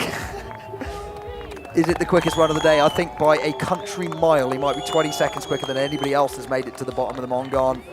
So Teo Vuillermo, absolutely stoked. His first competition, being given the wild card, and may well, for the moment, be threatening the podium positions alongside Blake Marshall and Edvin Olsen. I would say so. What an incredible debut from the 18-year-old. And then hooks an edge in the finish line. Yeah, we're never going to let you live that one down, mate. There you go. Biggest backflip of the day by a country mile. I couldn't believe how much speed he took in there. And then I thought, well, probably best if you just absorb a bit of the pop, but no, full extension of the legs. Gave it all the energy he could and laid it out. Here it is, to the moon. Absolutely taking that one so deep. Gave the drone pilot a heart attack as he tried to get out of the way. And it's not as if that's done inconsequentially. There is exposure below him. He's got to get this controlled and get through a gap. Certainly a stage 3, stage 2 backslap maybe, but he gets it under control very quickly. And then here he goes, doubling down through this peppered rock band section. Definitely hitting rocks as he takes off there, but no issues. With the age of 18, to have the experience to be soft enough in the leg to deal with takeoffs like that are full of sharks. And again, gets punched a little bit and floats on the tails of the skis, but no control issue there really. The wildest run we have seen from Teo. His score is coming in at 76 points, good enough for third. So not displacing Blake Marshall or Edvin Olsen, but for now sitting on the podium and at that age being given that wild card, proving that it was absolutely worth it because it was one of the most entertaining lines of the day. Teo Vuillermo, should be extremely proud of yourself, young man. That was awesome. Winning hearts and minds out there. And coming back to the top, bib number 49, our next rider out of Japan. So we've got a great contingent from Japan here. Tenra Katsuno was 7th in the New Zealand Winter Games on the Remarkables face and 13th in Hakuba. 3 years so far competing on the qualifiers. Just really excited to be over here. We've made the comment though, European speed power, not the easiest to adapt to if you spent your life in Japanese, Okanagan, Champagne. But I wonder if that experience of competing down in New Zealand and getting a strong 7th place is going to set him up well to deal with the conditions today. 360 to start off with. Nice stomp on that one and link it together. Cross court on one of the bigger cliffs available. Looking silky smooth at this point. Oh, really nice technique, eh?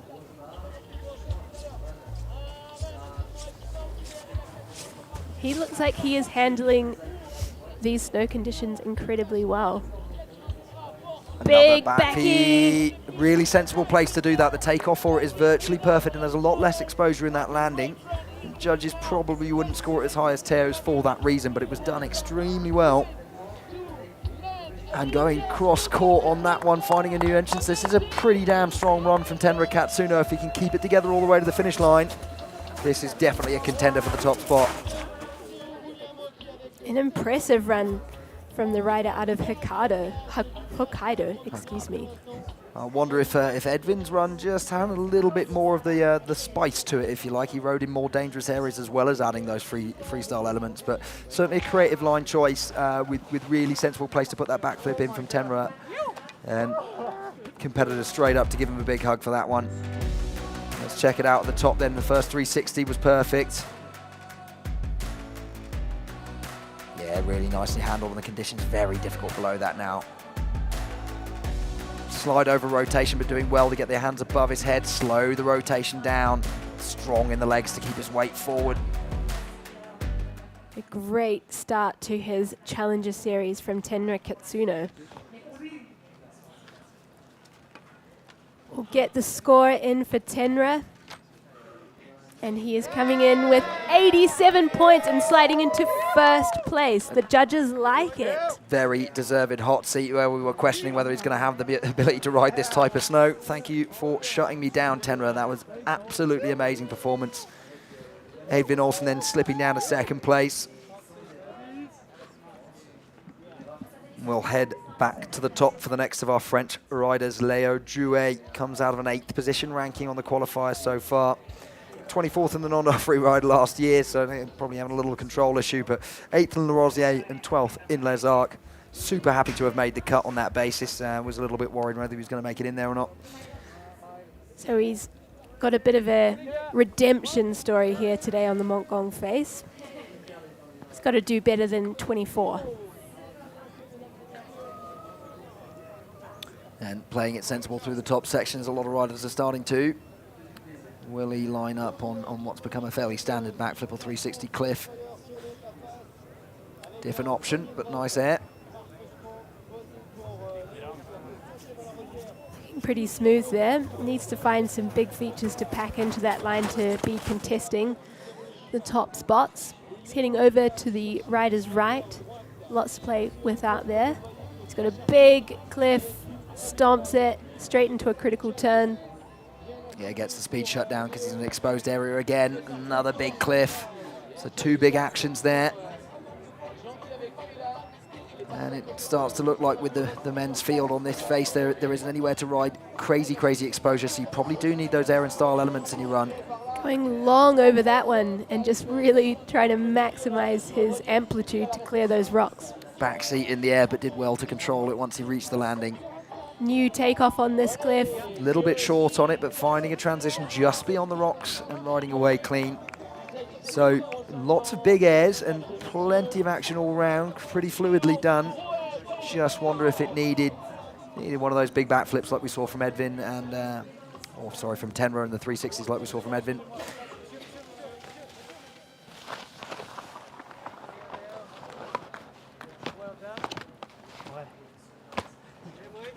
Tenra Katsuno, the first to jump in with the congratulations. Solid landing there. Yeah, and he's got a fantastic technique of getting into that next turn. He just gets rid of the landing, gets into the next control phase. Look at these peppered sharks.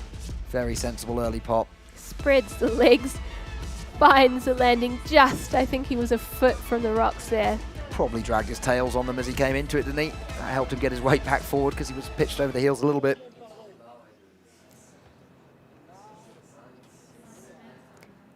You can see some wild gesticulation from Bertie Denevaux there. They might be having some terse words in their judging booth.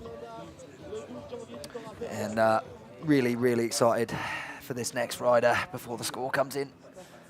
I'm getting too excited, I'm going early. Yeah, Ralph Valpiner, he's had a tough debut on the Freeride World Tour, but no doubt he has stacks of talent, and we're excited to see what he brings to the Freeride Qualifier Challenger Series. Waiting for the score then for Leo. So we've got the score coming in here, and he's ringing in with 74 points. Good enough for 5th at this point, but we've still got half the field to go. So as we say, nice fluid line, but leaving a little bit on the air and style category for those who went before him.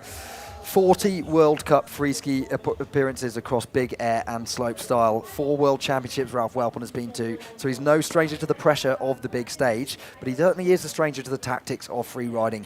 I was a bit worried for him. He grabbed himself an invite to the Backcountry Invitational, but it immediately belied those worries by demonstrating that he's just an all-round talent on a pair of skis. The guy is absolutely fantastic in a turn as much as he is in the air. Just, I think it takes a bit of time to adjust to the tactics, to understand the judging criteria properly, and the ability to create and design a line that allows you to really express your freestyle elements. You also need a little pinch of luck. I think he found a few snow snakes on his Freeride World Tour debut. He received a season wildcard but didn't make the cut, so he's back here on the Challenger Series, trying to make his way back up onto the Premier. One big backflip. Absolute stomp and screams through that chute there, but high sides himself. So same concept as Theo Vuillamo there, maybe going just as big on the backflip and showing more control to start off with. But then the young Swiss riders nous about the snow conditions on this mountain, allowed him to finish that left foot turn and get onto the right hand traverse. So once again, the luck doesn't come together for Ralph Welpon. If you need to look him up on Instagram, his handle is the Easy Tigers. Definitely a good one to follow. Nice little 3 there. You can see that pedigree in the air, and the man just has a style to him all round, but yeah, such a shame. Not quite able to control things in difficult conditions. Another backflip off the Heartbreak Hotel. Didn't see anyone doing that today, found a takeoff. Yeah, that was beautiful. His reconnection with the earth was fantastic. So we'll see how far down those ranking riders with some sort of instability in their runs come, because that was right at the top of the difficulty and line choice. It certainly had a lot of air and style, but yeah, just the one lack of ability to shut the speed down, getting spat off his inside foot. Look at this back E. So laid out, so big. Slightly over rotating, getting the hands up, showing the strength in the quads to hold that. Going massive on it. It's a good 10 meters worth of backflip. And pins it straight between those rocks, but then comes unstuck afterwards.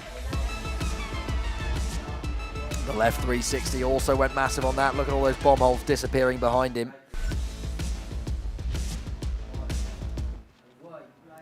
Riding for Atomic and Oakley, a NOCO energy drink brand.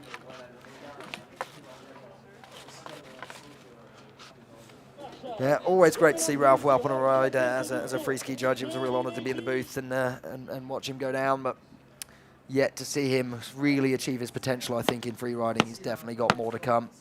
And you can see the frustration, Ralph. He's usually such a happy guy. So we've got the score coming in for Ralph. 45 points, sliding into 7th position, which is, yeah, not the result he was looking for in the first of the Challenger Series, but as we mentioned, we've got 2 more events, so this can be a throwaway score for him. Yeah, certainly puts the pressure on, and I hope he can piece something together at the Asner Adrenaline next week. We're heading back to the top then to introduce Alexis Dumas, 26 years old, in 11th place ranking out of the qualifiers. Former mogul competitor. We've seen that across the board, that generally mogul skiers seem to do really well when they come into free riding, having all those skills of rotation, staying stacked over the outside ski. Certainly they're all pretty solid in the air. Also a ski instructor, working the last 6 years out of the Combloux region. So we've got Alexis Dumas on course, linking some turns through that chopped up hard pack.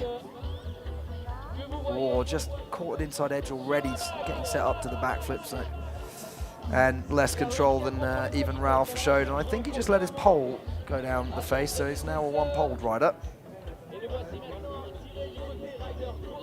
Someone will have to get back up and collect that for us. Yeah, it's definitely a bit off-putting to complete your run with one pole as well.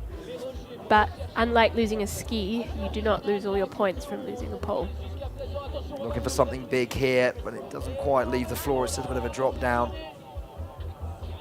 And cross-courting his way back to find some nice snow in this open field.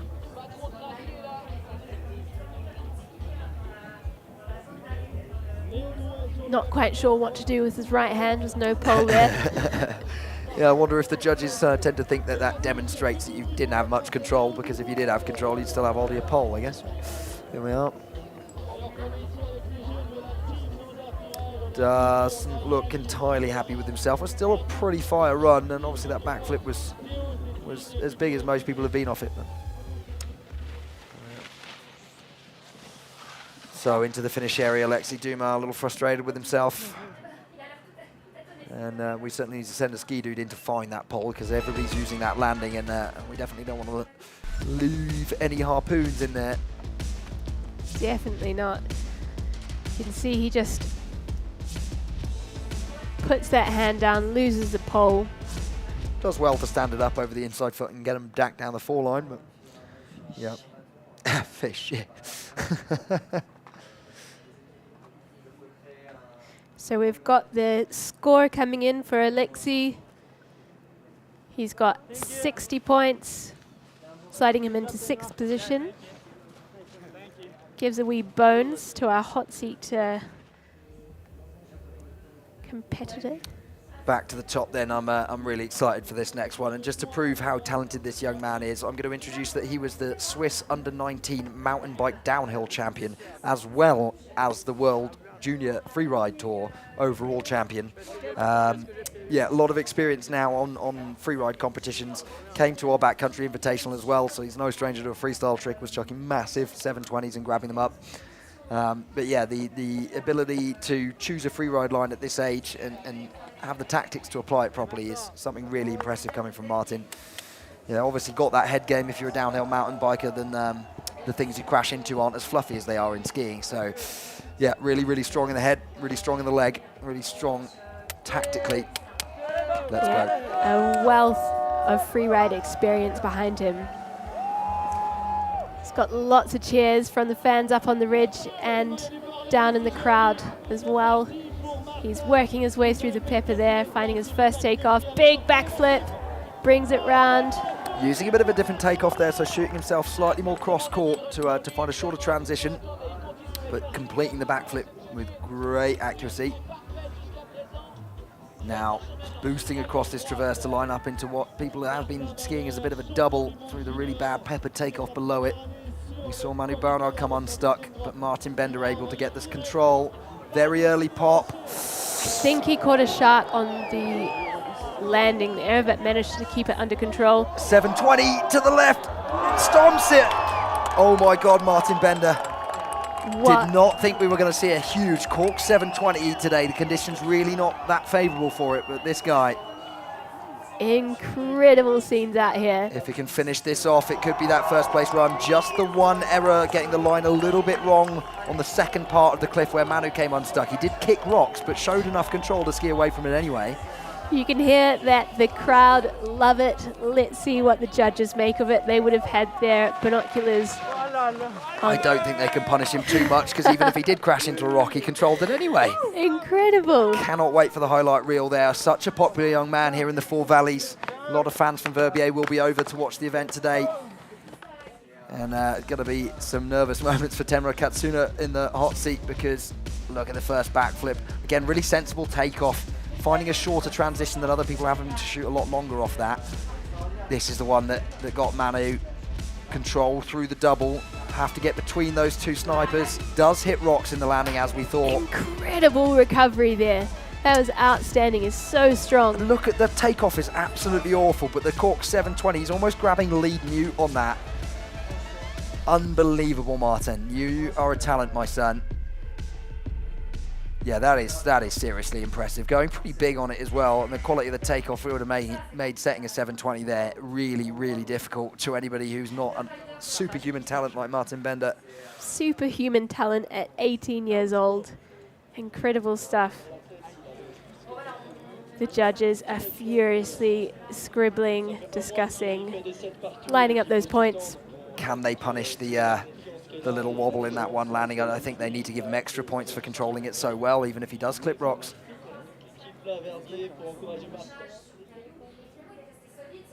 Nervous waits now for Martin Bender. Is this going to replace the hot seat?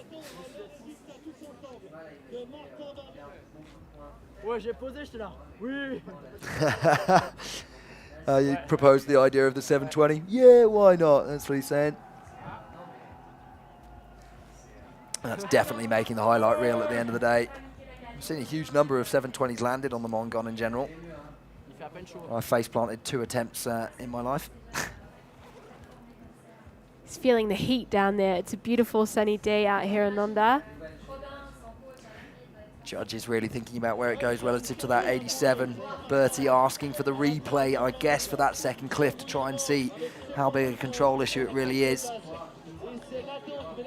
Ben Carmel operating as the TV judge here today. Are they smiling or grimacing? It's so hard to tell. I guess it definitely was a grimace because you know he damaged his skis and he hit rocks, but equally that turns into a smile because that surely would have tripped most people up, and Martin's able to just get his skis underneath him, get into the next turn. Hardly looked like he wobbled. And Tenra's run, I think, was ultimately clean. There weren't any of those issues in it, so it's about whether the 720 versus the 360, is that enough points back up on the scale to get rid of that little control issue? What a cat. Yeah, that was the recovery of the day. Absolutely.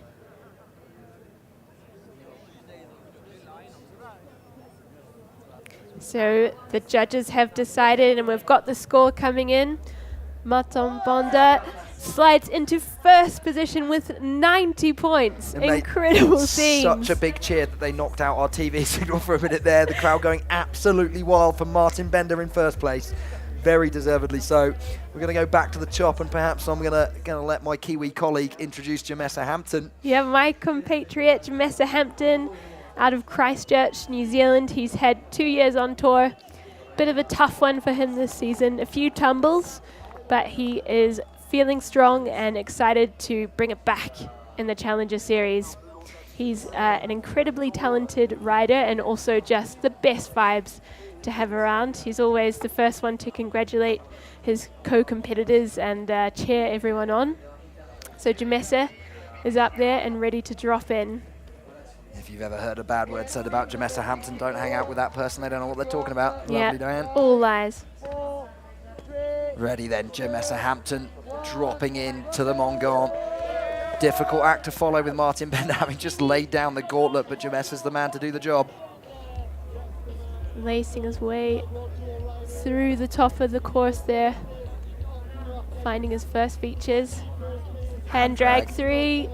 Really nicely done. A sensible way to do that as well. Take the distance and the pop out of it a little bit. Give yourself an axis with the hand drag 3. Solid air there. Not off the nose, but I think it's pretty flat if you take that one right off the nose.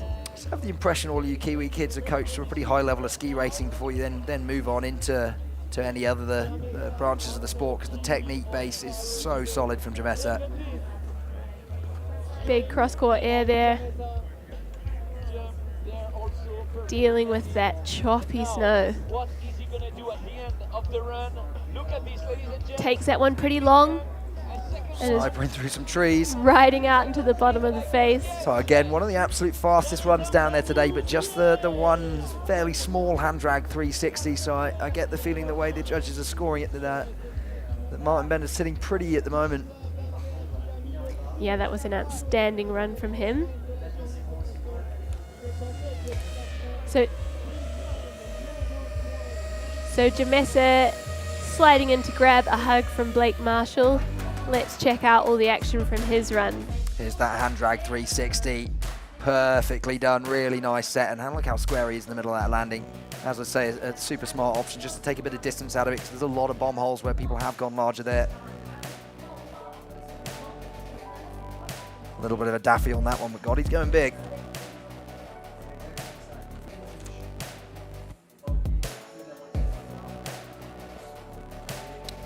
Yeah, super variable conditions, but just keeping the basics of technique locked together, keeping the platform underneath him. The hand drag's worth watching again. Lovely set. Jamessa's built a lot of his free ride skills in the clubbies of New Zealand, so it's pretty hard scene out there, riding with the nutcrackers. It's very rustic and awesome terrain out there. Now he's moved down to Queenstown, New Zealand, where he's working as an engineer. Controls that landing well because he's a wee bit forward as he lands, but manages to pull it back. Soften the ankles, get the feet back in front of him. And we'll wait for the score. Then we have just momentarily lost our bottom camera as one of the wires unplugged, but when everybody went completely nuts for Martin Bender. And the judges will be tallying up the score there, seeing where they'll slot Jamessa into the field. I'm not sure it's contesting for top spot, but certainly a solid run from the Kiwi. Again, we didn't mention Jamessa is one of those who didn't make the cut on the World Tour there, so coming back to the Challenger Series to re-earn his spot for next year. Yeah, he had a fall in Fieberbrunn last year, and then I think since that he's not been stoked with any of his recent comp runs. So 21st in kicking horse and 17th in Ordino, not enough to keep him. Yeah, I think this will be a great confidence builder for him. Here's his score, 77 points, sliding into 5th position. So just the solidness of that run, lifting it back up there. You know, it's pretty much the top of the completely clean runs, but needing more actions to trouble our podium, because we've seen 720s, huge backflips, just the one hand drag 3. Not enough to get Jamessa up towards the podium today, but a pretty good banker to get a 5th place in. Takes the pressure off. As we've been saying, that's important running into Jasna Adrenaline. Obergurgel Open Faces, there's only 2 more chances, and you need to bring 2 lots of points from the Challenger Series in order to score your way towards the top. Nemo Plan, the judges are ready for the 20-year-old French rider. 5th in the Remarkable, so he got himself down south earlier in the season, 6th in Le Rosier. Last year had a 7th place performance on this face, so no stranger to the Montgom, even if he's a young man, plenty of experience on this mountain. So he is dropping in, working his way through, finding his first takeoff, threes it. A little bit of a trap of the right foot, but controls it well. Yeah. Solid landing there, looking pretty fluid, pretty relaxed in his ski technique. Oh, not getting far enough off that takeoff, and yeah, taking it cross court, but there was a lot of rocks protruding below him, and immediately front flipping out of it, so we hope Nemo's okay. Yeah, tough one. I think you need a decent pop on that cliff. He gives us a wave to let us know that he is okay, which is great, but he will need a bit of help getting Definitely looks a bit winded. Yeah, it's a long walk up to the rest of his gear, so it'd be great if we get a ski dude down to our winded man. First 360, just a little bit heavy over the left foot through the takeoff, so a bit of flapping.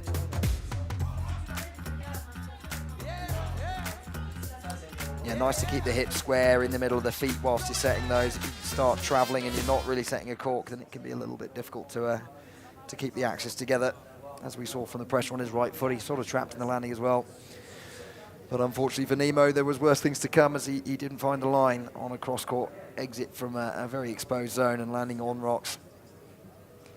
Yeah, tough one for him. So hopefully someone gives him a hand getting that ski back. Or maybe we need to talk to a drone engineer and see if we can get a ski-doo drone that has a little pincer. I think that's the future. That is the future. I think that is the future. Just big magnets on the bottom of a drone. Have a drone big enough to pick up a ski. Lovely pictures of our crowd now, looking a few hundred strong at the bottom of the Montgom. Lovely day to be out watching the free ride contest. And we can see the ski dude just coming into frame. The one ski literally stopped on the rocks itself, so it was a really immediate spit out from that one. An absolute hard stop there. Let's hope his lower limbs are feeling a-okay.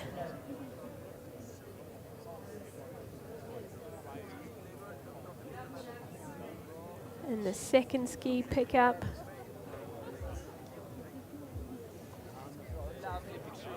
Oh, got it. Oh no. Hopefully he's kicked it in the right direction. Always nice to take the ski from underneath it. So that I mean, I guess this is an effective technique as well, because he's there ready to catch the ski. Yeah, but generally speaking, you can chase your entire mountain's worth of slough down behind your ski and just never pick it up. So little development work available for our ski dude there. No, they're doing a great job out there securing the face, helping out the riders when they've come unstuck. It'll just be a few more minutes getting Nibur Plania off the face.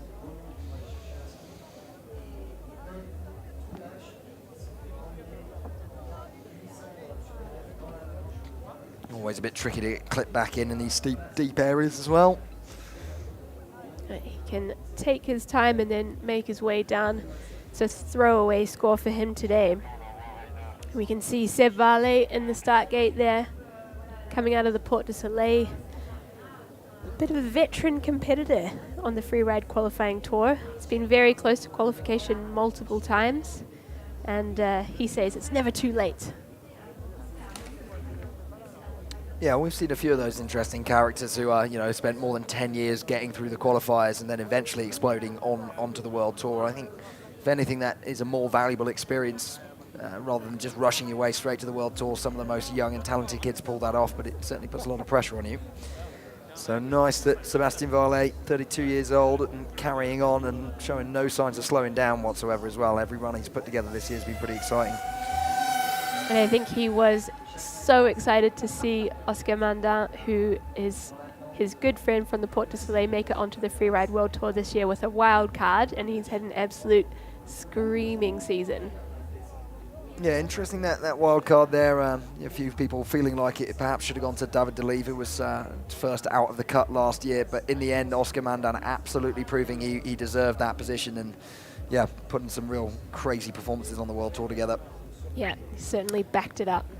Here we go then for Sébastien Varlet. 14th ranking coming out of the FWQs. He was 3rd in Les Arcs, but only 15th in Le Rosier last year here at the Nendaz Freeride. He was at 11th position finisher. Off he goes then. He states clearly that his goal is to make that Freeride World Tour. He's been working on it a long time. And he has got the skills and the experience to bring it all together. Oh, but getting caught up. Might have been cooking up something else for that top air, but got a bit caught up in the snow just before the takeoff. Did well to drag his left foot back underneath him and then end up taking a smaller takeoff, but with plenty of control. Into Blake Marshall and Edvin Olsen's line then, but taking the different cross-court exit from there and doing really well to control it. Probably a slightly less aggressive way, but everybody else who went through there had a pretty big backslap, so not a bad option. And obviously he's got something lined up for us on this huge section. Holy smokes. Comes unstuck on the landing. Hate to see it. Such a shame, eh? I thought initially he got a little bit stuck on the pad in between the first and second feature and did really, really well to get his feet underneath him, get a good four-line pop. But then, again, there's got to be a shark in that landing. Didn't look like there was anything wrong with the 4-point position with which he touched down, but not able to ride away from that, and we might need a ski dude again for this. This ski is up above him on the hill.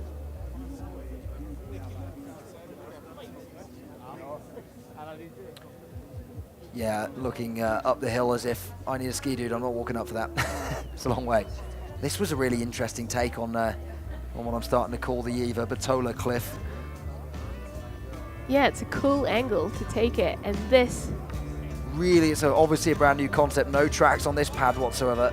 Brilliant job to get that right foot back underneath him. He is 4-point in that landing, but it just shoots away from him straight away. Difficult day to find a transition. hopes and dreams dashed there of Sébastien Varlet. Trying to make himself as big as possible and get himself slowed down.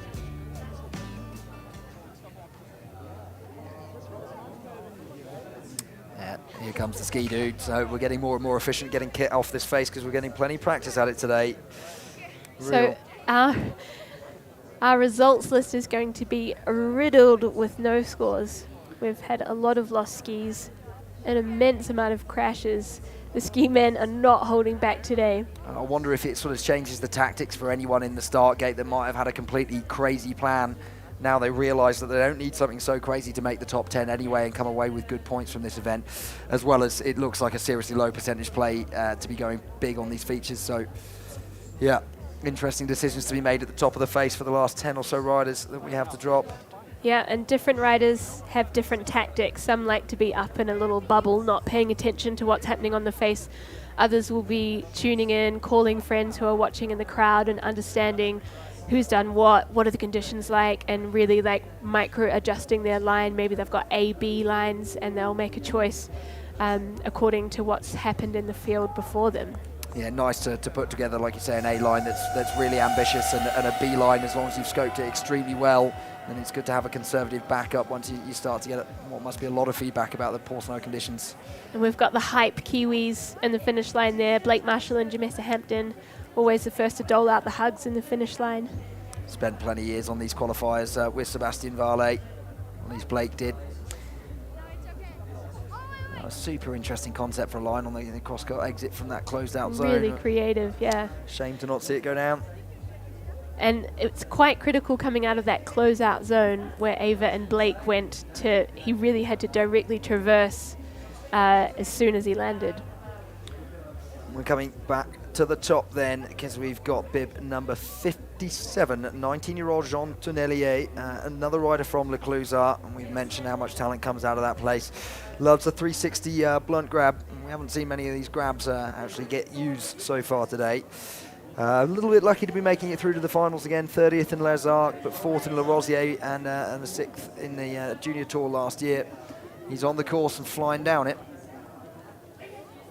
Yep, an aggressive start there, making his way through.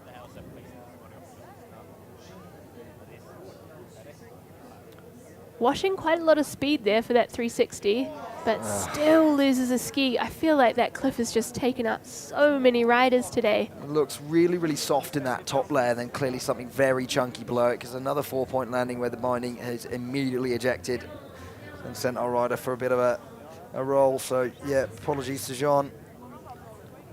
Snow snakes underneath this top layer causing all the issues. And another ski that's come to a total stop the moment it's hit the landing and it's way up the mountain from our rider. Let's have a look at it again then. As we say, shutting the speed down, aware that he doesn't want to go too big off this cliff. Struggling to find the right line to get himself set up. It's a pretty good takeoff for a 360. Nice flat, plenty of space for the feet. Yeah. No over rotation. He's right in the middle of that, but the right foot is on a very different patch of snow to the left foot, and the binding doesn't want to have anything to do with it.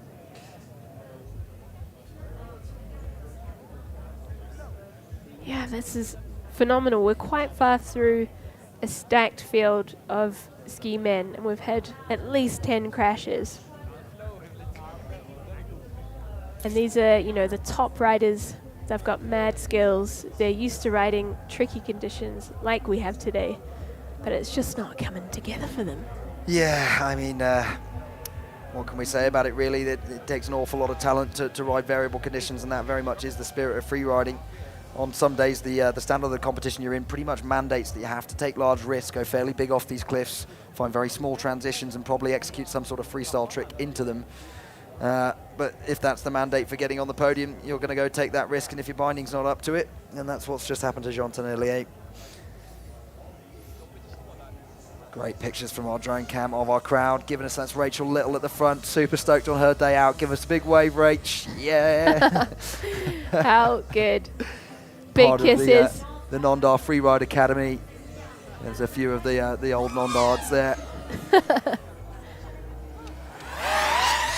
Our drone pilot just showing off that he can do barrel rolls just like Jan Fournier on that glider. And I love the integration of drones and Nendaz Freeride. We used to film this with helicopters, sometimes helicopters filming helicopters. And of course it's much more sustainable to do so with drones, and we've had really incredible footage, so shout out to the production team on that. Yeah, the smallest helicopter we can run one of those camera platforms off is a Eurocopter EC-135. It burns 52 US gallons of fuel every single hour it's in the air, so to replace that with the batteries we run on these drones, obviously an infinite change for the environment, and skiing doesn't seem to have an infinite future ahead of it with the rate the climate crisis is progressing. So everything we can do to pull a bit of carbon out of our competitions is a really good idea. Looks like we are ready to go back to the top then. I'm super excited for this next rider, Niels Versen, a third place qualifier, and he really proved a point to me earlier in the season, judging him in La Rosier, and he felt personally that the judges have been pushing the freestyle elements too hard, and that we should be giving more points to sort of extreme and exposed big mountain lines.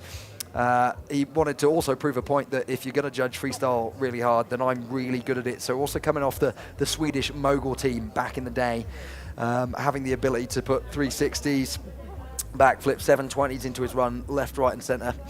Was the winner on the Brouson Freeride with one of those freestyle lines.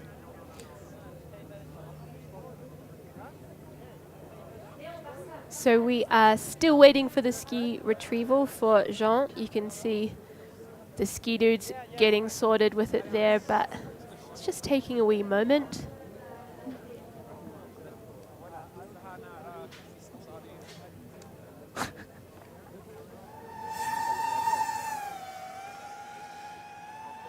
Our ski dude has now collected that ski. It'll just be a few more moments getting down to Jean.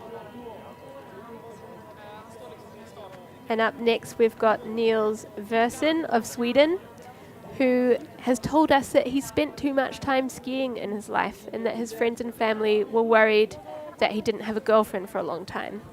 But now he's happy to say that he does have a girlfriend, so I hope you're tuning in. And he's obviously very happy to have you. I could just picture his mum being like, "You can't keep skiing if you're never going to find someone, Niels." Ha! Have it, mum. And he's in a strong position actually in the qualifier series, coming into today in third place overall in the ranking. Of course, that's zeroed out in the qualifier, in the Challenger series, sorry. But obviously has put down some seriously skilled riding to date.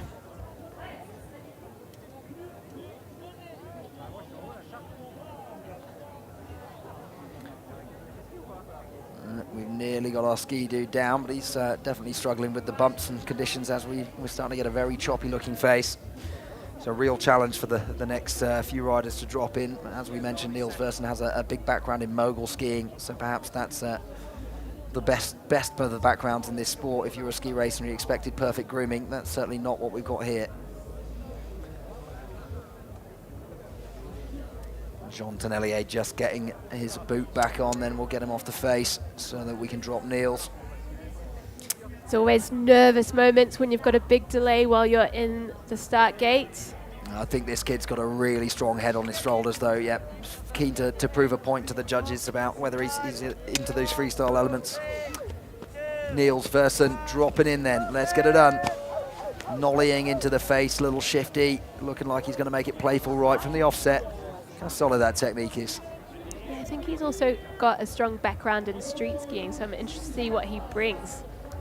Yeah, left three, perfect. As we mentioned, mogul skills becoming really important. Another left three, but double ejection. Another one bites the dust. Sorry, Niels. He'll be disappointed with that. Look how chunky that snow is, though. It looks super firm and transformed, but he's gone really to the bottom of it. There must be a little facet layer deeper down. Our ski dude's absolutely on it this time, though. Yeah, I hope they've got enough. They've been retrieving a lot of skis today. Oh dear. Yeah, I'll be mentioning with those two cliffs right there, they really have quite an aggressive transition coming back the other way. So unless you go really, really big or quite subtle and short, it's very difficult to find a transition that allows your feet to accelerate smoothly through the landing. And Niels certainly being a victim of that. He landed 4 point through the 360, but both skis stopping straight away.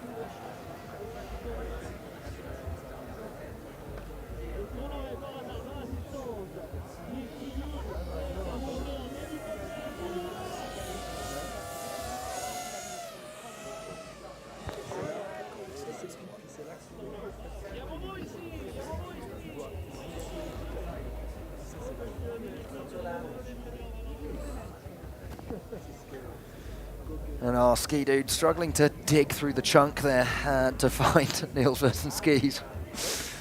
Oh, Definitely giving them some hot tips that it's way easier to come below. Work your way up towards skis rather than kick a whole new pile of snow on top of it. There we go. We need a handbook for effective ski doodling as well. But she has got it, and she's done an exceptional job to be there in such quick time. I did the ski-doo job on this face probably 4 years on the bounce, and I had one really embarrassing moment where they tried to speak to me in French. I had no idea they were calling it a ski-doo because they were talking in French, but turned out the entire mountain was screaming at me to get moving, and I was just stood behind a rock watching things on the live stream. Yeah. Better luck next time. Yeah, ski-doo's even struggling with the sharks in these landings.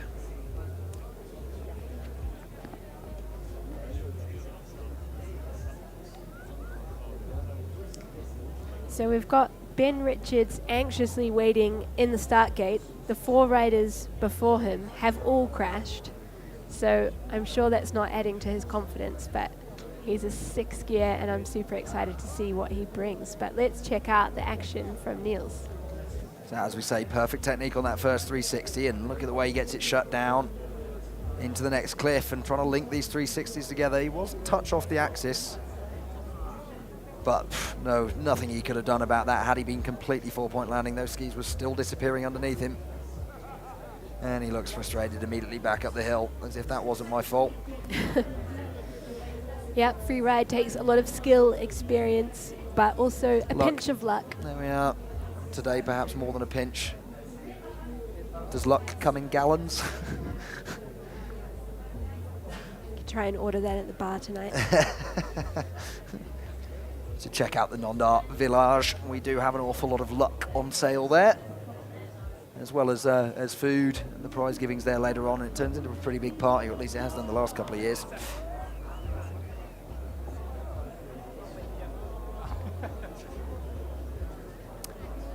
We did at the top of the show. Yeah. And we're still just waiting for Niels to shred his way down off the face, and yeah, we carry on to talk about, we do really well with the Nendaz Freeride, that it's not just this, it would be enough if it was just this brilliant Challenger event, but of course we've got the kids event on the same day, 3-star, 2-star, 1-star, junior, 3-star. And also we do a video contest, which came as an idea following COVID, because we weren't allowed to have big crowds and start gates anymore, so we sent people out on the hills to kind of film themselves, and then that idea kept developing, so you get 4 runs with one of our cameramen to make your best expression of a big mountain line. And yeah, really good fun event, and I love to see that we continue to innovate to make sure, regardless of pandemics or snow conditions, that we're still going to get ski events off in the 4 valleys. Love to see it. They've brought so much to the freeride community, the Nendaz Freeride organization. As well as, I should just mention, there's so many moving parts to put an event like this on, and we pull it off without a hitch for 17 years in a row now, since 2007. Back to the top then for Ben Richards. Plenty of extracurriculars this year. He's at the Kings and Queens of Corbett's. I think people's favourite there was switch double 9 into that face. It's absolutely insane. Yeah, he's got freestyle skills, beautiful skiing, and he's well versed in challenging conditions like we have today. Pole planting that takeoff, left 360, and yes, a little bit over the heels, but doing a really good job to shut that down on the right foot. Same takeoff as Niels then, but without the 360, he's able to find a transition. Slightly sensible play, having seen what just happened to Niels Versen. Big air into that chute, looking super strong. Yeah, it's super crunchy in there on a very small sniper landing, so really, really well done with that. Another massive 360, little cork on that axis. Please hold it together, Ben, he does. Definitely a bit of a one-footed landing, getting spat, but controlling it and riding away. So 2 big 360s so far. And we love that cross-court takeoff through there, if he can keep it together. He's screaming through to the bottom of the face there. That was a quick and punchy line from Ben Richards. And I think a really smart bit of tactical work as well, and easy to try and look and push for too much. Martin Bender definitely found the absolute limit of this face, but it's very, very small percentage play to go looking for massive 720s, backflips, 360s. Just doing the 2 left natural 360s he's really confident with. First one with this nice pole plant. Yeah, great to see that technique, and immediately into the right foot turn, absorbing the bumps. Another pole plant and takeoff, getting a little bit more corked on the second one. Let's see how bad this landing really was. Certainly a bit of a back slap, stage 2, maybe 3. So a pretty wild line there. Yeah, loose but lit, but he's definitely had the elements. I think it's around that top 5. I hate to be a judge because there's an awful lot of back slaps to kind of decide what qualities were what. Jordan Bichot was the man to push for having the same judges across the entire season, and it's great to have that for the Challenger Series. So we have real consistency with this panel. Yeah, the riders are really stoked on that. They like to know what they're working with. Of course, we have the judging criteria, but there's a little subjectivity in free ride, so they're all stoked to have the same panel through the 3 Challenger events. And next up, we've got a big name. Abel Moga. I'm so excited, always bringing the fireworks. I think my favorite moment from Abel's Freeride World Tour season this year was his Superman front flip in Bakira Barrette. I think the crowd was going absolutely mental. They loved it, they love him. Just brings the good vibes. We're yet to see any of our Freeride World Tour relegates actually complete their runs to any great standard today, with Ralph Welpener, Manu Barnard, Jamessa Hampton did get across the finish line, but a few of them getting errors that got them unstuck. We're going to still wait for Bertie Denevo, Ben Carmel, the video judge in the background there, overseeing the process. And we can see the safety team there giving us a thumbs up. They're ready. Always ready to go.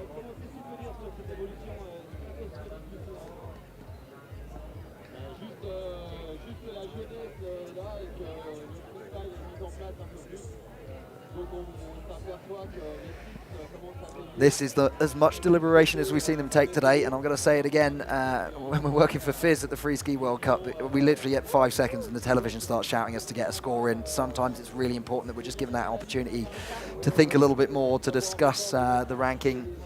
It's got to go next to someone in that top 5, and someone's going to be pretty upset about getting displaced if they don't get that back slap ranking just right. And the ranking is really what counts in freeride scoring. It's not the score itself.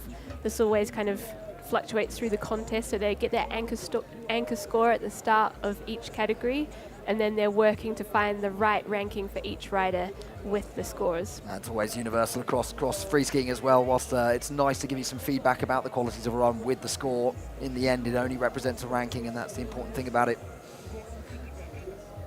And at least Abel Moga, with an awful lot of experience in a start gate, so perhaps going to be better at controlling his head and reaching peak arousal when it is time to drop in. Yeah, they've no doubt been replaying runs, checking each takeoff, each landing, the action we saw in the air. Just stretching out his pecs on the start corral. Yeah, Abel's a big rig, and I think he has been skiing a lot of PAL after the kicking horse contest with his head teammate Jess Hodder. I think they've been doing a bit of filming and generally having a good time. So I hope he is... We've got the score coming in here for Ben Richards, 76.5, sliding him into 6th position. Oh, a tricky one there, yeah. So punished for that back slap. And I think deservedly so in some senses. We've seen those top 5 now probably were just that little bit cleaner, didn't lose 1 foot and end up struggling, fighting to get back for quite so long. They just backslapped the snow and were straight back to the middle of their feet. So unlucky for Ben, perhaps a little bit less in the air and style actions. Anyway, up to the top then, bib number 60 is Abel Moga, relegated from the World Tour and desperate to get his place back up there. 23rd in Ordino Arkelly's. Just a bit of a redemption there with 7th in Bakira Barrette, but otherwise unlucky with little errors throughout the World Tour season. Big shifty and a big pop into the face. Yeah, and a young rider. He's done incredibly well to make it onto the Freeride World Tour, so he's really motivated to get his spot back there. And there's that front flip. Oh, it's always such a low percentage play in a freeride comp. The window of opportunity to actually land a front flip is infinitely narrower than that of a back flip. It's, if you anywhere over the front of it, you're definitely going to carry on in that direction, and anywhere over the back of it, you're not going to have the strength in the legs to stand it back up again. So an interesting choice from Abel Moga, but with today's conditions, not able to land that front flip. And once again, the skis are left way up the mountain, dug in the chunk on top of rocks. You can see how stiff and tricky that snow is. Let's check out the replay. Great set on the front flip. Scissors the feet, gets over the noses really nicely. But yeah, as I say, he was almost as bang in the middle of the feet as he could be for that, but still likely to get compressed towards your heels. And if he was 1 inch further forward, he was going front flipping anyway. So talk us through why scissoring your feet is the technique for this move. It doesn't have to be the technique, but certainly if you're going to do a smaller front flip, then getting 1 foot behind you allows you to explode off it and create the forward momentum. That gives you the pressure to bend the tip of your ski. That creates the pop that when you release and start to flex the knees back up underneath you, you really accelerate the feet, as well as getting some height and away from the jump. You push the feet upwards from a hip that's already well in front of that platform. So there we go. Every day is a school day, but not the day that Abel Moga wanted to have here. It's interesting that we've got a couple of guys coming back from the Freeride World Tour to win their spots back. We've had Jamessa Hampton land a pretty solid run with a mid-pack score, but the others have all come unstuck. So putting a lot of pressure on themselves to bring home solid results from the next 2 events of the Challenger Series. And if anything, I thought the conditions were fairly similar in Ordino and Bakira Barrett to what we have on the Montgom today, but that not proving to build the experience that the World Tour guys need. I think they are under a bit of pressure. They're all desperate to get those spots back, and they're certainly not looking to do anything conservative. They're coming out for the win. Conservative is not really in Abel's vocabulary. Yeah, well, as a protege of Aymar Navarro, as he was coming up, those two are just on the absolute limit of send. That at some points I wonder whether it's actually inspiring or whether we should maybe not let the children watch what Aymar was jumping off. But when he put it together, it was the most impressive stuff in skiing. So he is making his way down to the finish now. Obviously coming in with a no score there, so that's a throwaway for him. So he's just cruising down. You know, what I really loved from your show in Bakira Barrett there, having Lily Bradley in the booth, and she was able to sing the Abel Moga fan song. And I'm afraid I'm not tuneful enough to risk doing that live on air, but I enjoyed that. We need Lily for that.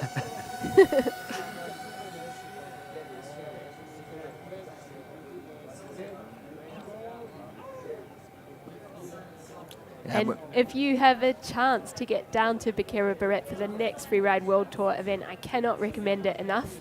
You don't even need to listen to me in the commentary booth because the crowd is so loud and so excited that they kind of overpower us. And listening to the crowd as Abel and Aymar came down the face in Bakira this year was just phenomenal. I think there were just thousands of people there. It was like an absolute fiesta. Oh, it was such an emotional moment. It seemed like you had a crowd of more than 2,000 people, and Aymar announcing his retirement from the Freeride World Tour at that event. Also seeing Valle Reina put the win down in Bakira Barrett this year, having just lost his friend Philly Scherghofer in an avalanche in Japan was a really powerful moment to see tears in the finish area there. So always look out on the Freeride World Tour. Gabin Xiao is dropping in then. We're back on the top. French rider, 20 years old. Was 8th in the Remarkables early in the summer and 16th in the Les Arcs 4-star. So 21 position was his 21st position. Sorry, was his rank coming out of the qualifiers. Into the first hit then and left 360 grab in that lead safety, and a little bit of a control issue, but mostly controlling well. Nice pop off that cross court air. Very fluid through this section. Heading over to the skier's right. Some serious features out that way. What's he got lined up for us? Coming back into that chute, riding out strong. And another air, linking them together nicely. Certainly looking pretty quick on his skis. He's going to have to find a bit more air and style to stack into his line. Nice safety grab, but not the biggest we've seen. Just the 2 kind of freestyle elements going in there. Really, really solid rider. Look at that technique. Feet pinned. Yeah, that looked like a fun run. And another fairly fast one as well, so you're definitely going to be right up there with the fluidity points. The line, I think there was a little bit more left out there. And air and style-wise, just the 1 360 one we're seeing there. The podium at the moment contains backflip 7s and at least 2 of them on each of those runs. So Martin Bender still sitting pretty in that hot seat for me. So 3ing that one. Spots are landing well. Great riding in between features. It's proving that there are still landings out there to be found, but they're getting more and more specific in their location. Fantastic technique from Gabin.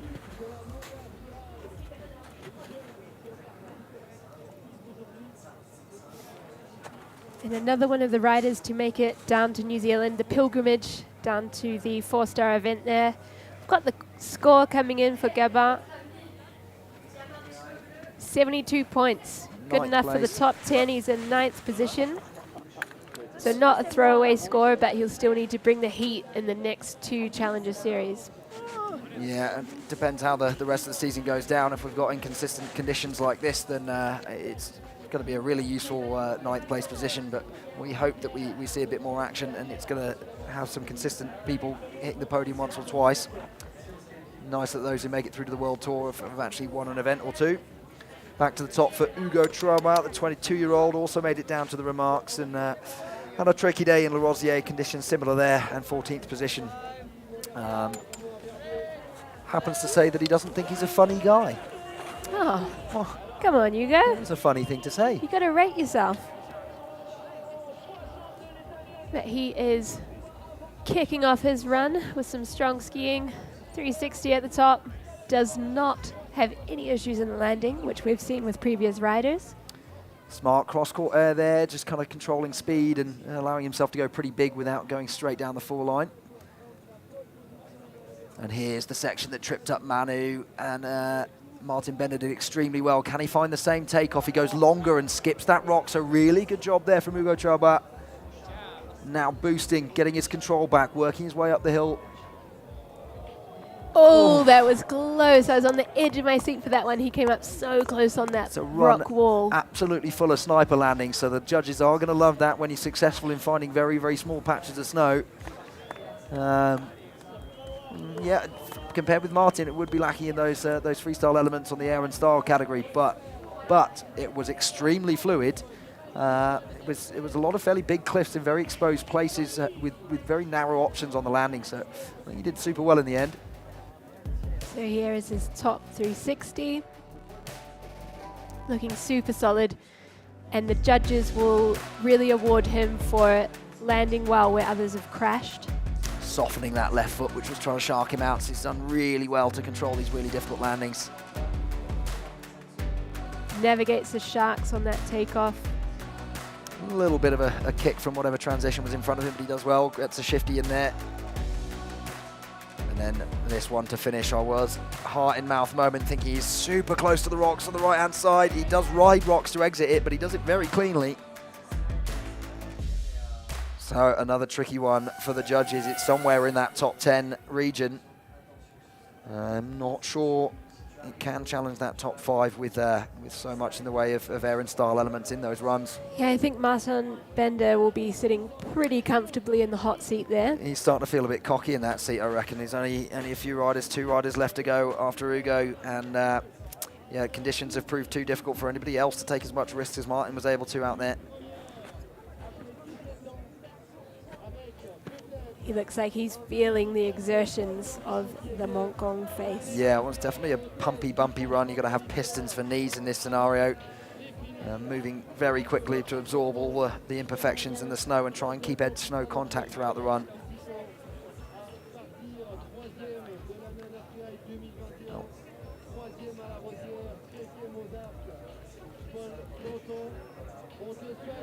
Just apologising that we still don't have our finish area camera, since the celebrations and elation around Martin Bender's run caused so many vibrations that we actually broke our equipment and we can't get it fixed again. So we won't be having an interview with Mario Dild at the end of the men's category. It would be great to hear Martin Bender's view on that run, because that must have been heart and mouth from start to finish, having the confidence to set that 720 in those conditions.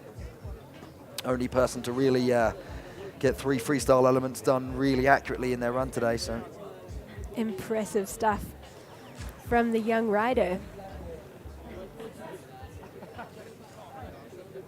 The judges are still deliberating there, figuring out where to slot Hugo into the ranking. And we've got Paul Danton standing anxiously in the start gate. He's no stranger to the qualifiers. He's been at this for a good long time for a 22-year-old man. He's, I think, third year on the 4 stars. Score coming in for Hugo Traubau then. He slides into 4th position with a 79. That's why the judges took so long to think about it. It was one of the most clean we've seen, certainly towards this end of the field. That's not been an easy thing to do.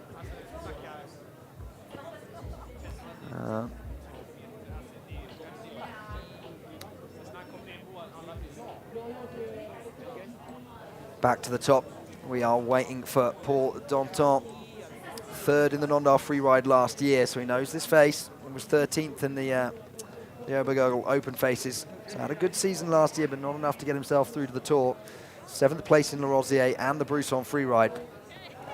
And as a Verviers local, I think you'll be pretty familiar with this face as well. Sometimes they do come over to the dark side to check out what Nendaz has to offer. He is kicking off his run, looking strong, linking some turns. Into this first pad then, taking it sensibly cross-court and not opting for the freestyle options on there as many have done, but many have come unstuck. But he is going off the nose of this big one. Big back slap, but rides out. A little bit too firm to have enough travel in his legs to absorb that one. Oh, another massive move. Control issue in the landing, but he is still on his feet, crusading on for a massive back. It's massive from Paul Danton. Another back snap, but holds it together. That was a cliff I was spotting as a double earlier, but and another one. Oh no, way too big off the Heartbreak Hotel, and that is why that cliff is thus called. And one more ski that is going to exit stage left. Brakes doing nothing in this sugary snow we have on the top surface there. Paul Danton. Unbelievable stuff. Oh, the second backflip, the floor disappeared from under his feet. He was still 5 meters up when he finished the first backflip, so maybe he should have tucked for double. Could have been the move of the day, but yeah, so many back slaps in that run.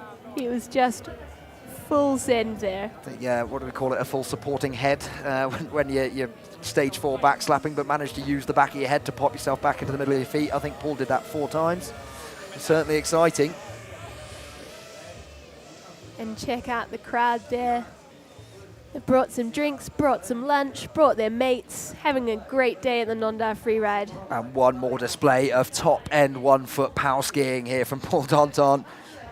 Always tricky as you swap it onto the inside foot.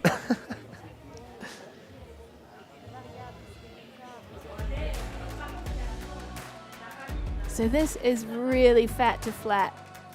Yeah, he does everything he can to take the pop out of that takeoff, dropping it as short in the transition as he can, but it's too much. The first backflip was really beautifully done, but still a bit of a back slap.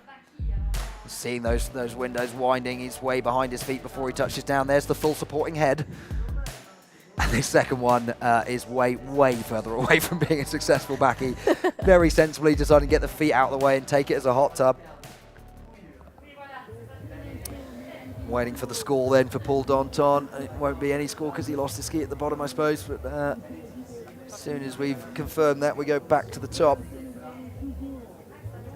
We're ready for Maximilien Michel, the 28-year-old from France, came with a 24th ranking. He's our last rider of the day, whether that puts a lot of pressure on his shoulders. He was down in Hakuba, and 7th place finish there, 5th in the 3-star in Karpel. Just switching on the GoPro. Is the red light on? I think it's flashing. It's flashing.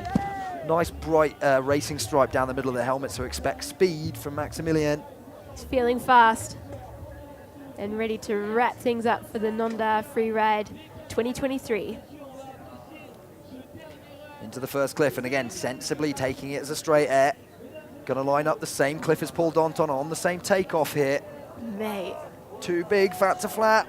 And yeah, getting spat out. He has got his skis on. So we see quite a lot of play on this cliff when we have a bit more snow, but when we've got such a firm landing, it really just gets to the end of what the legs can handle in terms of a massive air to a flat landing.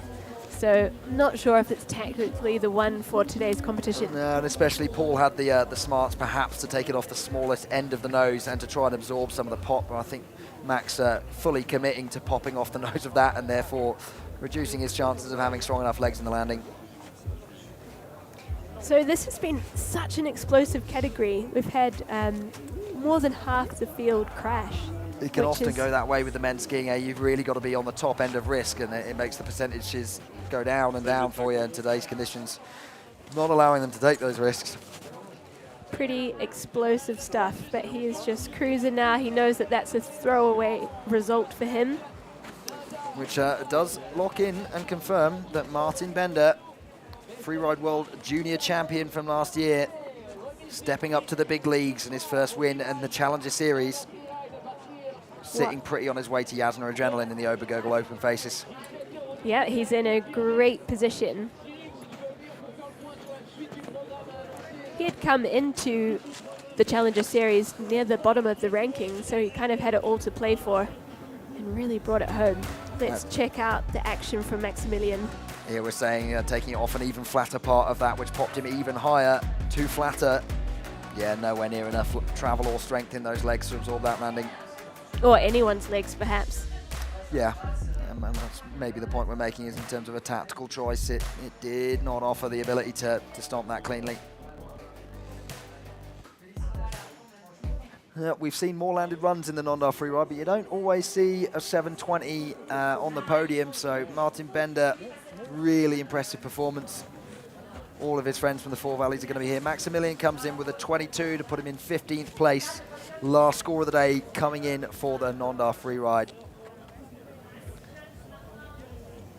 Beautiful images of the Montgom and our crowd there. Thanks so much everyone who came out today to enjoy the Bluebird conditions here in the Nendaz Four Valleys. Let's have a look at the ranking for the men's skiing. We have had a big shake-up with Martin Bender shooting straight to the top from the bottom of the pack, and then we've got our Japanese Tenra Katsuno in second position. A huge amount of no scores today. Unbelievable. What, 25 riders was it, and 16 landed runs? So yeah, quite a lot of those unable to deal with the conditions, not choosing a tactical option that would allow them to do their best skiing. And let's have a look now at the highlight reel for the men's skiing, because whilst we saw plenty of crashes, we also saw some seriously hot action. So really looking forward to Martin Bender's 720. Let's have a look.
Oh, what a highlight reel from the men's skiers there. Martin Bender getting the win, that huge 720. No one else able to take that much risk on their freestyle elements. Super low percentage day, a lot of people crashing out, but really, really good fun. We're going to move on just now because we're going to have a look at the overall highlight reel. Bringing in the snow men's category, women's skiing, snowboard women, we saw some really creative line choices, and I cannot wait to see the highlight reel here from the whole show.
So a massive thank you to all our athletes for putting on that incredible show. I'm joined now in the booth by Alice Ronchetti from our Challenger Series coordination.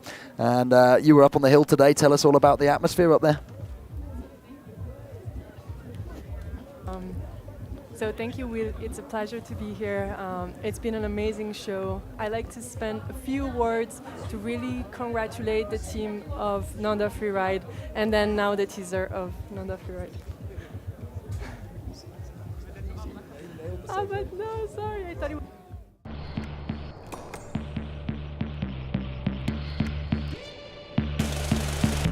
Welcome to Austria. Fieberbrunn is the spot for the first stop in the FWT finals.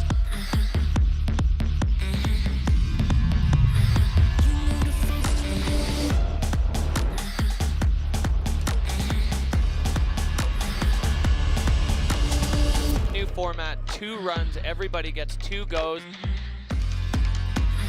Really just working it and perfecting. Wow. Cork 7 downside and perfectly landing that. That was probably fun to watch. What a show. So Alice, just tell us a few words about the rest of the Challenger Series. What have we got coming up later in the season?